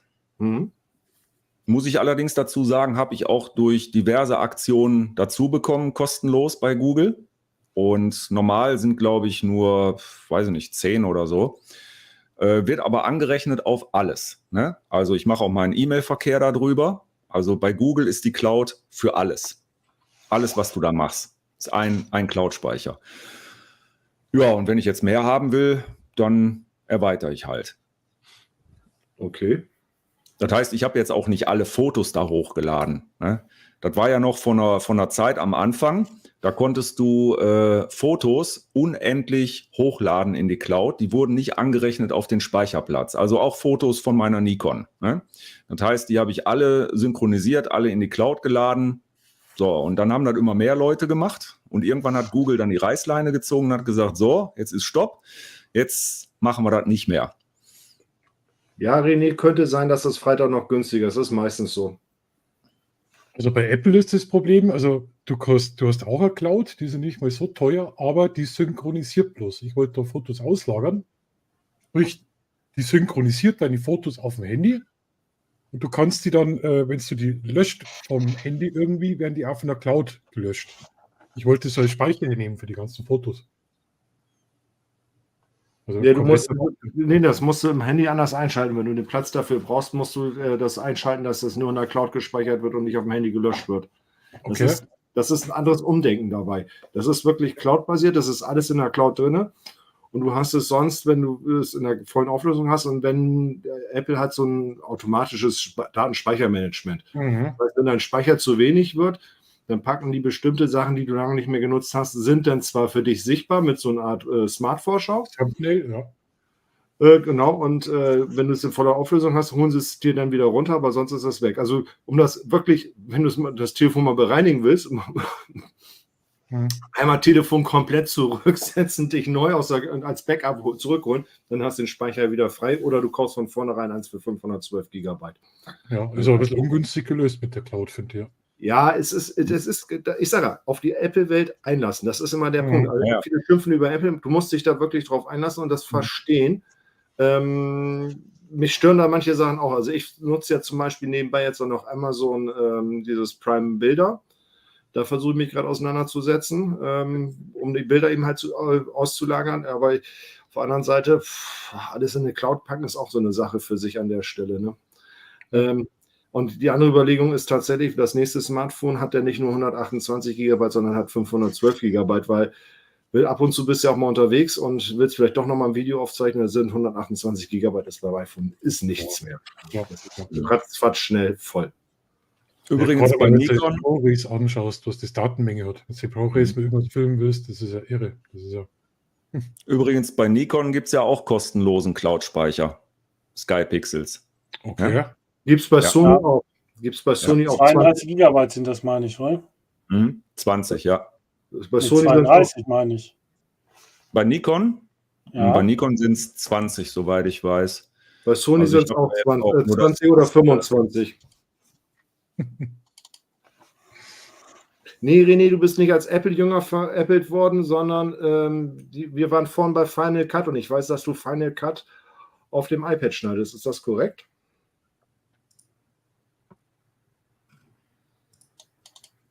Wenn wir weiterreden, dann wird der Olaf auch umsteigen auf Apple. Das sehe ich schon. Der überlegt schon die ganze Zeit. Hat einen und ich habe mal versucht, mit dem Ding klarzukommen. Ich habe nichts auf die Reihe gekriegt und war auch keine Sau. Das Einzige, was, glaube ich, bei Apple geil ist, ist diese Music Garage, glaube ich. Die ist kostenfrei. Du kannst ja deine eigene Musik machen, ja, aber... Also Nikon hat 20 Gigabyte. Wo hast du das gefunden? Ich bin jetzt bei mir drin. Ich bin der Meinung, dass ich mehr hätte. Ich bin ganz einfach auf Nikon Image Space gegangen, in meinen Account, und da steht dann, dass ich 20 Gigabyte habe. Also ich habe 40. Ja, Uwe, das geht ganz einfach. Das ist so, die gucken sich an, was laden die Leute da so für Bilder von sich hoch. Ja, und dann stellen die fest so, ja, der kann's, der kriegt mehr, der kann's nicht, der kriegt weniger. Mhm. Aber Also ich habe 40 Gigabyte. ich habe keine Möglichkeit, mehr Speicher zu bekommen. Genau, du hast die Sperre drin, was der Olaf erwähnt Ja, hat. du hast halt, deine Bilder sind nicht gut genug. Hier steht aber gerade, sehr geehrter ehrenwerter UROC, als Entschädigung für den geringen Speicherplatz schenken wir Ihnen eine Z9. Ja, die will ich nicht haben, die ist zu groß. Die lehne ich mal ab, habe ich weggeklickt. Würde ich auch nicht nehmen, so eine Nikon. Nee, lass mal. Ist mir zu unhandlich, passt nicht in meinen Fotorucksack. Nee. Habe ich jetzt gerade alles fertig gemacht für die Z6 II. Ich räume noch nicht den Rucksack um jetzt, nur wegen Nikon. Nee, Guck mal, der nein, aber Thorsten ich hab 20. Wieso hast du mehr, Andreas? Boah, ich hab das schon so lange. Ja, Ich glaube, es gab mal so eine Aktion, wenn du eine Kamera registriert hast da drüber oder mit einer Kamera irgendwas hochgeladen hast, dann hast du okay. irgendein Upgrade gekriegt. Ich meine, da war irgendwas. Ja, das kann natürlich sein. Nee. Aber muss ich sagen, habe ich auch genutzt. Ich habe so im Familienkreis, Bekanntenkreis, wenn ich da Fotos mache, dann kommen die alle in die Nikon Cloud. Zack. Weil Genau, meine mach ich Google- auch so. Aber mal was anderes, wer kennt das noch? Oh, Entschuldigung. Ist nicht scharf. Moment, das war echt gut. Oh ja, geil. Geil. Ja, Das auch. klar. Ja. Meistens immer im Sommer im Freibad. Ja. An der Bude. Im Freibad an der Bude. Da hat das besonders gut geschmeckt. Ja. Und mit der Plastikkugel konnte man hinterher noch richtig schöne Sachen machen. Kenne ich gar nicht. Jetzt wisst ihr, warum wie- ich nach unten geschaut habe, weil ich das Bild gerade gekriegt habe. Das fand ich so geil, wo ich gerade gesagt habe, oh, ich habe nicht geschlafen. Das vom Theo ist Sah so interessant. aus. Das vom Theo, das würde mich auch interessieren. Man kann doch Videos direkt auf eine SSD-Festplatte speichern mit dem neuen iPhone. Das ist korrekt. Das kannst du auch über Umwege, auch über einen Lightning-Anschluss. Da muss wieder links, aber beim neuen kannst du direkt vom USB-C speichern. Also dadurch, dass Apple jetzt USB-C aufgemacht hat, ist das um einiges besser. Beziehungsweise du kannst halt mit dem iPad jetzt auch mit dem USB-C-iPad kannst du direkt die Speicherkarte auslesen. Das halt früher nicht gegen die CF Express oder die CF-Karten konntest du ja früher ja auch nicht lesen. Es ging halt nur SD über diesen Lightning-Adapter. Und das geht jetzt alles. Ja, wie gesagt, ich habe im iPad habe ich auch USB-C und da nutze ich auch mobile Festplatten, spiele die Sachen mal eben auf iPad drauf. Also ich habe ein 1000 Gigabyte iPad tatsächlich.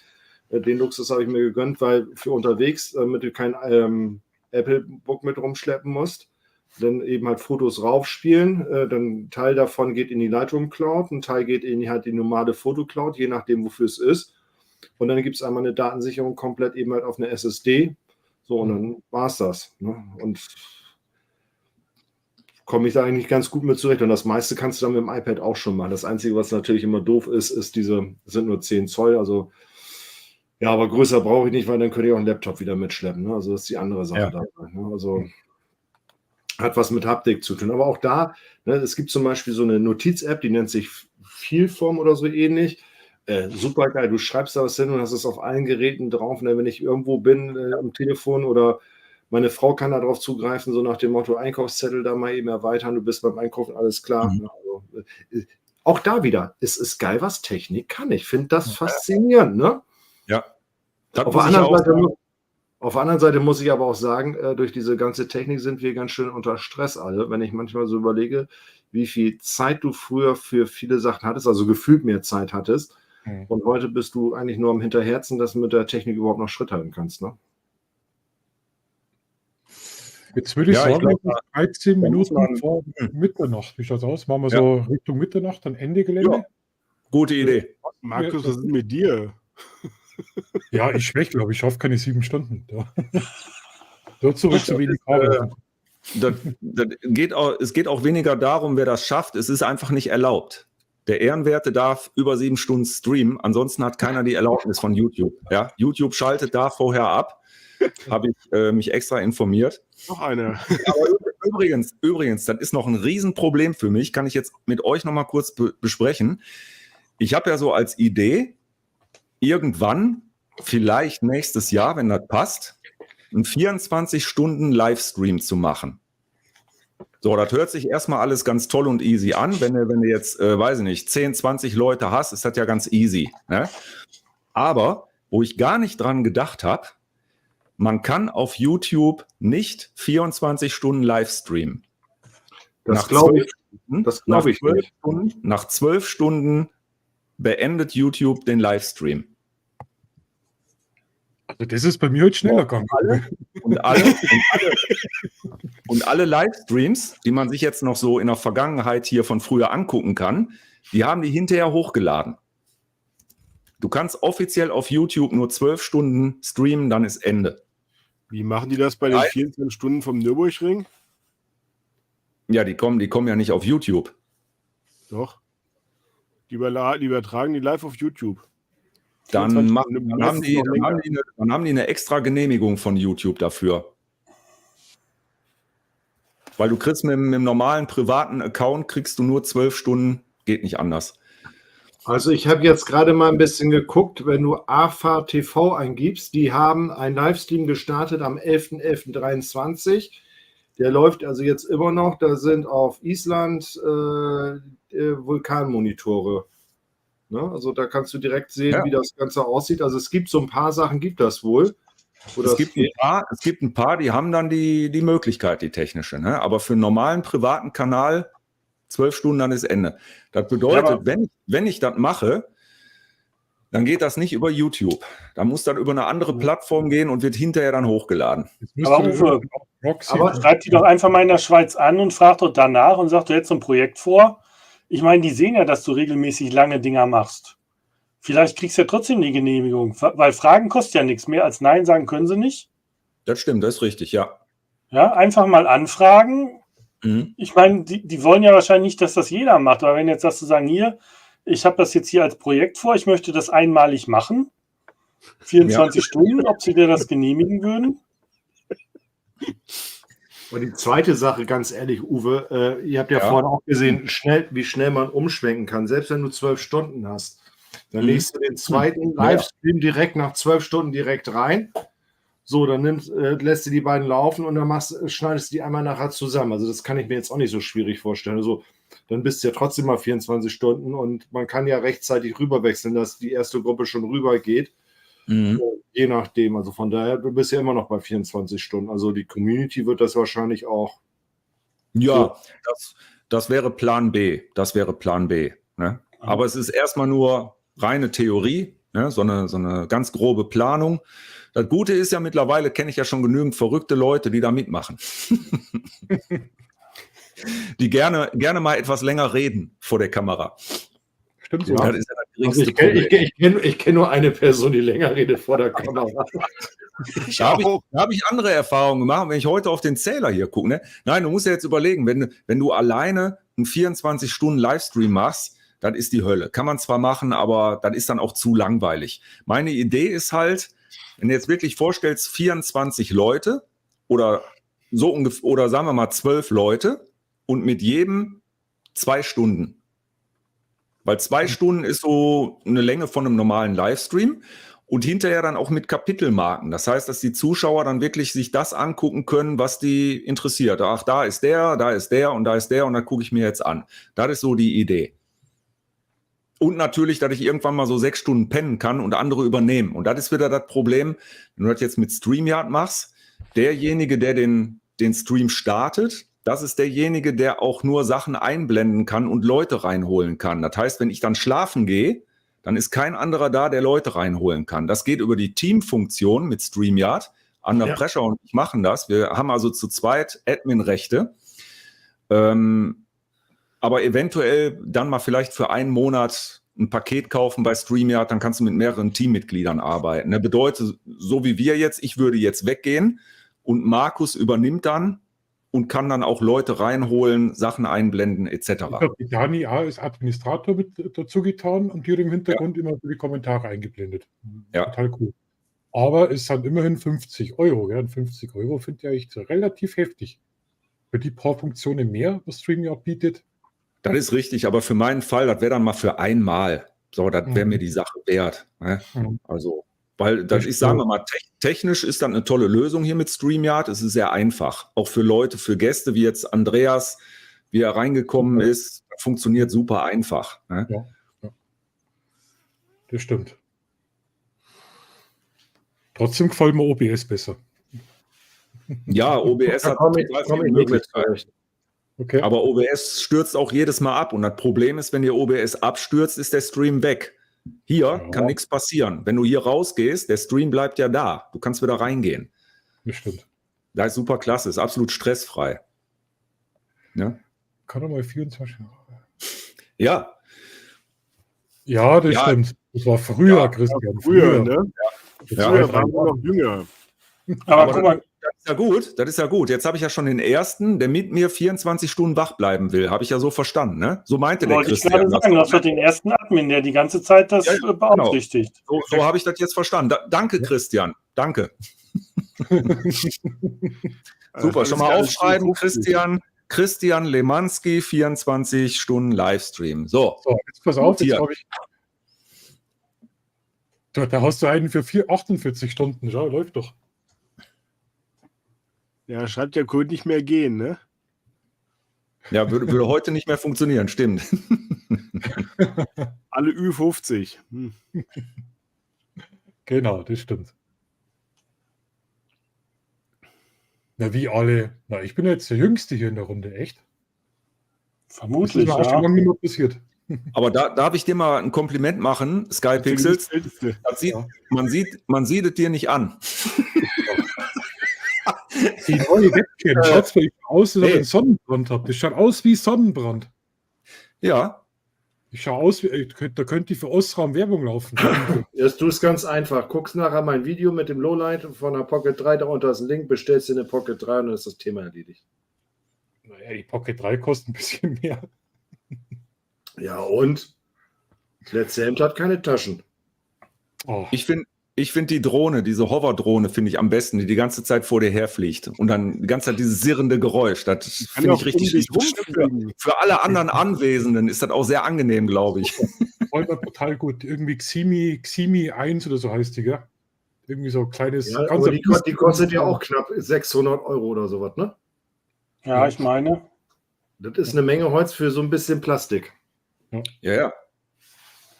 Also da ist die Bavaria da nicht günstiger, wenn ich die vor mir herlaufen lasse. Das denkst du. Das denkst du. Naja, in der Endrechnung ist ja. Wie war das heute mit dem neuen Kaffeevollautomaten? Mal schnell. Nur schnell zum Kaufland. Ja, alles klar. Bei Bavarian Sky Pixels ist nämlich der Reichtum ausgebrochen. Ja, habe ich festgestellt. Gerade das komische, wie nennt man das Teil eigentlich? Ein Federarm. Bitte? Ein Federarm. Ein Federarm. Ja. Früher ist Lieber das Mann. Federhandschuh, die hat man hingeschmissen. Ja. Kannst du mit dem Ding auch machen, Olaf. Geht auch. Ja, aber das Wetter muss jetzt mal gut sein. Ich will raus. Ich will irgendwas machen. Und ich traue mir nicht im Regen mit der Kamera raus. Ich habe da so viel Schiss davor. Aber du hast doch jetzt eine Nikon, das ist überhaupt kein Problem. Ja, die einen sagen Nikon 6, da sind die Ringe oben nicht so abgedichtet. Das ist erst ab Modell Schlag mich tot. Ich traue Ja. mich nicht. Also Nein. regendicht würde ich mich nicht drauf verlassen. Okay. Deckt auch nicht die Garantie bei Nikon. Da sagen die direkt, nein.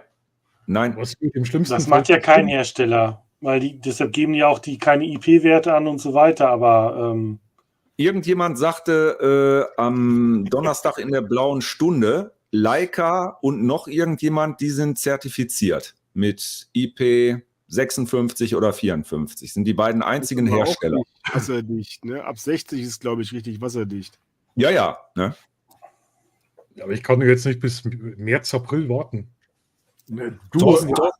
Thorsten, warst du schon mal im Regen unterwegs mit der Kamera, mit deiner, wo die richtig nass geworden ist? So? Ja, war ich gerade in Wiesbaden. Mhm. Das ist, die ist da auch gut nass geworden. Also von daher, bei Sony ist halt nur wichtig, dass du die Blitzschuhabdeckung oben drin hast, weil? ja, das ist das eine. Auch selbst die war schon offenbar der A6400. Also was die A6400 schon alles mitgemacht hat, die hat schon im Schnee gelegen. Regenseitlich, das ist ja bei uns in Norddeutschland nicht ungewöhnlich. Ja, sorry, dann ist das halt so. Ne? Also ich probiere es halt aus. Wenn es gut geht, geht es gut. Bis jetzt habe ich immer Glück gehabt. So, und ich sage mal, einen gewissen Tropfen müssen die auch abkönnen, dass die natürlich nichts sagen. Ja, Und im Zweifelsfall habe ich, warte, ich komme gleich wieder. Ich muss mal eben ganz kurz wohin und was holen. Ich war Olaf wollte was mit sagen. meiner Ne? Olympus war ich in Japan unterwegs, hat geschüttet wie die Sau. Aber die ist ja auch mehr oder weniger wasserfest. Also es gibt auch Leute, die haben im Video gemacht, die haben die unter fließendem Wasser abgespült und nachher wieder eingeschaltet. Ja. Lief, ne? Hallo, ich bin wieder da. Ja, Entschuldigung, Thorsten. Nein, ich rede mit meiner Pocket hier. Die verliert mich immer, wenn ich links rausgehe. Ah, sehr gut. Gibt eine einfache Möglichkeit. Du, das Ding hat irgendwie, weiß ich, kostet irgendwie 10, 12 Euro bei Amazon. Mhm. Hat hier vorne, was ich ganz schön finde, ich weiß nicht, ob man das sehen kann, aber das hat hier drinnen tatsächlich so eine Art Gummi drinne. Und das backt so ein bisschen dann nachher auch gut ums Objektiv. Also ist relativ drumherum. Du kannst das hier dann so festziehen, ne? Und dann klebst du so ein bisschen fest an der Stelle. So, das ist jetzt fürs Objektiv. Dann hast du hier riesengroß zum Gucken. Na, also wenn es wirklich länger regnet, das Ding habe ich auf den Lofoten häufiger genutzt.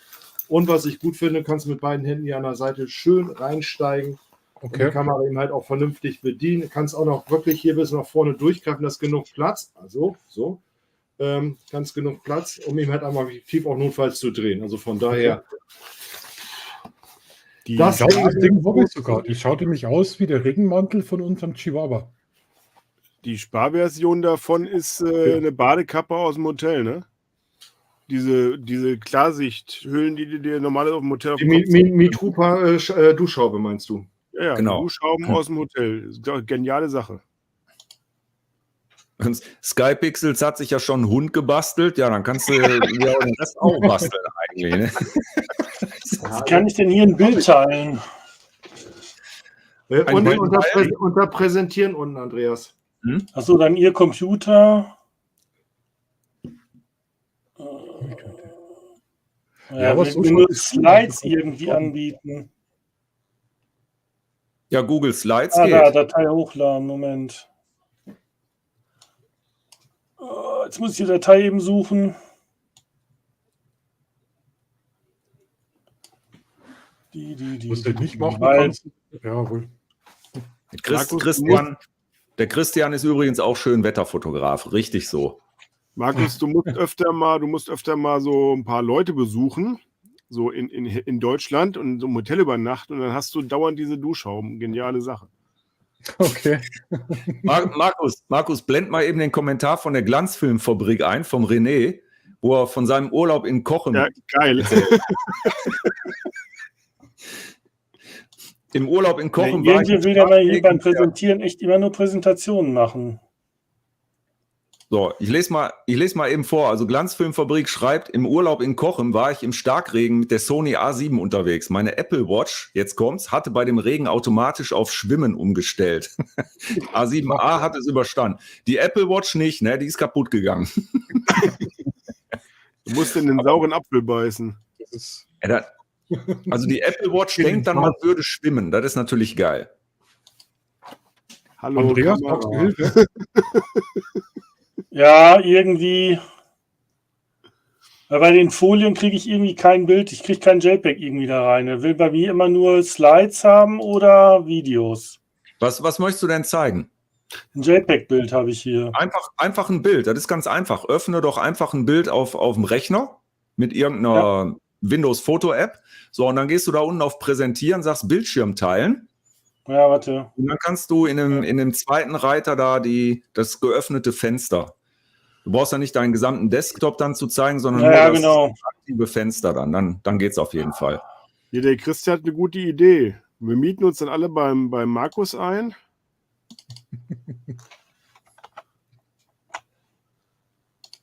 Die frische Luft wird jetzt hier gar nicht ertragen. Der wird ja tot umfallen. Da wird euch der ganze Smog fehlen. Der Theo Kötter, aber das macht ja dann nichts. Theo Kötter schreibt noch, er nimmt immer eine Mülltüte. Das gefällt mir. Das würde ich auch machen. Uwe, du hast doch gerade gesagt, du hättest da so eine richtig gute Videoidee, ne? Ja, Tausende. Kommt da eine Glaskugel drin vor? Nein, Glaskugel ist raus. Ich habe keine mehr. Die liegt im Container. Ich bringe den wieder mit. Also Markus, du müsst das Bild jetzt, glaube ich, freigeben wollen.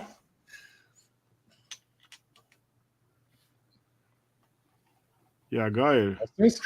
Schön viel Schnee. Ja. So, und das ist mit der Z7 II. Da hatten wir richtig Schneesturm dazwischen. Also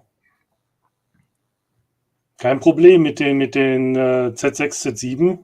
Mhm. Okay. Ja, mit der Z6 auch. Ja, Okay. das ist der gleiche Body. Das ist Z7 Ja. II. Steht Okay. doch da oben auch. Ja. Der einzige Unterschied ist dann nur zur Z9. Die Z9 hat die ganzen Buttons noch extra abgedichtet mit Gummidichtungen. Die anderen Gummidichtungen sind, glaube ich, auch ein bisschen größer und dicker, können mehr ab, also Ja. was das Gehäuse betrifft. Und der einzige Schwachpunkt ist halt immer das Bajonett. So, und die S-Line-Objektive und einige von den alten FX-Linsen bei Nikon, die haben diese Gummilippe. Ne? So, und diese Ja. Gummilippe, die geht um das Bajonett nochmal herum. Allerdings nicht mit Druck. Das heißt, das ist letztendlich, das liegt nur locker übers Bajonett drüber. Ja. Bedeutet, wenn sich da Regen sammelt, spätestens da geht's rein. Weil alles andere ist relativ dicht. Wie ist das bei Sony, Thorsten? Mit den Gummidichtungen da, weißt du das? Also ich habe ja das Tamron-Objektiv drauf, das hat sowieso so eine gewisse Staubdichtigkeit und Spritzwasserschutz. Und warte mal eben. Und bei der Sony 6700 weiß ich jetzt gar nicht, was da wirklich ist. Warte, ich muss mal ganz kurz was nebenbei machen. Kein Problem. Aber ich habe jetzt die 6700 in Wiesbaden ja auch da. Ich habe die ja hier immer auf der Schulter hier oben hängen. Habe die raufgegangen, es fing an zu regnen, kaputt so rüber. Ich habe gar nicht dran gedacht, dass da die Kamera hängt. Ich glaube, nur eine halbe Stunde gelaufen, bis ich irgendwann denke, oh. Ja, dann habe ich gedacht, ich packe sie dann noch mal in den Rucksack und habe sie dann eine Stunde später im Hotel ganz mutig angemacht und habe gesagt, ist auch egal. Wie gesagt, schicke ich es notfalls an, sagt, geht nicht mehr. Ist so wieder angegangen, da ist überhaupt nichts passiert. Sie läuft auch immer noch. Ich habe gestern rumgespielt, damit es ist nichts passiert. Also das Display war zugeklappt, da ist nichts draufgelaufen. Da war auch eben halt von oben drauf. Ja, im Sucher hätte jetzt ein bisschen Wasser sein können, aber es hat geregnet. Ich habe im Regen fotografiert. Also ich mache mir da nicht so einen Kopf drüber, weil wenn ich das Foto haben möchte, will ich das Foto haben. So, Und das ist eine super Idee, oder? Nee, andersrum. Der Christian hat das falsch rum formuliert. Man sollte die Kamera in Reiskörner legen und nicht Reiskörner in die Kamera machen. Das ist So. doof. Ja, das kann man machen. Du kannst auch diese, kennt ihr das, wenn ihr diese ganzen Sika-Pads, wenn ihr den ganzen Scheiß, diese Feuchtigkeit von diesem Zeug habt? Das ist übrigens, könnt ihr auch sehen, dass das Zeug wirklich funktioniert. Wisst ihr eigentlich, wie die Grundfarbe von dem Zeug ist? Blau? Ja, und orange hat das normalerweise. Blau ist, glaube ich, tot. Die haben Ja, aber das kannst du wieder selber regenerieren. Genau, die sind nämlich nicht weiß. Wenn die weiß sind, dann haben die nämlich Feuchtigkeit gezogen. Ah, Du kannst die in einen Stoff- oder Leinbeutel oder in so einen, sagen wir mal, in so einen Einkaufspack einfach reinpacken und dann kannst du die im Backofen bei 80 Grad eine Stunde trocknen lassen und dann verfärben die sich wieder weg von dem Weiß und dann kannst du nämlich verwenden. Also ich schmeiß die auch nicht weg, ich sammle die nämlich, so wie Olaf die gerade so nachbringt, weil die kannst du genau für sowas kannst du nämlich richtig gut gebrauchen. Weil Reis hat der Reis hat den großen Nachteil, staubt. Ja. Aber in Reis habe ich mal einen Blitz, einen von meinen Blitzen reingelegt. Der war mir bei einem Fotoshooting komplett mit Stativ in die Lahn gekippt. Also Lahn ist hier so ein Fluss bei uns. Und der war unter Wasser und hat Dauerblitzfeuer gemacht. Also der hat richtig Wasser abgekriegt. Nur noch das Ding raus, Deckel auf, Batterien raus. Dann war ich zu Hause und habe immer noch Wasser aus dem Ding rausgeschüttelt. Das war also wirklich Wasser fest drin. Und dann habe ich das Ding hier genommen und habe es in Reis reingelegt. Da habe ich dann 2 Wochen drin liegen lassen und das Ding funktioniert heute noch. Also der hat komplett Wasser rausgezogen. Gut, der war Staub und Chrom, würde ich jetzt bei der Kamera nicht machen. Da würde ich auch die Silika-Dinger nehmen, aber die habe ich gerade alle in Gebrauch. Da habe ich mein Filament drin eingepackt, damit das nicht so Ja, aber nass oft wird. sagt man ja mit dem Trick, dass es vorerst funktioniert, weil die Feuchtigkeit raus ist, aber auf die Zeit oxidieren halt die ganzen Leiterplatten das Ganze. Ja, nee, Toll, also wie gesagt, das ist ja toll. schon länger her, der Blitz geht immer noch. Ah, okay. Die Lahn ist halt auch ein recht sauberes Gewässer, also zumindest vor Lolla. Okay. Also sehr viel Reis kaufen. Zur Not ja. Aber wie gesagt, Silikabeutel da. Die kannst du auch direkt frisch neu kaufen. Amazon kostet nicht viel. Also von daher. Oder es gibt auch diese in grünen Beuteln, diese Feuchtraumfänger, die du dann auch im Backofen packst. Da ist im Prinzip nichts anderes drin.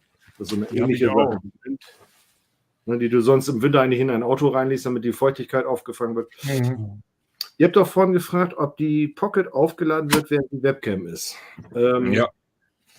Das kann jetzt sein, dass es an dem USB-Hub sieht. Also was ich sagen kann, ich habe immer noch 71% Akku. Also wird nicht weniger, aber sie lädt auch nicht. Ja, genau sowas, Olaf. Ne? Also sowas gibt es ja auch in ja, ich habe so eine grüne Schlange dafür irgendwann mal gehabt fürs Auto reinlegen. Ne? Also ist im Prinzip das gleiche Zeug. Das, was du da hast, das löst sich ja irgendwann komplett auf und das andere kannst du immer wieder im Backofen regenerieren. Also wieder was gelernt. Wird die Kamera nass in den Backofen? Habe ich es richtig verstanden? Ja, aber, Genau. Und Reis essen dabei. Okay, gut. aber Markus, wenn du sicher. nicht wirklich in so einen richtigen Starkregen reinkommst, also diese normale Rumgefissel und so weiter, will ich mir überhaupt keinen Kopf drum machen. Ja, oder wenn du jetzt hier vom Stefan Lichtgebildet dir das Video anguckst, was er heute hochgeladen hat, ja, wie nass die Kamera da geworden ist und das Objektiv und das, der hat das 180, 600 mitgehabt, das ist kein S-Line-Objektiv. Da ist Okay. nichts passiert. Okay. Das ist Erfahrung, ja. Ich traue mich halt Ja. einfach noch nicht. Ja, man muss sich da rantasten. Und im Zweifelsfall, ganz ehrlich, ich meine, wenn du jetzt sagst, okay, du willst das aufnehmen, Stativ, dann richtest das Stativ auf, lässt die Kamera so lange wie möglich im Rucksack, so, und wenn es nicht windet, dann nimmst du einen Regenschirm und hältst den darüber. Oder du kaufst dir so einen großen Kopfregenschirm, so dass Habe du ich echt schon überlegt. So Ja, Ballermann. ja, gut. Das Problem ist, Regenschirm ist, ich sag mal so, ist immer total blöd. Aber du kannst, um mal zu sehen, was Kameras wirklich abgucken, also jetzt Uwe mal weghören. Guck dir mal das Video an von Benjamin Jarowski auf den Lofoten. Der hat da so eine komplette Videoreihe gemacht. Da ist mit Sony unterwegs. Und wenn du siehst, wie die Kameras, also er war ja nicht alleine unterwegs, er war ja mit mehreren Leuten dort. Wenn du siehst, wie die mit den Kameras dort umgegangen sind, wie das geschifft hat, geregnet hat und die haben trotzdem fotografiert. Ne? Also ich mache, was ich eigentlich immer vergesse dabei, ist die Tropfen von der Linse vorne wieder wegzumachen. Das finde ich viel ärgerlicher an der ganzen Stelle. Ja. Oh Mist. Ja, aber wenn du so welche Videos guckst, ne, also wie gesagt, er hat da mit dem Vöglin und mit dem Lukas, ich komme jetzt nicht mehr drauf, aber jedenfalls mit mehreren war er da ein paar Tage unterwegs und die haben zwischendurch richtig Regen abgekriegt, ne? Also richtig fett, und die sind trotzdem mit ihren Kameras unterwegs geworden. Und wenn du sowas siehst, klar, das sind zwar Profis, aber trotzdem machen wir da keinen Kopf drüber, ne? Aber so gewisse Sachen müssen abkönnen. Was bist nachher auf einer Hochzeit, das fängt an zu regnen und bist gerade am Brautshooting. Die Braut steht trocken und du stehst im Regen. Du musst da trotzdem die Bilder liefern können. Aber du weißt, wie das ist. Die erste teure Kamera. Ach, die hütet doch wie ein kleines Kind. Kein Staubkörnchen, immer in die Tasche rein. Ach, ja. Technik ist ersetzbar. Stimmt. Ja, Das ist also, dass du deine Frau beschützt und ins Täschchen packst, okay, aber eine Kamera, das ist ein Arbeitstier. Ne? Also, die darf einen Kratzer Jetzt kriegen. die Frau oder die Kamera? Jetzt verstehe ich nicht ganz. Wen soll ich jetzt? Das klärst du gleich, wenn wir raus sind. Nein, also die Kamera ist ein Arbeitstier, sage ich jetzt immer ganz klar. Ne, Ja. die muss arbeiten können, die kann einen Kratzer ab. Klar ärgere ich mich auch mal über einen Kratzer oder so etwas oder so, aber solange die Technik nachher immer noch funktioniert, ich will ja nachher ein Bild raus haben. Ne? Hm.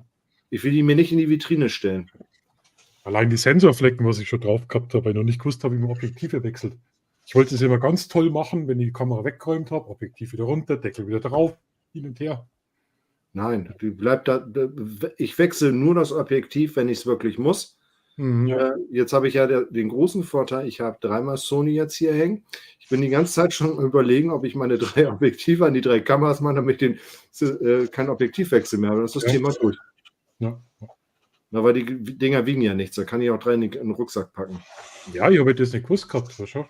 Objektiv runter, nehmen wir von der Brezen runter ein bisschen, reingeschaut, ja passt schon, schauen wir wieder drauf. Ja. Jetzt habe ich jetzt Nein, so aber Markus, lass, im Hagelsturm.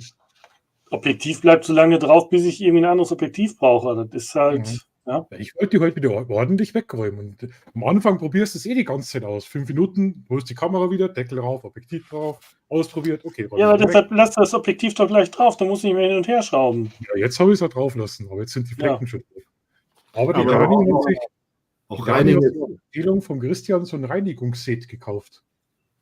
Ich habe gesagt, ich fasse das nicht an, aber die Dani möchte es jetzt reinigen. Den Sensor. Da bin ich gespannt. Das ist jetzt die Frage, Reinigungsset, was nimmt man da? Ich habe heute mal so ein paar bisschen geguckt, ein bisschen gegoogelt, beziehungsweise bei YouTube und sonst wo. Ja, der eine sagt, ja geil, der andere sagt, das Zeug jetzt hilft überhaupt nichts. Also gerade diese Reinigungsflüssigkeit, die ja bei den Vibes mit dabei sind, ich habe keine Ahnung. Ich nutze nur noch diese Dinger hier. Diese Warte mal. zum Wegkleben. Genau. Ah, okay. Das ist Hatte ich auch mal. Ich glaube, wenn ich den dann Finger halte, dann bleibt das Ding komplett am Finger kleben und zieht sich dann so. Der ist schon so alt. Ja, gut, aber also das ist so, dass also gerade bei den hochauflösenden, bei der ZIT 7.2 hatte ich irgendwann was drauf. Ich habe das auch mit der Flüssigkeit versucht. Ich habe den Schmier nicht, also dann immer irgendwo schlieren und sonst was drin gehabt, dann blieb was hängen und erst mit dem Ding habe ich es dann vernünftig sauber gekriegt. Das kenne ich noch gar nicht. Ja, die Dinger sind geil. So ganz weicher Gummi, damit gehst du auf den Fleck oder auf die Ablagerung drauf und der bleibt dann an dem Gummi kleben. Genau, Ja. und hast dann nochmal so ein Klebepad daneben, so eine Klebefolie, wo du das dann immer drauf machst, um dann wieder sauber zu machen. Okay. Das sind wie so klebrige Wattestäbchen anscheinend. Das ist also so eine Art wie diese Knete, die man über die Tastatur jagt, wo man den Staub mit rausholt. Ja. Ja, aber das ist halt so, dass das wirklich so eine Art Gelzeug ist, Mhm. wo du dann eben so ganz leicht mit auftippst, um den aufzunehmen. Das ist halt extrem klebrig. Und dann muss es ja davon loswerden und dann hast du halt so einen Klebefilm, da tippst du das drauf und dann der klebt halt noch stärker als dieses blaue Ding und dann überträgst du den Staub halt dann auf diesen Kleber. Und wie lange hält so ein Ding? Weiß ich nicht, ist halt eher das dann, was Olaf halt sagt, dass dann irgendwann halt der Weichmacher von diesem Gummi dann weg ist, ja. Also ich kenne ich so nicht. Ich nutze ja immer das Set von Rolloy. Muss ganz ehrlich sagen, habe ich also bis jetzt tatsächlich schon viele Kameras mit gereinigt, auch von Freunden, die sich da nicht rantrauen. Wichtig ist eben halt, dass du den richtigen Swap dazu hast, ob der für APS-C ist oder für Vollformat, weil da gibt es unterschiedliche. Und dann heißt es, ein Tropfen auf dem Swap einmal rüberstreichen und dann ist das Thema erledigt. Und maximal, wenn sie wirklich verdreckt ist, mal noch ein zweites Mal. Und ich habe noch nie Streifen oder sonst irgendwas gehabt mit dem Zeug von Roller. Also es funktioniert für mich eigentlich hervorragend. Und wenn du bei Roller ja regelmäßig bestellst, kriegst du das ja auch ab und zu mal mit Geschenk. Und wenn jedes Mal das Geschenk kriege, nehme ich eins mit. Weil ich sage mal, kannst du nie davon genug haben. Aber die Dinger finde ich gar nicht schlecht, weil das wäre was für einen Kollegen, der hat nämlich tatsächlich so einen fiesen Fleck drauf. Den kriegen wir so nicht weg. Das wäre noch eine Möglichkeit. Also ich habe das früher halt auch mit diesen Swaps gemacht und irgendwann hatte ich da auch was ich nicht wegkriegte und seitdem habe ich halt diesen. Ne? Wie heißen die? Das ist jetzt hier von iLead.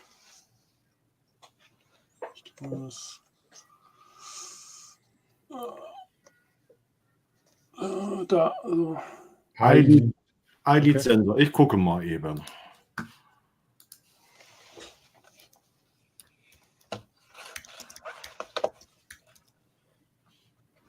Adhäsionstupferset heißt das Cleaning Kit. Ja, G-Dings. Ja. iLead Visco 12,98 bei Foto Koch. Ja. Och, die geht ja auch richtig teuer. Ja, Ich nach will schnell oben 5 Minuten AFK, weil mein Zauberschwein schläft schon. Ich muss selber laufen. 56 € für so ein Ding. Boah.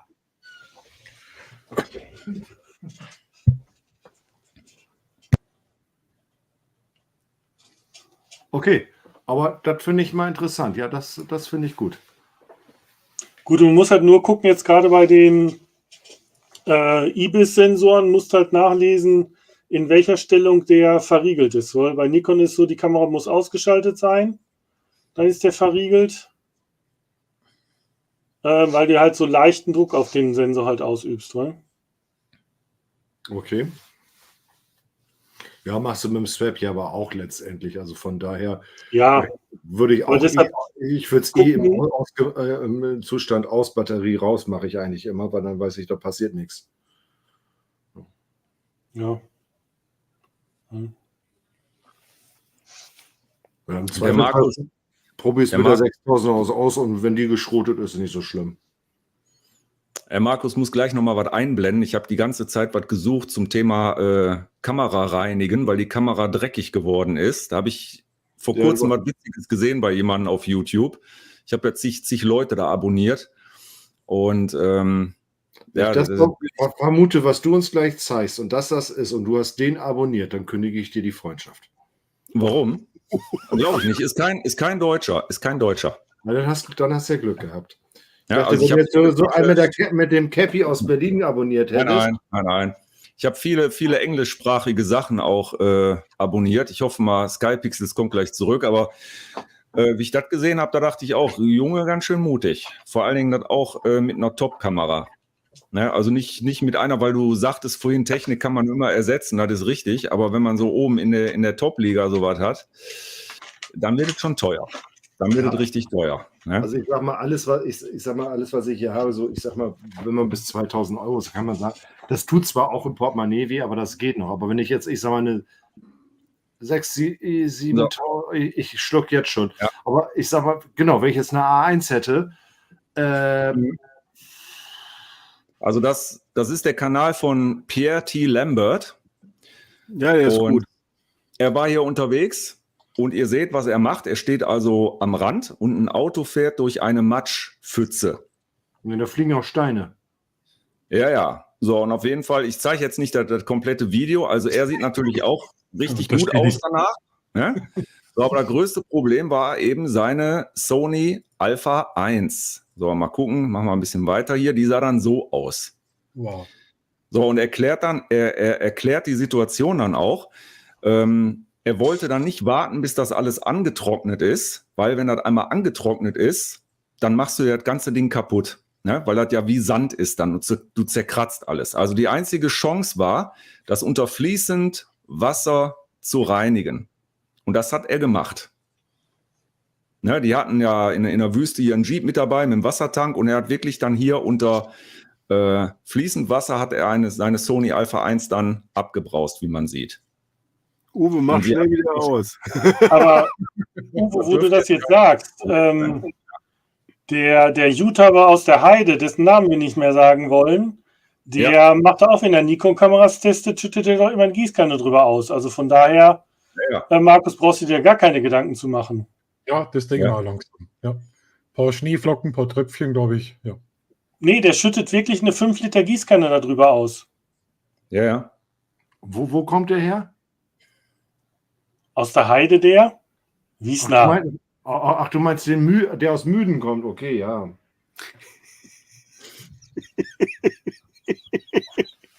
Wobei man da auch, glaube ich, vorsichtig sein muss. Ne? Zeigt er dann die Kameras, wie die hinterher noch funktionieren? Ja. Das hat er Ja, vorher ne? schon gedreht. Wieder rückwärts laufen lassen, genau. Ja, aber ich sag mal, die A1 hat aber natürlich, jetzt muss man auch fairerweise sagen, muss man zu der Kamera zurückkommen. Das ist aber auch eine Sportkamera letztendlich. Das ist das High-End. Das heißt, die ist auch innen drin viel, viel besser abgedichtet. Und das Genau, das meine ich. Das größte Problem an der Stelle wird wirklich die Stelle am Bajonett sein. Weil jetzt kommt man nicht genau sehen, was für ein Objektiv der hat, aber selbst das Objektiv ist dementsprechend.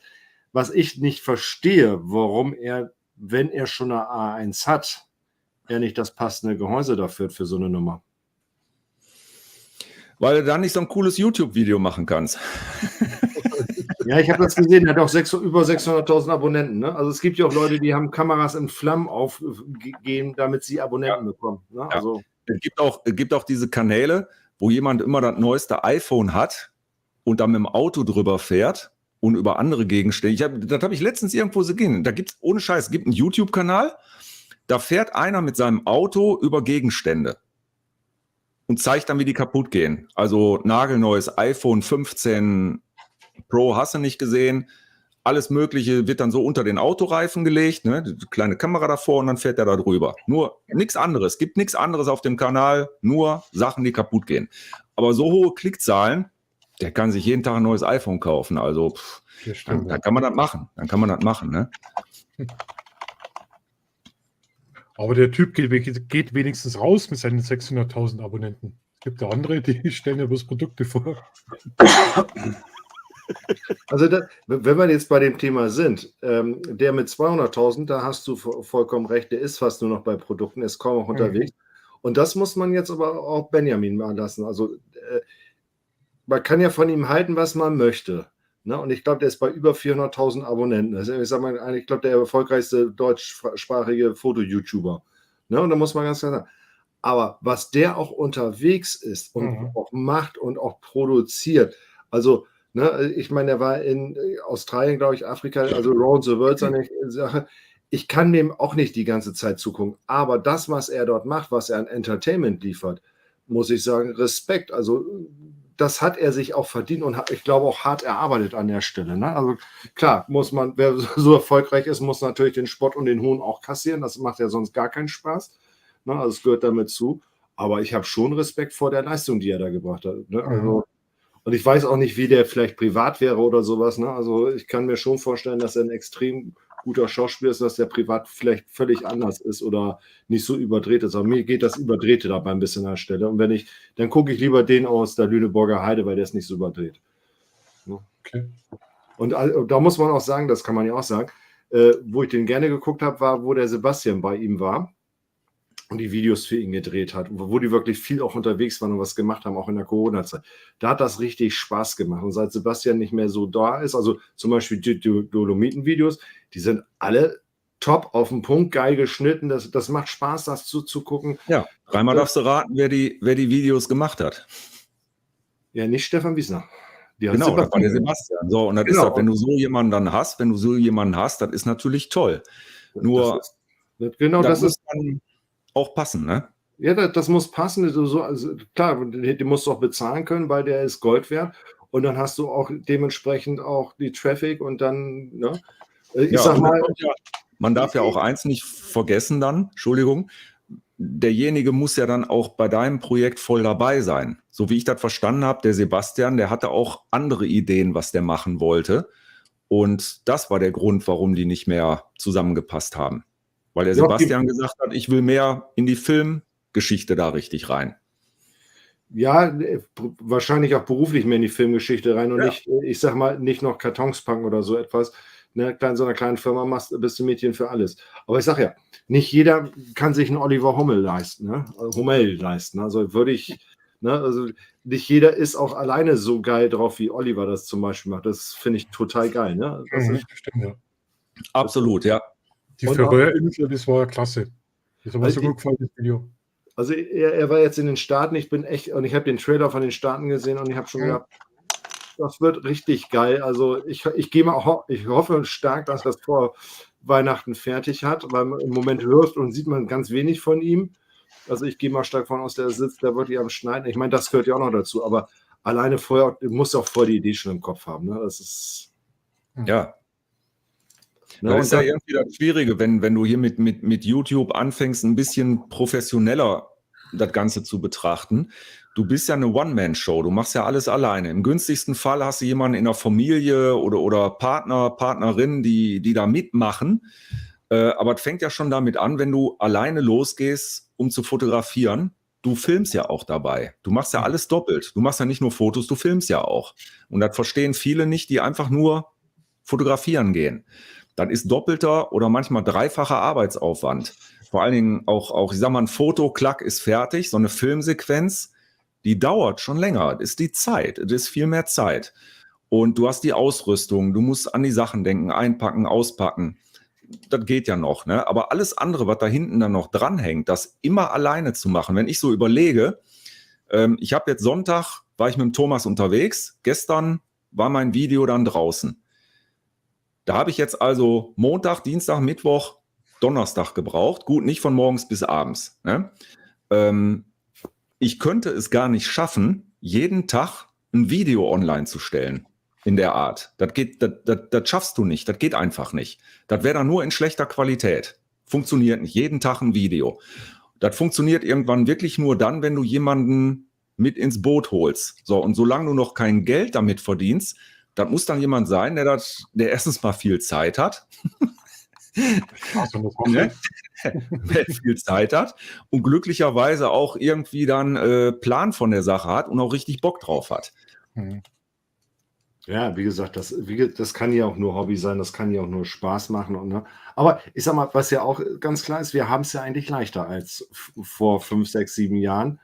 Ne, wenn du jetzt mal guckst, ne, die Kamera kann ja dieses hier, ohne dass ich was tun muss, das macht die automatisch.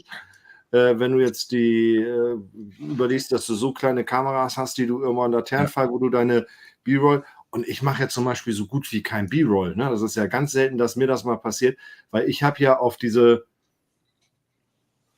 Nummer, ich stelle ein Stativ hin, richte das aus, so wie Frankie das immer macht, lauf auf dazu, lauf noch weiter, dann mache ich das wieder aus und drehe das und dann, also ich laufe doch nicht 7-mal wie ein Bekloppter an einer und derselben Stelle vorbei, nur um ein bisschen B-Roll zu bekommen. Dann verzichte ich auf das B-Roll. Entweder ergibt sich das, weil ich sage, ich kann ein zweites Stativ dorthin stellen, wo ich eine Kamera aufstelle, die mich dann währenddessen filmt, aber ich will dann ja fotografieren an der Stelle. Ne? Also ich will ja nicht gucken, dass das, klar, wenn das sich B-Roll ergibt, ja, ist gut, aber wenn nicht, dann ist das halt so. Ne? Und wenn du das denn auch siehst, das finde ich sehr schade. Inzwischen weiß ich, was für ein Aufwand dahinter besteht. Ne? Also, ne, wenn ich jetzt den Thorsten Engemann zum Beispiel angucke, der macht ja auch relativ viel B-Roll, Frankie macht viel B-Roll, Stefan Wiesner hat auch relativ viel B-Roll gemacht, auch als er alleine unterwegs war. Das ist schon ein Riesenaufwand, den du betreibst. Ne? Manche Stellen fährst du 3, 4-mal, 5-mal ab, damit du das dann auch hast. Ne? Und das machst du ja nicht nur 3-mal, weil es im Video vorkommt. Davon hast du mindestens 20 Szenen, die du genauso gemacht hast, damit das funktioniert. Habe ich ja in Hamburg auch probiert mit dem Vorbeigehen. Irgendwie, das ist echt langweilig. Ne? Ne? Aber mir gefällt es zum Beispiel. Mir gefällt es. Es macht das Video plastischer irgendwie. Ja, das Aber ist, das ist ja letztendlich auch toll. egal. Ja, das ist aber letztendlich egal, was dir jetzt Spaß macht, was nicht. Die Arbeit hast du trotzdem. Aber Thorsten hat recht, auch Software hat uns viel Arbeit erleichtert, auch bei der Bildbearbeitung. Ne, wenn du jetzt mehrere Bilder im gleichen Stil bearbeiten willst, du kannst die Einstellungen kopieren, du hast die intelligenten Masken mittlerweile, wo du sagen kannst, so klack, klack, klack, nur mal eben mein Motiv bearbeiten, muss nicht mehr mit der Maus malen, das spart unglaublich viel Zeit. Ich habe nur nicht das Problem, aber bei mir dauert das Schneiden unheimlich lange, weil das ist erstmal das ganze Material, nochmal gucken, was habe ich überhaupt alles gefilmt, weil das ist der Nachteil, wenn du das mit der Actioncam machst, die ganze Zeit mitläuft. Du musst ja hinterher erstmal gucken, was du gefilmt hast. Das ist ja anders, wie wenn du bewusst hingehst und sagst, ich mache jetzt die Aufnahme, ich mache jetzt den Schwenk hier, dann weißt du ungefähr, was du alles gefilmt hast. Aber okay, ich mache das halt so. Und das braucht unheimlich viel Zeit. Deswegen, also selbst wenn ich jetzt einen neuen PC hätte, der das schneller rendert, das erspart mir aber die Zeit beim Schneiden. Ja. Es wäre toll, wenn du sowas hättest wie eine künstliche Intelligenz, die aus meinen 2 Stunden Action-Videos 20 Minuten rausschneidet, was nicht verwackelt ist zum Beispiel. Das fände ich schon großartig, weil Nachtaufnahmen mit einer Actioncam, die sind meistens Schrott. Deswegen habe ich in meinem Video von gestern auch hauptsächlich Sequenzen genommen, wo ich selber nicht laufe, weil sonst das Bild zu sehr zittert. Das wäre schon toll, wenn ich so eine Funktion hätte, ne? Dass ich dann nur die guten Szenen habe. Das wird mir schon helfen. Vielleicht, das wird irgendwann kommen oder so. Aber das braucht unwahrscheinlich viel Zeit. Und dann möchte ich auch die Übergänge richtig haben. So, und dann kommt noch das mit der Musik dazu. Musik auf den Takt schneiden, wenn du so eine Musik hast mit einem durchgehenden Beat. Weil das ist einfach für das Auge besser. Muss man nicht machen. Klar, ich könnte mir ganz einfach machen, Video hochladen, auch nicht mit einer Einblendung am Anfang. Das will ich aber nicht. Das soll mir auch persönlich gefallen. Das sehe ich wie der Thorsten. Wenn ich mir das Video hinterher angucke, dann muss mir gefallen. Dann lade ich das hoch, vorher nicht. Ja, und das wird aber irgendwann auch, Uwe, das wird uns die KI auch irgendwann abnehmen. Ja. Also es gibt ja jetzt schon, also ich sag mal, auf den Takt schneiden, das war ja eine der ersten Sachen, ich ich komme einfach gerade nicht auf den Filmora. Genau, Filmora. Ja. Die sind da sehr stark drin, auch in diesen ganzen KI unterstützen. Die sind da recht weit vorne, was das betrifft. Wie gesagt, wenn die so ein All-Time-Update hätten für einmaligen Preis, würde ich das ja sogar wieder machen, weil ganz viele Sachen da ganz einfach war. Was mich gestört hat an der Stelle ist tatsächlich, dass du dieses ganze zusätzliche Material, diese Bauchbinde und sowas, da nicht extern reinladen konntest und dir von jemand anders kaufen konntest, dann musstest du mal das nehmen und das war teuer bei denen. Aber da wird es noch viel, viel mehr geben und dieses CapCut und wie sie alle heißen, sie sind ja im Prinzip auch nicht anders unterwegs. Und wenn ich dann auch angucke, was meine Tochter hier so nebenbei mit dem Handy mal eben fertig schneidet in KI-Sachen, wo ich dann denke, so ja, oder... Manuell, das kriegst du manuell teilweise gar nicht hin. Oder was wer mein Reel auf Instagram gesehen hat aus Holland, ne, das habe ich aufgenommen, da bin ich, glaube ich, 5 Minuten mit der Insta360 so durch die Gegend gelaufen, habe das in die App geladen, habe gesagt, mach mir da mal ein Video draus und er dreht und macht und dies und das und jenes. Dann konnte ich noch aussuchen, welche Stellen mir nicht gefallen haben, die habe ich dann rausgelöscht. Und dann hast du so ein Reel, so ein 40 Sekunden jeweils, noch gar nicht mal so lange, 30 Sekunden, wo du sagst, ey geil, da hätte ich, wenn ich selber hätte schneiden müssen, Stunden dran gesessen und das Ding war innerhalb von 2 Minuten fertig. Und das Ganze noch Musik geschnitten. Der sucht die Musik automatisch. Ja, das ist immer die gleiche Musik. Das ist totlang. Das ist das Einzige, was mich wirklich stört. Wo ich denke, ich würde da gerne manchmal auch andere Musik machen. Da musst du das Video nämlich nehmen, musst dann nämlich in ein Schnittprogramm reingehen, den Ton runter machen, die andere Musik reinlegen. Und dann wird es nämlich richtig kompliziert. Dann finde etwas, was 35 Sekunden mit so viel Power unterwegs ist. Ja. Naja. Was haben wir hier? Aber ich kann mir vorstellen, wenn man anfängt, so ein bisschen Geld zu verdienen, das fließt dann zum Beispiel auch in bessere Software. Ne, dann nutzt er halt nicht mehr dieses kostenlose CapCut, dann musst du dich in irgendwas reinfuchsen, was dir dann wieder die Arbeit irgendwie erleichtert. Weil es ist ja nicht nur die Qualität wichtig, dass du einen guten Ton hast, ein gutes Bild, auch die Arbeitsweise, dass die erleichtert wird. Das ist ja auch wichtig. Ja, aber da bin ich ehrlich gesagt der Meinung, wenn du es wirklich professionell machen willst, Adobe. Adobe-Paket mit Animationen und so weiter, wenn du das machen willst, da führt im Endeffekt kein Weg vorbei. Doch, Final Cut. Wie bitte? Final Cut. Ja, aber Final Cut kommt ja auch an die Grenzen. Mach mit Final Cut mal irgendwelche Animationen.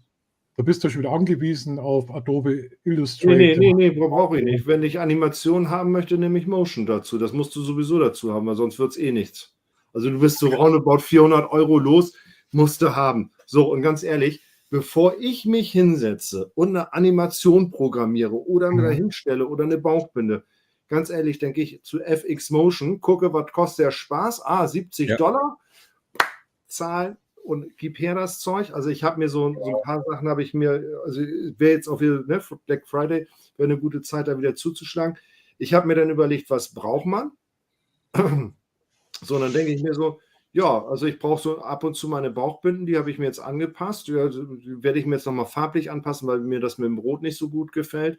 Weil meine Grundfarbe ist grün, da will ich ins Grüne eben halt rein. Das werde ich mir nochmal alles ein bisschen anpassen. Und dann reicht das vollkommen aus und mehr brauche ich gar nicht. Und ich mache ja auch nicht mit zig Übergängen hier und zig Übergängen da. Das Einzige, was ich tatsächlich immer noch nicht rausgekriegt habe, was mich ein bisschen ärgert, ist, das wäre noch eine schöne Frage, die können wir aber gleich noch diskutieren. Ich fotografiere ja 4:3 auf einer Kamera normalerweise. So, und dann hast du 16:9 Monitor, ja, so filmst du ja. So, und dann packst du dieses 4:3 Bild, ja, dann fotografiere ich ja nicht ich zeige es nachher auf YouTube, sondern so wie die Situation ist. Will ich das auf 16:9 hochpumpen, schneide ich mir manchmal Sachen einfach raus. Ärgert mich maßlos. Ich bin schon immer überlegt, okay, fotografierst du jetzt demnächst in 16:9, damit du das Foto gleich so hast. Und was jetzt ganz viele machen, das habe ich leider im Final Cut noch nicht rausgefunden, was ich eigentlich einen ganz coolen Effekt finde. Die lassen das auf 4:3, haben aber im Hintergrund, ich hoffe, René ist noch dabei und schreibt mir nachher eine Anleitung, wie es geht. Ich glaube, der ist noch da. Ja. Die machen das dann so ein Blurry-Effekt, also in Unschärfe komplett gefüllt und davor dann das Bild mit so einem weißen Rand. Da suche ich tatsächlich so ein Tool wird, was das Der kann. weiße Rand ist eine Katastrophe. Hab ich auch noch Ja, nicht der gemacht. weiße Rand ist nicht das Problem. Mir geht das um die Unschärfe, das gleich so hoch zu ziehen.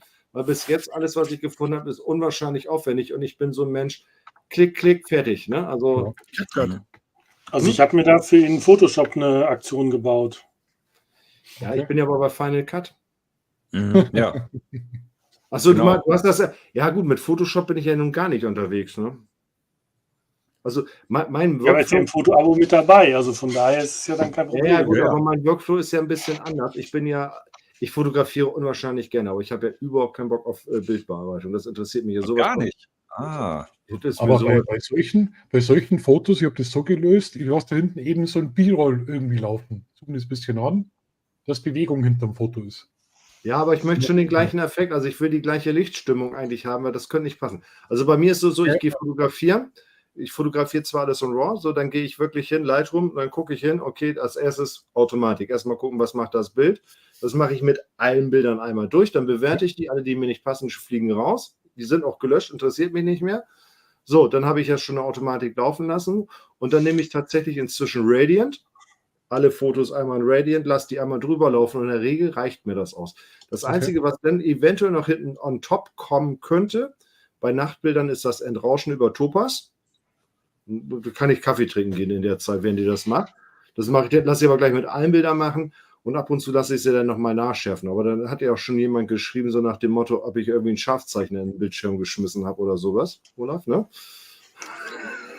Also, als ich es mal übertrieben habe, ist es sofort aufgefallen. Also, ja, und ganz ehrlich, das reicht mir tatsächlich. Es gibt ganz wenig Bilder, wo ich wirklich sage, okay, ich habe jetzt viel dran gearbeitet. Wo ich zum Beispiel wirklich dran viel gearbeitet habe, ist, jetzt muss ich gucken, ob ich das so hinkriege. Nee, ich muss euch erst drehen, damit das klappt.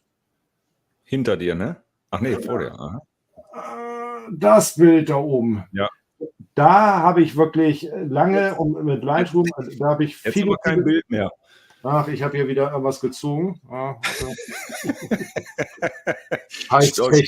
Stolper nicht über die Kabel auf dem Boden, Thorsten. Das Bild schaut aus wie von der Nina.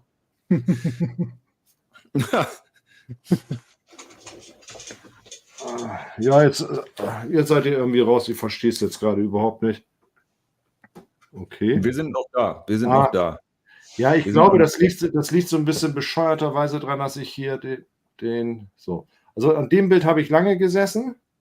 Das war ja auch Foto der Woche, ne? War dabei. Danke auf den Lofoten. Genau. Und dann habe ich, wo ich auch viel Energie reingesteckt habe, ist in das. Auch sehr, sehr geil. Klasse. Ja. Obwohl da ist jetzt gar nicht so viel passiert. Da ist wirklich nur, da habe ich ein bisschen mehr unten passte das eigentlich so weit und ich habe wirklich ein bisschen den Himmel ein bisschen deutlicher gemacht, weil das war nicht ganz so gut. Aber da habe ich wirklich nur ein bisschen mit Lightroom rumgespielt. Mhm. Und wie gesagt, also für mich ist das Bildbearbeitung, wenn das nicht unbedingt sein muss. Also ich mache gerne Bildbearbeitung. Ich habe sogar zum Beispiel auch jetzt beim Hauptbahnhof, ich mache dann die ganzen Zigarettenstummel weg, die auf dem Boden sind. Also nicht von der Hand mit dem Besen vor Ort, das mache ich alles in Lightroom. Das geht mir dann auf den Sack, wenn ich da irgendwo was sehe, was stört. Ich habe teilweise sogar dann auf dem Boden, wo Fliesen, also diese Bodenfliesen kaputt waren oder wo irgendwelche anderen Flecken drauf waren, die habe ich weggemacht. Das stört mich. Ich weiß nicht, ob das bei euch auch so ist, aber dann mache ich alles weg. Also das ist was mir in Lightroom einfach viel zu aufwendig und zu lange gedauert hat an dem alten Rechner. Jetzt mit dem neuen habe ich es noch nicht gemacht, aber so Pinselaktionen oder so finde ich ist in Lightroom extrem rechenintensiv. Also das geht in Photoshop wesentlich besser. Nee, da hat Lightroom wirklich aufgeholt. Also das nutze ich auch tatsächlich. Ich bin früher auch immer in Photoshop reingehen. Ich habe deswegen eigentlich nur Photoshop, weil wenn dann so ein Mensch ist, der mich stört und der weg muss, dann muss der weg. So, das habe ich immer früher mit Photoshop gemacht. Oder ab und zu hast du das, dann fotografierst und dann ist so ein Flatterband oder so ein Bauzaun im Weg, wo du sagst, oh, das stört mich jetzt. Ne? Dann bin ich dann Photoshop. Das geht inzwischen in Lightroom sehr, sehr gut mit dem Maskieren und mit dem Rauspinseln und ich sag mal, so etwas, was du auch vor Ort vielleicht gar nicht gesehen hast. Du denkst, oh scheiße, jetzt mal gesehen, jetzt kann ich fotografieren. Ja. Und das mache ich denn schon. Was ich nicht mache, ist irgendwie KI-basiert, was jetzt Photoshop so alles kann. Das habe ich noch nicht ausprobiert. Weil ich will auch nicht. Ich will nicht irgendwas haben, was da nicht bei ist und ich möchte auch keinen Elefanten drin haben, der nicht da war in Münster zum Beispiel. Würde ich auch nie tun, sowas. Ja. Das ist unmoralisch. Wenn ich sowas mal bei dir sehen sollte, Sky-Pixels, Ja. ne, dann rede ich kein Wort mehr mit dir. Ne? Thorsten, ich habe jetzt aber gerade noch mal eben nachgeguckt, wie ich das mit diesem Blurry-Effekt gemacht habe. Das ist ein Rauscher Weichzeichner, den ich einfach da drauf gekloppt habe. Okay. Das heißt, Bild erweitern. Also im Grunde wäre das für dich vielleicht, wenn du sagst, du hast das in der Software halt drin, dass du sagst, okay, du machst das Bild nochmal über die volle Filmgröße und haust dann da den Weichzeichner einfach drauf und legst auf die nächste Ebene das eigentliche Bild. Wo du das Wort gerade sagst, ist schön, wenn man manche Begriffe nicht mehr im Kopf hat, aber ich glaube, grauischer Weichzeichner, sowas habe ich bei Final Cut schon mal gesehen. So, und kann man eben gucken. Aber Thorsten, das Grundproblem, das habe ich dann auch mit den Fotos, ne? mit dem Bildformat. Das Video ist in 16:9 und dann ist immer die Frage, was mache ich? Ich finde diese Kamerafahrten eben schön, wenn man in das Foto reinfährt. Ne? Das hat noch so ein bisschen Bewegung für das Auge, dass das Video weiterläuft. Das heißt, du zoomst dann da rein und dann hast du dein 16:9, dann ist es wieder ausgefüllt. Das solltest du ja normalerweise auch machen, ja. Die Fotos ganz leicht, wenn es bloß ein paar Millimeter sind. Aber ich bin da immer zu stinkfaul dafür. Nein, ich sag mal, ich gucke mir auch andere Kanäle an und es gibt Leute, die zeigen die Fotos dann sogar noch ein bisschen kleiner mit einem Rahmen drum, um das Foto komplett zu zeigen, ganz in Ruhe, ohne Bewegung. Da hat jeder so andere Prioritäten oder Ansprüche auch. Ich kann auch nicht sagen, was mir jetzt am besten gefällt. Vielleicht mache ich auch mal ein Video ohne diese Zoom-Effekte, dass ich die Fotos einfach nur stehen lasse. Kann sein. Ich habe jetzt sogar im Video von gestern, von dem Hauptbahnhof, da sind auch, glaube ich, 2 Fotos in 16:9. Das ist auch nur dem geschuldet. Ich habe da was fotografiert, wo glaube oben oder unten irgendwas war. Das war komplett belanglos. Das habe ich weggeschnitten. Da habe ich gesehen, mach direkt 16:9 draus. Das ist dann schön, wenn es komplett ausgefüllt ist dann im Video, ne? Danke, Andreas. Übrigens, Gauscher Weichzeichner hat Final Cut drin. Dann ist die Lösung ganz einfach. Ja, das ist fast Klick. Foto reinmachen, ein bisschen größer ziehen, rüberziehen, Bild rüber, Thema erledigt. Und ich habe das mit einem Radius von 80 gemacht, aber da kannst du ja mit rumspielen, ausprobieren. Ja, da geht einiges, aber das würde mir, ich brauche ja nur so ein bisschen Rand darum. Also das heißt, es ist im Prinzip ja so eine Doppelung letztendlich. Von daher, ja, also von daher, wie gesagt, das sind ja die Sachen, womit ich mich diesen Winter beschäftigen wollte, aber ich glaube, ich komme da hier nicht zu. Ich brauche mal so 6 Wochen Urlaub am Stück. Also Karl-Heinz, wir wollten ja schon vor einer Stunde Schluss machen, jetzt ist 1:15, aber irgendwie sind wir noch nicht ganz zu Ende gekommen. Das ist bei mir auch so. Ich sage dann auch immer, also heute Abend wird es mal nicht so lang. Sage ich mir selber immer vorher. Marco, rechne mal. Du bist seit 8 Uhr dran, ne?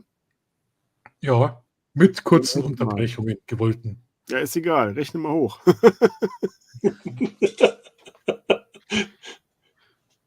Wir schaffen noch 7, ist kein Thema. Aber Final Cut, da muss ich nächstes Mal auch aufpassen, weil die Idee ist echt interessant. Hinten das zu blurren. Nee, das Originalfoto. Schneid's doch mit CapCut, da hast du es automatisch. Ja, gut, was soll ich mich mit einer neuen Software auseinandersetzen? Ich habe ja schon was drauf. Na, ich sehe gerade, da sind noch ganz viele andere Effekte, wo man also du kommst ja manchmal auf das Naheliegendste nicht, ne? Weit vor lauter Bäumen und so ein Blabla, ne? Ja. Du hast den Final Cut ewig. Hast du da nie reingeguckt in die Effekte? Doch, aber du, ganz ehrlich, du hast immer so deinen Workflow an der Stelle, ne? Ja. Du hast ja, irgendwann bist du ja so, sagst du, du bist zufrieden. So eine gewisse Grundzufriedenheit. So, ich komme mit dem Kompressor vernünftig zurecht, dass ich die Stimme vernünftig isolieren kann, dass ich weiß, wie ich das hoch machen kann. Okay. Ne? Ich habe mir damals für Final Cut die Videoreihe von Paddy geholt, von 1972. Der hat das sehr gut eigentlich für mich erklärt. Also er hat ein gutes Erklärdings. So habe ich auch Lightroom letztendlich auch gelernt. Das hat er sehr gut umgesetzt. Das hat er mit Final Cut gemacht. Das hat er auch mit Motion gemacht. Das muss ich mir nur noch mal komplett angucken. Ich habe aber längst nicht alles geguckt davon, sondern nur das, das reicht mir, das reicht mir, das reicht mir. Okay. So, und jetzt bin ich an dem Punkt, dass ich sage, ja, ich kann so ein Video schneiden mit Y-Code und wie sie ganzen heißen und das kriegst du einigermaßen hin, das passt für mich, aber dann guckst du dir ein anderes Video und denkst du, das hättest du auch so machen können. Und dann fragst du dich, wie das geht. Und dann denkst du, okay, ja, und beim nächsten Mal machst du es wieder doch nicht. Und jetzt ist es tatsächlich so, ich muss noch nicht mal den weißen Rand haben, das stört mich gar nicht. Weil den Unterschied siehst du ja. Mich stört es einfach, ich möchte nicht in 16:9 fotografieren. Und du hast eben halt Hochformat, ich mag Querformat, die möchte ich zeigen. Und ich möchte einfach diese Unschärfe, weil mich nervt das, wenn der Hintergrund komplett weiß ist oder komplett schwarz ist. Okay. Weil wenn du nämlich guckst wenn du ja selber schneidest, guckst du ja Filme auf einmal auch ganz anders. Das ist auch ein ganz, finde ich mal, so, dann guckst du dir das an und das Auge ist nicht mehr im Fluss. Du wirst einmal unterbrochen, weil du siehst, oh, da war was Schwarzes. Das passt nicht zu dem, was du vorher gemacht hast. Jetzt bin ich ja sowieso schon in der Lichtstimmung, so und kann jetzt mit so einem Weichzeichner das Bild in die gleiche Lichtstimmung passen. Das ist ja zu dem gleichen Zeitpunkt, wie die Videos entstanden. Also von daher fällt das im Auge gar nicht so auf. Du hast einen fließenden Übergang. Darum geht es mir letztendlich. Okay. Manchmal, ne, das ist so der Punkt dabei. Das sind so diese Feinheiten, wo man jetzt anfängt, okay, Grundverständnis habe ich. Ja, guten Morgen. Guten Morgen. Nachtwächter-Stream. Das hört sich auch gut an. Ja, also von daher finde ich das natürlich super interessant. Und klar, du kannst mit dem garantiert noch viel, viel mehr machen, womit ich noch gar nicht dran denke. Ja, das ganze Color Grading zum Beispiel. Ja, das ist aber ganz ehrlich, ja, kann man machen. Ich finde es bei dem einen oder anderen gut, bei manchen nicht. Jetzt mal die Frage, was man macht. Ich sag mal, bei Oliver Hummel finde ich das super geil, was er dann macht. Das hat auch Spielfilmcharakter. Ja. Bei Klaus zum Beispiel bin ich da immer zwiegespalten. Mal finde ich es gut, wenn er das macht, weil es einfach zum Land, zu der Stimmung, zu dem, was er da transportiert macht. Aber er macht ständig. Und manchmal denke ich so, da passt es jetzt nicht. Also gutes Beispiel, die Schweden Diaries finde ich super geil, auch die Northern Diaries mit diesem Color. Jetzt hat er das Gleiche aber in Helgoland gemacht. Ganz ehrlich, in Helgoland hat mich das gestört. Da fand ich das hat mich irgendwie irritiert, weil das passte für mich nicht so. Oder bei der Schimanski-Nummer, da hat er das auch gemacht. Fand ich irgendwie, hätte er etwas anderes machen müssen im Color Grading, als was er sonst macht. Ne? Das ist so das liegt aber einfach dann an meiner Erwartung. Ne? Also es kann für andere ganz anders werden. Aber in meiner Erwartung habe ich gedacht, nee, das ist jetzt nicht das, was ich erwartet hätte. Ne? Also es ist schwierig. Also was mich momentan juckt, ist so die ganze Greenscreen-Sache und die Farbfreistellung. Und zwar nicht im Foto, sondern im Filmbereich. Sprich Thema zum Beispiel Schindlers Liste. Ja, das ist geil, ja. Da hätte ich auch voll Bock drauf. Weil du kannst richtig drauf ab, ja. Sin City zum Beispiel, wer den Film kennt. Die arbeiten ja nur mit farblichen Freistellungen. Ich habe es probiert mit meinem Foto-Video. Ich habe es mit Final Cut nicht hinbekommen. Aber das wäre was mich filmisch total jucken wird.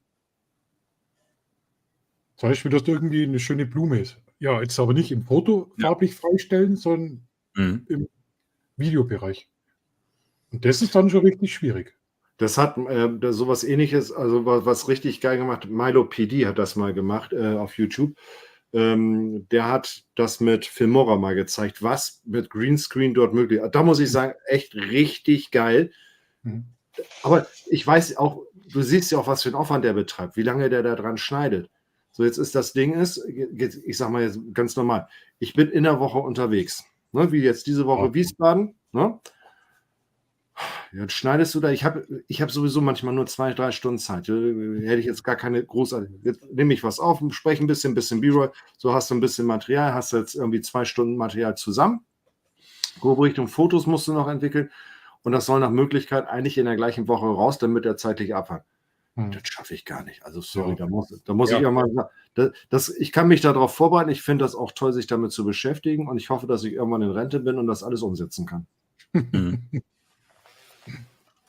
Ja, und mit der, was sagt man, Color Grading, ne? Das ist auch, da muss ich dem Thorsten auch recht geben. Das manchmal sieht sowas richtig toll aus, aber irgendwie nicht jetzt immer. Und ich habe mir halt für mich jetzt überlegt, für meinen Kanal, für meine Projekte, die ich da so habe, wenn ich jetzt den Fotorock mache, also ich nehme euch mit irgendwo hin, dann will ich euch ja auch zeigen, wie das da aussieht, welche Farben da sind. Wenn ich da jetzt irgendeinen Look mache, da kann dann hinterher keiner was mit anfangen. Weißt du, dann kommt das Foto. So, und ich will halt zeigen, am liebsten will ich immer zeigen, wie langweilig das aussieht und dann ein tolles Foto. Ja, um zu zeigen, was man mit der Bildbearbeitung da rausholen kann. Weil es gibt ja immer noch viele Leute, unter anderem hier, die nicht so gerne Bildbearbeitung machen. Ja, und dann finde ich, ist dieser Unterschied so schön zu sehen. Ne? Du zeigst irgendwas, ich sage jetzt mal grau in grau, und in der Bildbearbeitung kommen da auf einmal Farben raus, die du so erstmal gar nicht wahrgenommen hast. Ja, Und ich wenn hätte den Effekt jetzt eher Video- so im Filmbereich verwendet, weißt So, und wenn ich jetzt das ganze Video blau einfärben würde oder grün einfärben würde, dann, dann sieht das aus wie bei Matrix, aber ich mache ja nicht Matrix. Ja? Genau, ja. By the way, ich habe ja schon viel gesehen, ne? Aber dass jemand mit seinem Heizstrahler spricht, das habe ich noch nicht gesehen. Ja, Ach so. Das ist der Mikrofon sieht aus wie ein Heizstrahler. Ich muss von ihm schnell 5 Minuten raus, weil der winselt schon. Ja, gleich. Bin gleich wieder da, ja? Sonst muss die Dani Ja, ja. lang die Pizza wegwischen. Deswegen habe ich Wo immer war jetzt was für ein Heizstrahler? Was? Wo war jetzt ein Heizstrahler? Bei Markus auf dem Schreibtisch. Ach, jetzt ein Mikro. Ja, jetzt. Das sieht aus wie ein Heizstrahler. Ja. Ne, also, ja. Wie gesagt, aber andere Frage, wenn ihr Videos reinpackt, ne? Womit ich mir immer schwierig tue, unter welche Kategorie packe ich das? Technik, Unterhaltung, Bildung? bei mir ist alles Unterhaltung. Ist das einfach. Ich frage mich auch immer, ob das überhaupt wirklich Auswirkungen hat. Das frage ich mich auch. Also ich glaube einfach, das betrifft ja nur die Suche. Also wenn ich jetzt einen Suchbegriff eingebe bei YouTube, ähnlich wie bei der Google-Suche, ich suche jetzt nach Käsekuchen. Ja, ich will ein Rezept für einen Käsekuchen haben und ein Video davon sehen. Dann gebe ich einen Käsekuchen mit Johannisbeeren oder irgendwas. So, und dann werden ja die Suchergebnisse angezeigt. Und weiß ich nicht, wenn jetzt einer ein Käsekuchen-Video gemacht hat und hat sich in der Kategorie vertan und hat da Gaming reingestellt, ich weiß nicht, wird mir dann das Video nicht angezeigt oder erst ganz tief unten? Ich weiß es nicht. Das sind ja die Geheimnisse von Google, die nicht preisgeben. Ne? Ist ja klar. Ich glaube einfach, dass am wichtigsten der Titel ist, wie du dein Ding nennst. Ja, wie gesagt, ich habe mich letztens, dann habe ich das gefragt, habe gedacht, hat das Auswirkungen, hat das keine Auswirkungen? Ja. Anjo S. hat eine schöne Frage gestellt und Markus kann die mal einpacken mit dem Fotografie hört für mich auf. Kannst du die mal einblenden? Den da meinst du? Ja, genau. Mhm. Guter Punkt. Da haben wir mit dem Anjo schon lange Diskussionen geführt, ja. Der Anjo ist richtig oldschool. Das, was er sieht, wird fotografiert und das nimmt auch her. Ja, die Diskussion kenne ich auch, die führe ich auch mit vielen Leuten und ich sage immer, ja, ich fotografiere das, was da ist. Jetzt, ich bin ja ein fauler Sack, was Bildbearbeitung ist, also von daher das Notwendigste. Dann ist das etwa auch das, wie ich es etwa gesehen habe. Also ich versuche, das Bild nachher so hinzukriegen, dass ich so weiß, okay, das habe ich es etwa so gesehen. Klar, wenn ich jetzt eben halt Lofoten nehme und auch Bremerhaven, was man jetzt hier wieder sieht, da habe ich massiv an den Reglern gedreht. Aber das ist nichts, was nicht in dem Bild vorhanden ist, was man sichtbar machen kann mit Leitung an der Stelle. Da ist kein Himmel ausgetauscht, das ist genau so, wie es dort war. Ich kann ein gutes Beispiel geben. Habe ich, glaube ich, schon mal erzählt, das erzähle ich ja häufiger mal. Wir waren auf den Lofoten.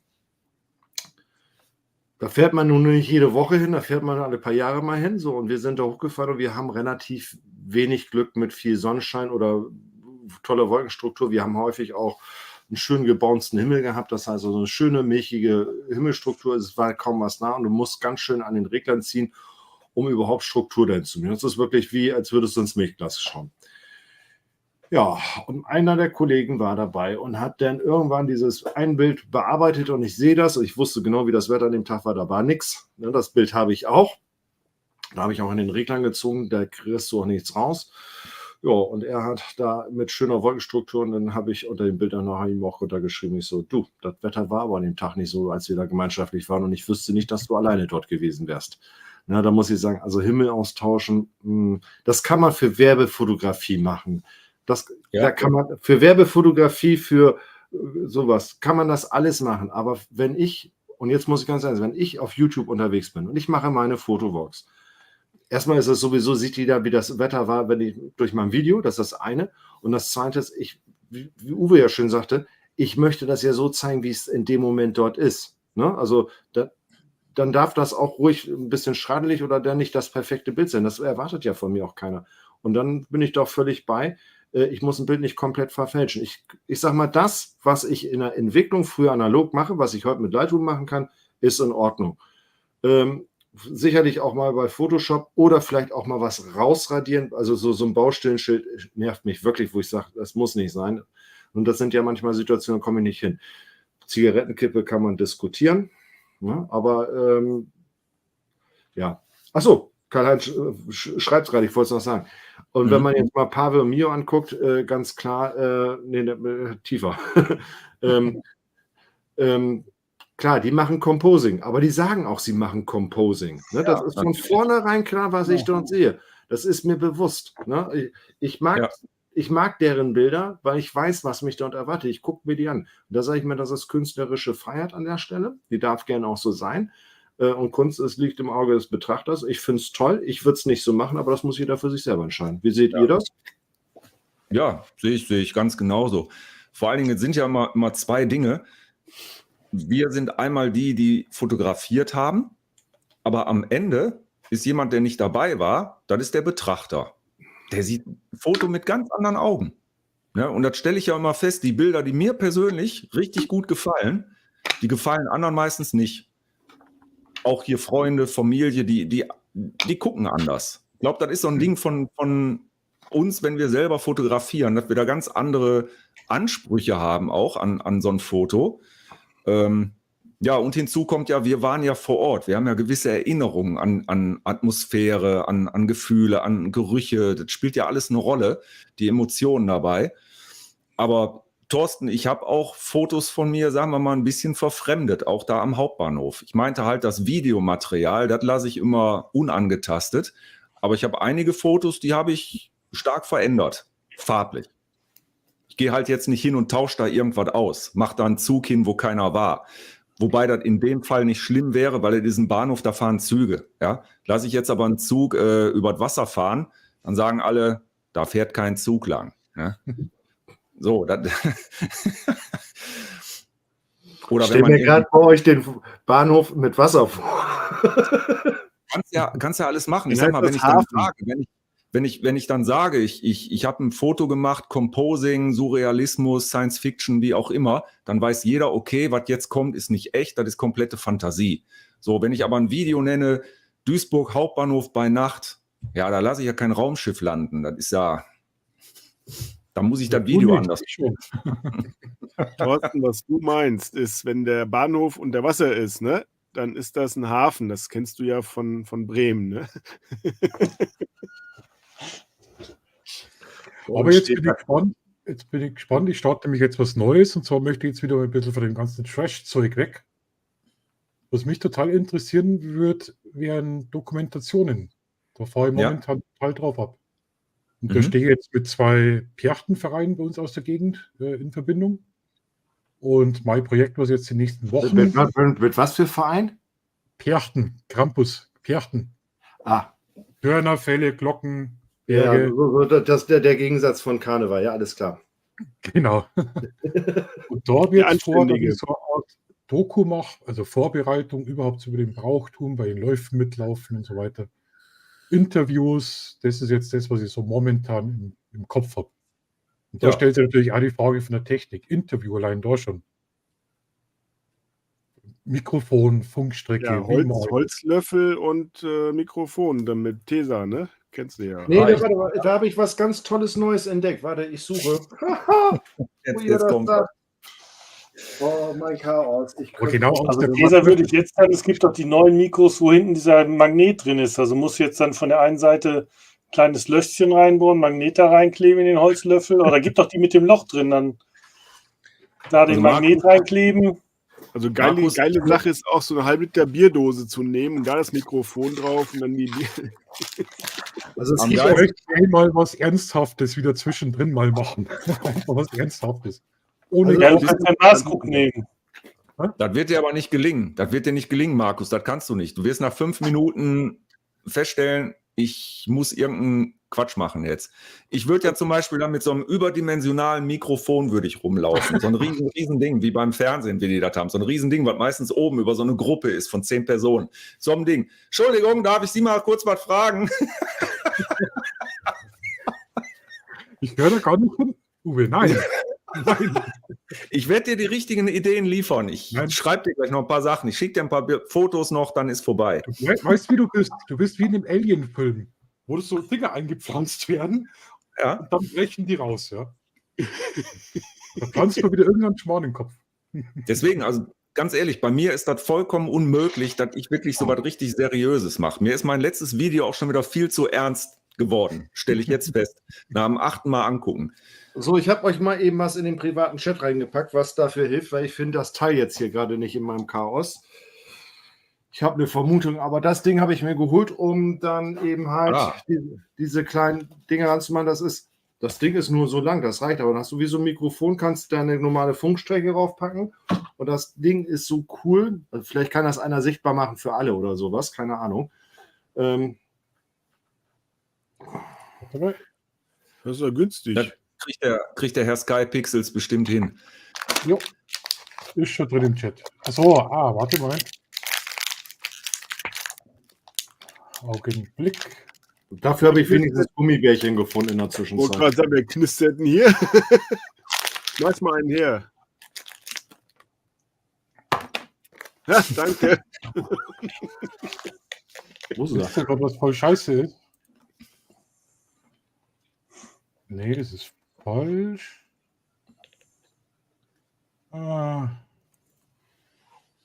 so kommentierst du mit uns. Jetzt können wir gleich sehen, auf welchen Schweineseiten der Sky Pixels wieder unterwegs war. Nee, gar nichts. Schweinskram. Wo habe ich jetzt das? Ist das? Ja, genau. Ist hier. Ja, genau. Wählen Sie und die die Cookie-Einstellung, du verdeckst da die Hälfte. Cookies war weg, Carlo. Moment, einmal- ich muss einen mit Chihuahua Brot. reinlassen. Es regnet draußen, der schreit. Der will was von mir. Jetzt lässt er uns hier mit den Cookies hier stehen. Ja, Es ist so unprofessionell heute, ne? ich krieg schon wieder Ist- Hunger bei Cookies. Anfang bis Ende unprofessionell hier. Fast wie bei dir, Uwe. Olaf, sag du doch mal was dazu. Welche Fast Cookies? wie bei Ach, dir, Cookies. Uwe. Jetzt, Entschuldigung. Zufrieden? Mhm. Genau, und du hast nämlich oben, wenn du das genau siehst, da sind 2 Metallplatten. Einmal, du kannst das einmal so oben quer rüberlegen oder genau seitlich ranmachen. Und da sind jeweils Metallklammern dran, dass das Mikrofon auch wirklich bombenfest sitzt. So Dann brauchst Hotshoes. du keinen Kochlöffel oder einen Schuhlöffel oder sowas. Mich hat das tierisch genervt, dass du das nirgendwo richtig ranmachen kannst. Und das Ding hat das Problem völlig gelöst. Und es ist per Teleskop zum Ausziehen. Das reicht vollkommen aus. Okay. Gibt ja von Rode gibt es ja das Originalteil dafür, ne? Richtig. Und daraufhin, als ich das gesehen habe, bin ich nämlich irgendwann darauf gestoßen. Und ich nehme für 22,39 €, also ich habe ein Ja, bisschen mehr vor bezahlt, allem- kannst du nichts verkehrt machen. Ja, und mit dem Ding kannst du ja noch mehr machen. Der Stativfunktion da mit den Beinchen, weil mit dem Rode-Ding, das ist ja nur ein Plastikstab. Das ist ja, deswegen habe ich mir den Kochlöffel genommen. Richtig. Das Und du ist kannst ja es, anders, hast wie unser das ist. Stativgewinde drin. Okay. Der Kochlöffel hat natürlich den Vorteil, das wird der Andreas bestätigen können, der Resonanzkörper Holz vom Holzlöffel, dadurch klingt der Ton viel wärmer, der dann da rauskommt. Wieso gut, Beziehungsweise du hast natürlich damit einige deiner Interviewpartner völlig aus dem Konzept gebracht. Das war Ja. der Sinn und Zweck. Aber das ist auch eins meiner Lieblingsvideos, muss ich sagen. Aber schau, das ist halt schwer wieder so eine Sache, so ein Doku, du kannst es nicht allein drehen. Wenn du es richtig anständig machen willst, du kannst es nicht allein. Du brauchst Du einen brauchst einen Interviewpartner, Kamerakind. du brauchst einen Moderator, du brauchst einen, der was das filmt. Ideal wären Ja. schon mit. Es kommt ja drauf an, Ja. kommt ja drauf an, wie du die Dokumentation filmen möchtest, Markus. Du kannst das auch ganz einfach machen. Du kannst einfach filmen und dann hinterher nachsprechen, nachvertonen. Das kann ich gar nicht. Ist auch ein Stil der Dokumentation, geht auch. Aber das Aber kann du musst dir nur übrigens überlegen, wieder du musst dir nur überlegen, wie du das dann machst, weil wenn du die Leute nicht hast, kriegst du es nicht hin. ja. Also kannst du einmal so raufklicken hier und dann kannst du den eigentlich auch seitlich, und du siehst ja hier diese Metallklammer, die wirklich das Ding richtig bombenfest hält. Also mit dem Ja. Finger was. So, dann packst du es da rein. Dann musst du den Magnetchen wegnehmen und das Okay. fliegt. krass. Das hält richtig was aus. Also das fand ich richtig cool an der Geschichte und das Okay. passt wirklich für alle. Also, und wie gesagt, kannst ausziehen. Ja. Auch so, ne? Du kannst ja auch so machen, finde ich besser, als das Mikrofon selber in der Hand zu haben, weil du da Ja. raschelst du dran. Und so kannst Ja. du auch notfalls ein bisschen den Corona-Abstand dann auch halten. Ne? Okay. Gibt es eigentlich irgendwas, was du nicht hast, Thorsten? Geld. Ich wollte gerade sagen, Geld fehlt ihm. Oh, Nein, okay. wie gesagt, also wenn es Sinn macht, also es gibt klar Sachen, die ich nicht habe, die ich unnötig finde, aber sowas, ich stehe ja da eben halt bei, weil ich eben halt auch beruflich unterwegs bin und Ja. dann auch mal ein Interview mache oder ich irgendwas machen möchte und ich mache das dann ganz einfach, Pocket dahin, Mikrofon dort, so mit der neuen Pocket, mit dem Folgen ist es natürlich noch ein bisschen angenehmer, muss ich mal gucken, wie das funktioniert so, weil es auch schön weitwinklig ist und sonst wird da eine Kamera hingestellt und man stellt sich da eben hin, also das sehe ich völlig Ja. entspannt, auch da jetzt 2 Perspektiven ist toll, ne? Klar Ja, könnte ich super gut. das mit dem neuen Pad alles machen. Kann man alles machen. Aber manchmal ist auch das Einfache ganz schön und praktisch an Okay. der Stelle.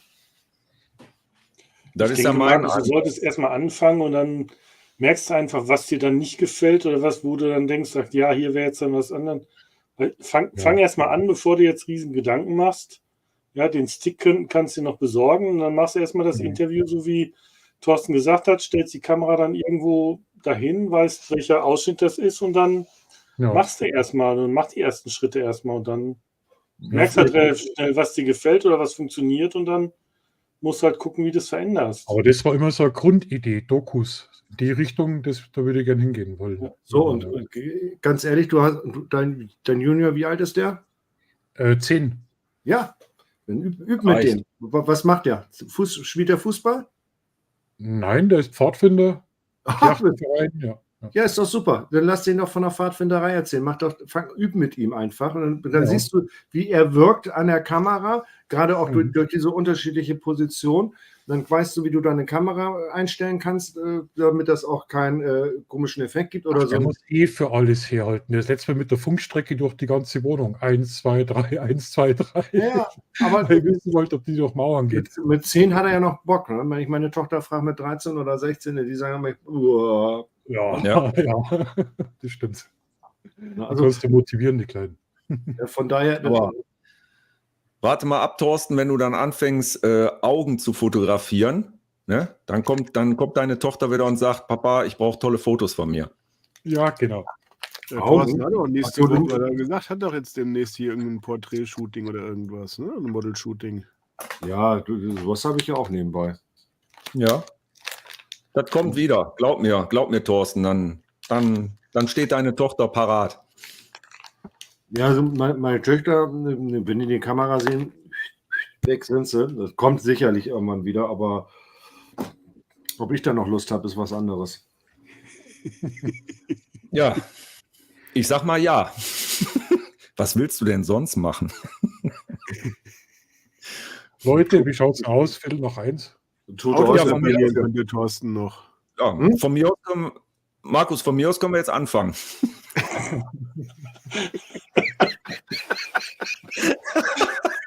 Beim ersten Stream habe ich gesagt, 1 Stunde reicht. Beim zweiten waren es schon 2 Stunden und heute zähle ich schon gar nicht mehr. Jetzt habe ich erst gedacht, nachdem der Stream ja abgebrochen ist mit dem scheiß Copyright-Zeug, oh mein Gott, mit was filmen wir das? Irgendwie fühlt sich der von allein. Hammer. Ja, finde ich aber total geile Sendung, gell? Mal so nebenbei. Ah, danke. Ja, war jetzt so ein Quatschding einfach. Einfach mal so offenes Thema und ja. Es sind immer noch 9 Leute dabei. Du hattest jetzt, wie viel waren es? 14 Leute, glaube ich, waren es zwischendurch mit der 15. Ja. Wie viel gucken jetzt noch? 9. 10 sind 9 jetzt Leute. wieder. 10. Also vom Gefühl her würde ich sagen, es werden gleich wieder mehr, wenn wir jetzt Ja, wenn die weitermachen. aufstehen in der Früh, klar. Logisch. Das Gute ist auch, wenn es gleich hell draußen wird, dann kannst du Strom sparen. Dann kannst du das Licht in der Wohnung ausmachen, Markus. Jeder kann ja mal den Daumen hoch machen, wer noch im Chat dabei ist. Genau, also 9 Leute gucken zu, dann möchte ich jetzt 12 Daumen sehen. Mal gucken. Ja, der René ist dabei, reicht. Würde mir persönlich reichen. Es ist einer dabei, ne? Reicht. Der Rest steht. Ja, reicht. Ah, guck Theo, mal, Theo, zwei. Auch noch da. Ja, cool. Fuck, wo ist denn jetzt der Daumen, ey? Mein Daumen ist weg. Ja, gut. Du meinst jetzt, wir zählen deinen Daumen mit? Ich glaube, wir müssen morgen alle nicht früh raus. Von wem war denn heute um 21 Uhr ein Livestream angesagt? Ich komme einfach nicht drauf. Irgendjemand wollte heute um 21 Uhr? Ich habe keine Ahnung, ich gucke kein YouTube. Ja, ist ja Du guckst StreamYard, gell? Ich bin nicht so für die sozialen Medien. Ich bin da kein Freund von. Ja, das kommt immer drauf an, wem man ja auch folgt. Ne? Also es ist ja, man entdeckt ja auch jedes Mal wieder einen neuen. ja. Mittlerweile muss ich sagen, Thorsten, du hast ja so ein bisschen wieder über den Algorithmus geschimpft. Mittlerweile, bei mir funktioniert der Algorithmus. Der hat mittlerweile genau raus, worauf ich stehe, was ich gerne gucke. Und so habe ich zum Beispiel hier diesen K-Man entdeckt, den ich da letzte Woche vorgestellt habe. Mir werden mir vermehrt solche Kanäle angezeigt. Und Ja, ich habe das mal ausprobiert. Ich habe einige große Kanäle, ja auch jetzt nicht Fotografie, sondern andere Sachen, habe ich deabonniert. So, ich kriege also keine Benachrichtigung mehr, wenn die was Neues machen. So, und wenn ich mir dann nach langer Zeit mal wieder von jemandem so ein Video angeguckt habe, dann schlägt mir der Algorithmus automatisch seine Videos auch wieder vor, wenn was Neues kommt. Dann klicke ich die aber nicht mehr an, ich gucke die nicht mehr. Ja. Und ein paar Tage später wird mir auch nichts mehr vom Algorithmus vorgeschlagen, weil ich die Sachen vorgeschlagen kriege, die ich selber angucke, die ich anklicke. Also bei mir funktioniert das ganz gut. Ja, genau das ist das, was mich eigentlich stört. Ich will ja nicht ständig das sehen, was ich sowieso schon gucke und wo ich manchmal denke, so, da guckst du dir ein Video wirklich bis zum bitteren Ende an, damit der arme YouTuber auch seine Watchtime bekommt. Und am nächsten Tag wird genau dir dieses Video wieder vorgeschlagen, wo ich dann denke, so, Alter, das habe ich gestern geguckt. Wie doof seid ihr eigentlich, ne? KI können sie dir innerhalb von 3 Sekunden hier den ganzen Stream um die Ecke jagen, aber das kriegen sie nicht auf die Kette. Und dann gibt es, Okay. da denke ich immer so, ey, das kann nicht sein. Da hast du das ganze Video geguckt und denkst, durch Zufall bin ich dann eben halt, also ich habe jetzt wirklich, was ich jetzt mache, es gibt ja diese 3 Punkte und bitte Art dieser Videos nicht mehr vorschlagen und sowas. Das mache ich jetzt sehr rigoros. Seitdem wird es besser, weil ab und zu läufst du ein bisschen mit der Maus am Rumscrollen, dies und das und klickst aus Versehen auf irgend so ein blödes Video, was du nicht gucken wolltest. Ach, schnell rausmachen, ne? Also ich sag mal so, irgend so eine Reportage über Nazi-Deutschland, aus Versehen kriegst du die immer mal wieder in die Timeline, klickst aus Versehen drauf. Bob, ist das ganze Ding voll. Dann denkst du, ey, das will ich alles gar nicht sehen. Interessiert mich überhaupt nicht. Wenn ich so einen Scheiß gucken will, gucke ich mir hier Arte an oder sowas. Oder N24, ja, dann kann ich so einen Blödsinn gucken. Aber ich möchte da bessere Sachen vorstellen. Und was mich wirklich stört, ist, dass dir einfach auch Sachen, die du noch nie gesehen hast, die aber in der gleichen Range unterwegs sind. Und das kann man ja rauskriegen. Ich sag mal so, gutes Beispiel zum Beispiel ist, ich bin durch Zufall jetzt letztens erst auf Murat gestoßen. Murat Vlog. Der macht das schon ganz lange. Der ist auch super sympathisch, aber ich hab den gar nicht gefunden. So, ja, ist richtig. Habe ich auch. Wurde mir irgendwann vorgeschlagen. Aber es hat seit einer Woche. Seit einer Woche bin ich auch drüber gestolpert, ja. So, ne? Und dann dahinter sind noch ein paar andere, wie Breja Pictures, super geiler Kanal. Also die sind mir vorgeschlagen worden, weil die alle ein bisschen was mit der Pocket oder sowas gemacht haben oder so ein Herbstbilder. Ja, genau. So, da muss ich ganz ehrlich, dachte, aber das sind tolle Kanäle. So, das sind auch übrigens die kleinen Kanäle, wo du sagst, ja, Inspiration und wirklich mit Engagement. Ne? Es gibt übrigens an der Stelle, das will ich jetzt nochmal erwähnen, und dann will ich auch gleich hier rausfallen. Dadurch bin ich durch einen Zufall darauf gekommen, es gibt sogar ein Forum für Fotografie. Ui. Ja, aber jetzt nicht das, was die Einschlägigen mit 15.000, 20.000, sondern die haben ein sogenanntes Hobbyfotografie-Forum. Das nennt sich auch Hobbyfotografie-Forum. Das ist ein ganz kleines, feines Forum. Da sind, ich glaube, 70 bis 100 User drin. Recht gut strukturiert das Ganze und wirklich nett. Das ist nicht, also der Ton, der da im Moment herrscht, ist wirklich so, ja, wie wir uns jetzt hier austauschen, so über Technik, über ein bisschen Nerdkram, bisschen Hilfestellung. Ich hoffe, das bleibt so, dass da nicht irgendwann diese Oberlehrer-Idioten in den anderen Foren da auftauchen. Ne? Also nur kann ich euch nur empfehlen, ich habe mich da auch angemeldet, habe jetzt nur einen Begrüßungstext, bin im Moment noch durch die Beiträge am Lesen, weil ich erstmal ein bisschen lesen möchte, bevor ich mich zu was äußere mit meiner keine Ahnung. Ne? Und ja, aber fand ich schön, weil ich sag mal, sowas wie hier ist ja auch, da ist er, Pressure Picture. Hatte drüber gesprochen, super. Schönen guten Morgen. Ja, ein ordentliches. So, genau,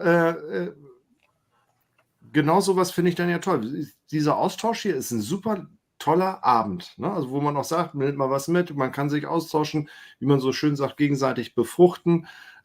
Und das fehlte mir tatsächlich, weil in diesen ganzen anderen Foren, diese Alteingesessenen, diese Oberlehrerhaftigkeit, da habe ich keinen Bock drauf. Und dieses Hobbyfotografie-Forum, also das ist tatsächlich, glaube ich, das Forum, wo man im Moment sagen könnte, ja, das könnte in die Richtung gehen. Okay. Wenn es bei Max kannst du über Instagram den Link schicken, dann packe ich das in die Beschreibung. Ich gucke mal gleich, dass ich das hier eben finde. Warte mal eben. Ich schicke das hier gleich rein, damit das alle haben. Und du musst das nur dann wieder weitermachen. Du hast recht gehabt. Die ersten Leute stehen schon wieder auf. Ja, habe ich ja gesagt, es werden jetzt mehr. Jetzt sehen auch alle, wie lange der Stream läuft. Jetzt denken die, wenn der so lange läuft, der Stream, dann muss der richtig geil sein. Das ist ja der Trick. Ja? 10 Zuschauer, sagt mir jetzt hier Google, YouTube. Wie viel, was sagt ihr, Olaf, YouTube? 10 habe ich jetzt hier bei mir auf der Anzeige. Ja. Aber So, 15 Likes, ist ein Like jetzt zugekommen. Es waren eben 14. Markus, ich habe es in privaten Chat, muss man die anderen reinpacken, dann für alle. Darf ich den rüberpacken? Ja. Ja, pack ruhig rüber. Das ist ja, ne? Und wehe, das versaut einer und spielt den Oberlehrer, dann komme ich persönlich vorbei.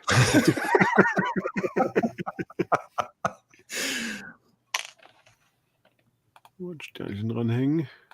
Der Betreiber ist der Dennis. Oh, ich war Namensgedächtnis, ist also echt schlecht heute. Dennis aus Hürth, kenne ich. Nee, warte, Dennis, warte. Nee, Quatsch, nicht Dennis. Daniel Nietze. Ach, ja, klar. Den kennt man, oder? Daniel Nietze, der hat das mal eröffnet. Und, ne? Also von daher. Okay. Genau, der Daniel Nietze.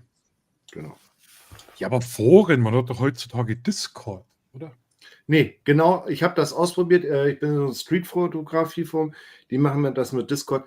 Ganz ehrlich, da bin ich oldschool. Da bin ich auch gerne 50. Ich habe keinen Bock auf meinem Handy, auf so einem Discord-Ding, sonst irgendwas. Ich bin visuell. Ich nehme auch gerne mal ein Buch in die Hand. Und ich bin auch gerne in einem Forum unterwegs. Und ich bin auch froh, wenn man ein Thema vielleicht auch 7 Wochen diskutieren kann und noch mal 3 Wochen auf eine Antwort warten kann.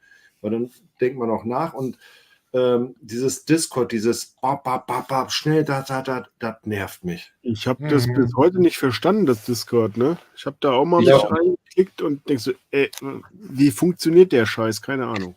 Ja, Discord ist eigentlich wie ein Forum, aber du kannst da Räume einrichten, genauso wie man es aus dem Forum kennt. Du kannst auch Sprachkanäle einrichten, wo sich die Leute untereinander unterhalten.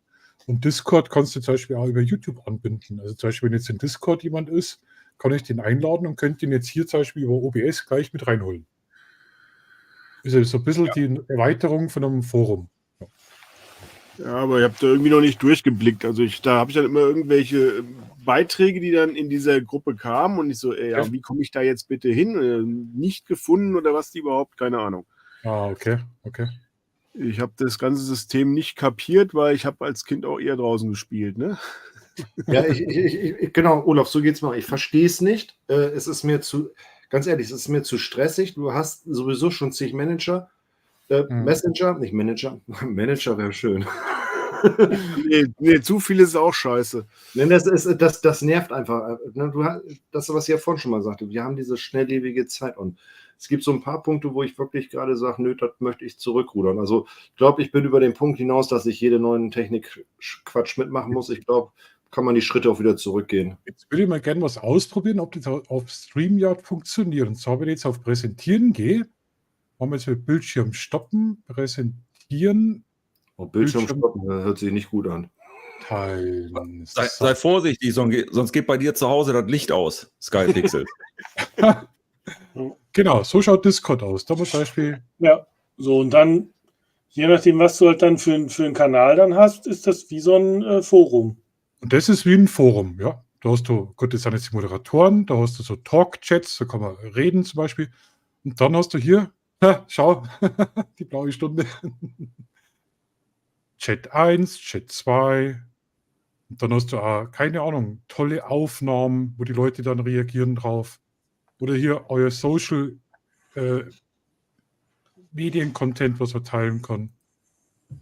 Ich hatte mit Discord nur ein ganz großes Problem, Markus. Wenn du da jetzt sowas hast und ich war da jetzt ein paar Tage lang nicht drin und ich gehe da wieder rein.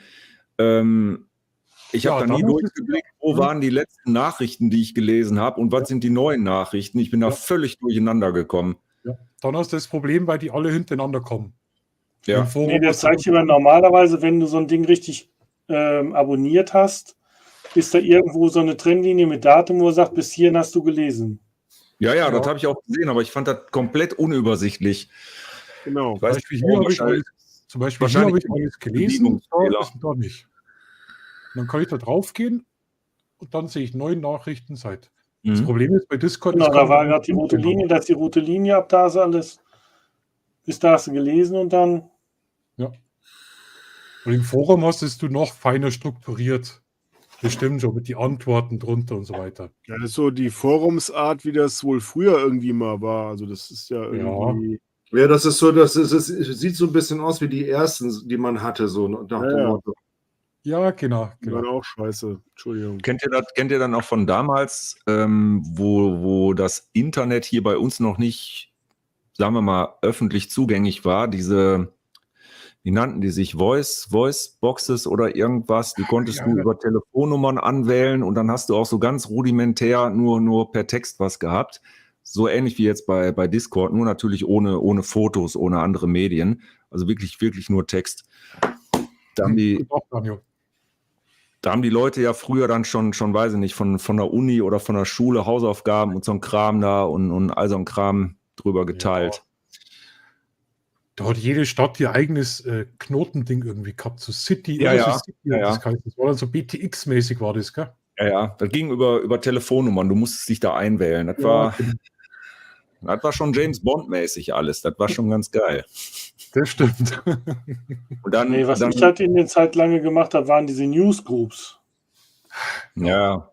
Da gab es ja eine ganz große, die ist halt immer noch aktiv, aber nicht mehr so viel. Da die direkt.fotografie, Ich glaube, die gibt es gar nicht mehr. Da war noch die. Doch, die gibt es noch, aber da ist nicht mehr viel los. Gell? Yahoo war da mal ziemlich groß mit den Gruppen. Yahoo. Ach Gott. Ja. Na gut, so Mädels, jetzt schmeiße ich euch raus, 1:30. Jetzt schon? Nach so einer kurzen Zeit? Ja. Teleclub-Zeiten. Ja, Uwe, ich würde den Stream übertragen, aber es funktioniert nicht.